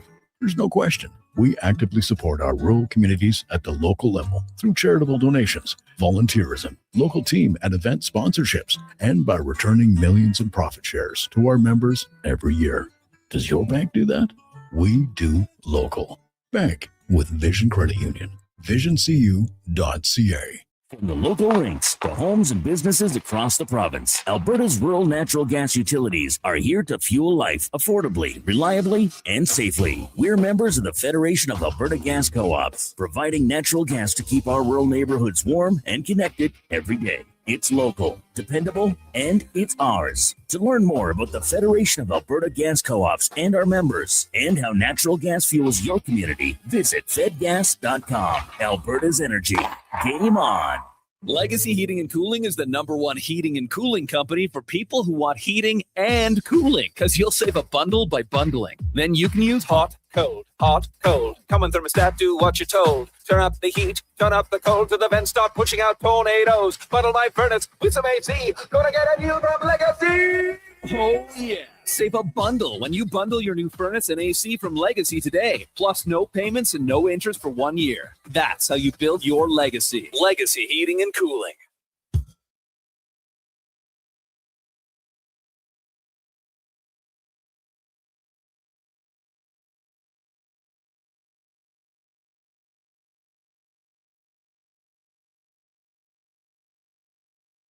Sports 1440. All sports, all day. On YouTube, Facebook, and X. Thanks for listening to Edmonton's sports leader.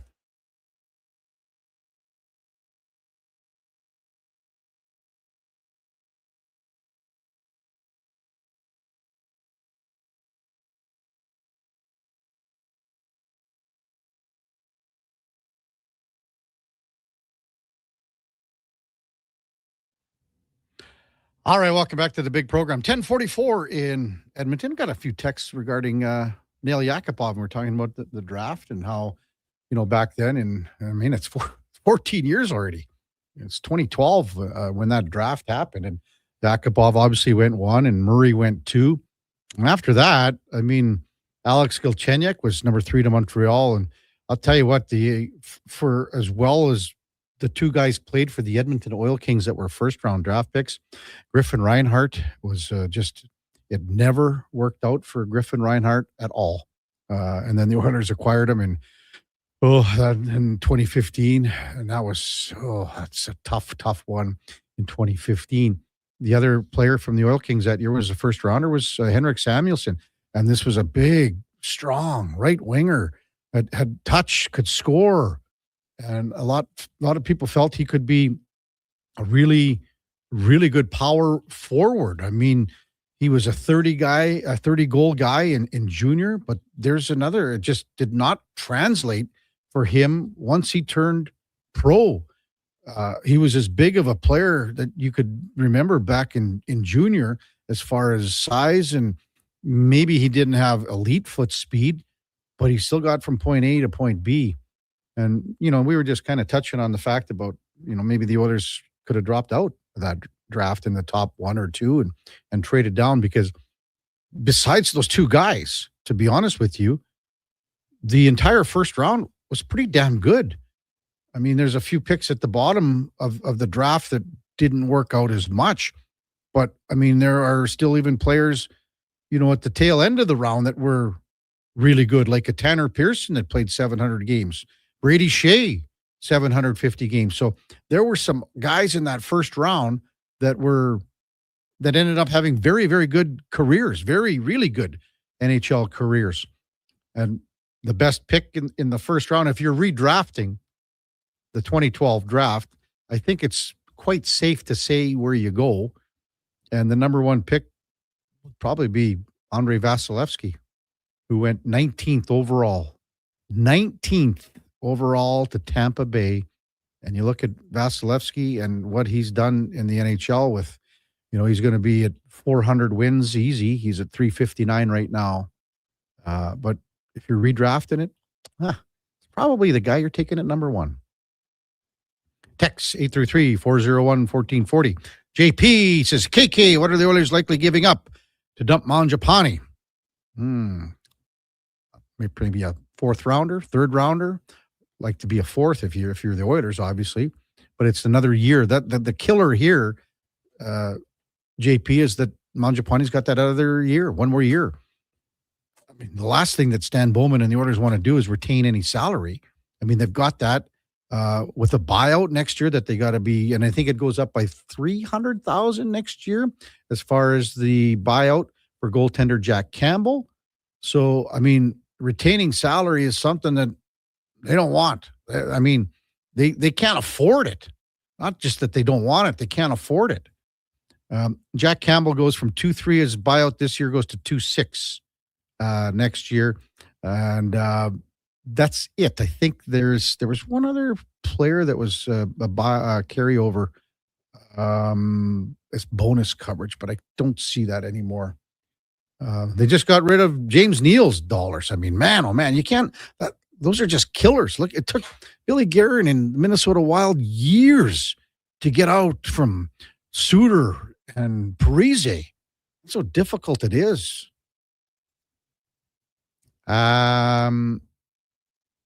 Text 833-401-1440. Steve from Drumheller says, in that Yak draft, they desperately needed defense.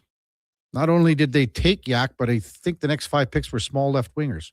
Small left wingers. Well, Galchenyuk was a bigger guy. I mean, it was all D's, I think. No, unless he's talking about who the Oilers took as far as players. Okay. Most of the guys were D.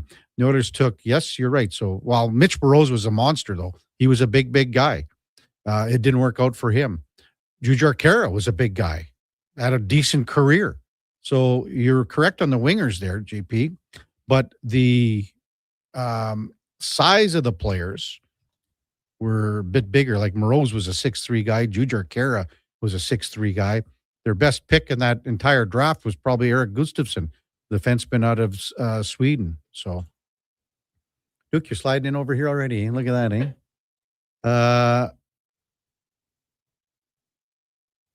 In case you missed it, Connor Ingram's going to go tonight. The Oilers were media availability, I believe. I'm just going to check on who they've discussed to talk to this morning. Darnell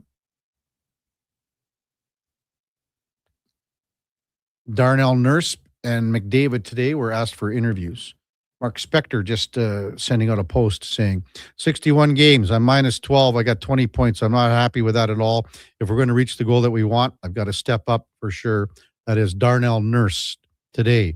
Now, if you remember what Darnell Nurse said following the game in San Jose, it was very limited, not much at all. 1 or 2 word answer.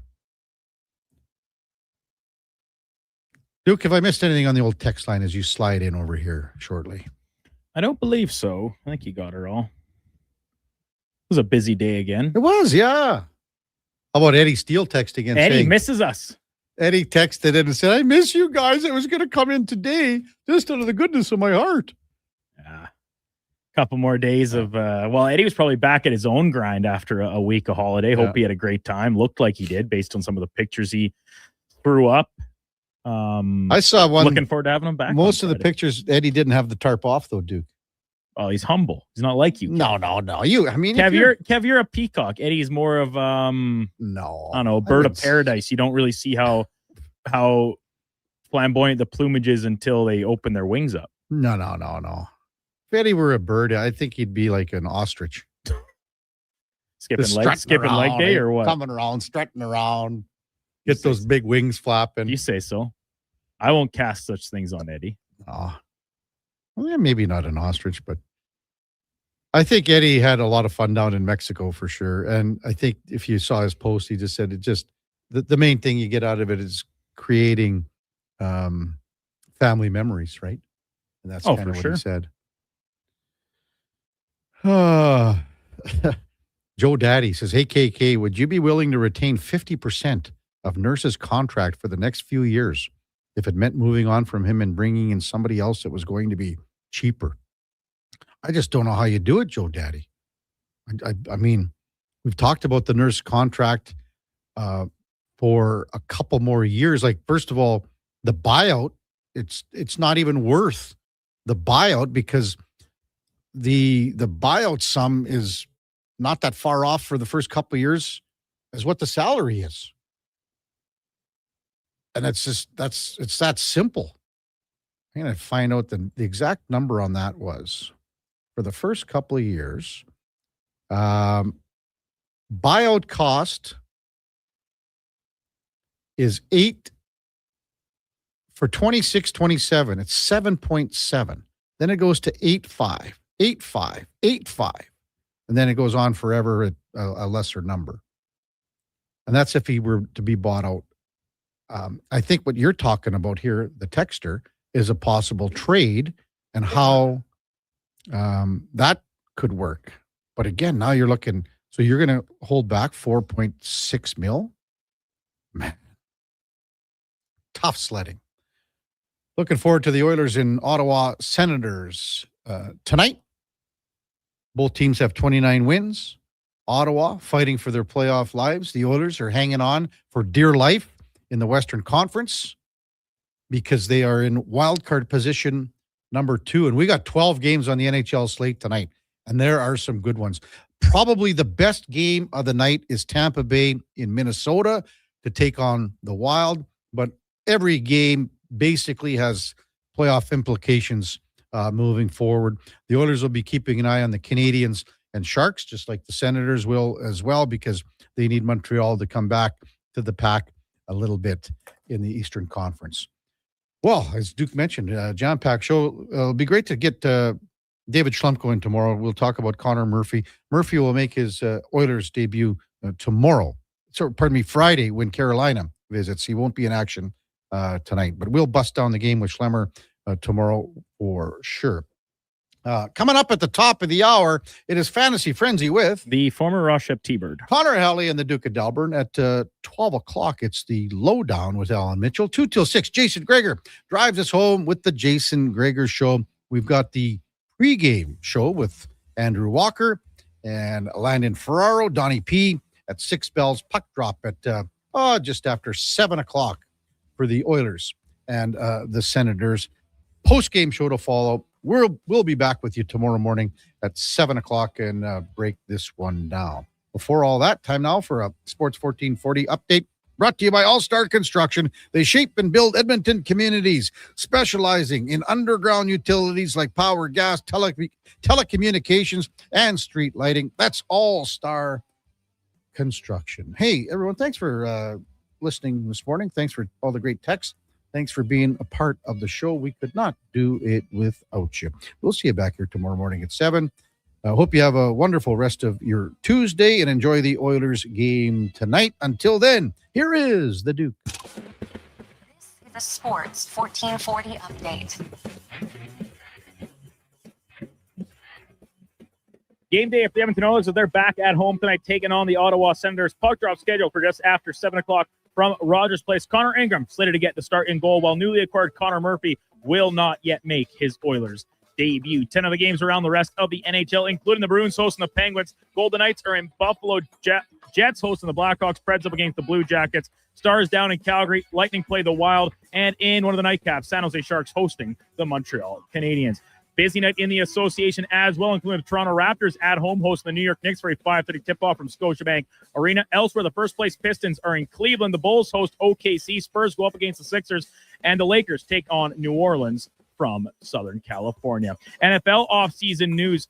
New York Jets expected to place the franchise tag on running back Breece Hall, while Super Bowl MVP Kenneth Walker is not expected to be tagged by the Seattle Seahawks and hit free agency. Montana's Briar out in Newfoundland. Results from earlier this morning. Battle of Manitoba teams. Dunstone takes it over Calvert 6-3. Northern Ontario beat BC 11-3. Saskatchewan top New Brunswick 10-4. And the Battle of the Cooey brothers. Alberta's Kevin doubling up on brother Jamie 6-3. Coming up the top of the hour here, Ontario will play Newfoundland, Nova Scotia up against Brad Gushue's Newfoundland rank. Quebec playing Team Canada and Brad Jacobs, and Saskatchewan taking on none of it. Coming up on Sports 1440, it is Fantasy Frenzy with Hallie and Douglas. I'm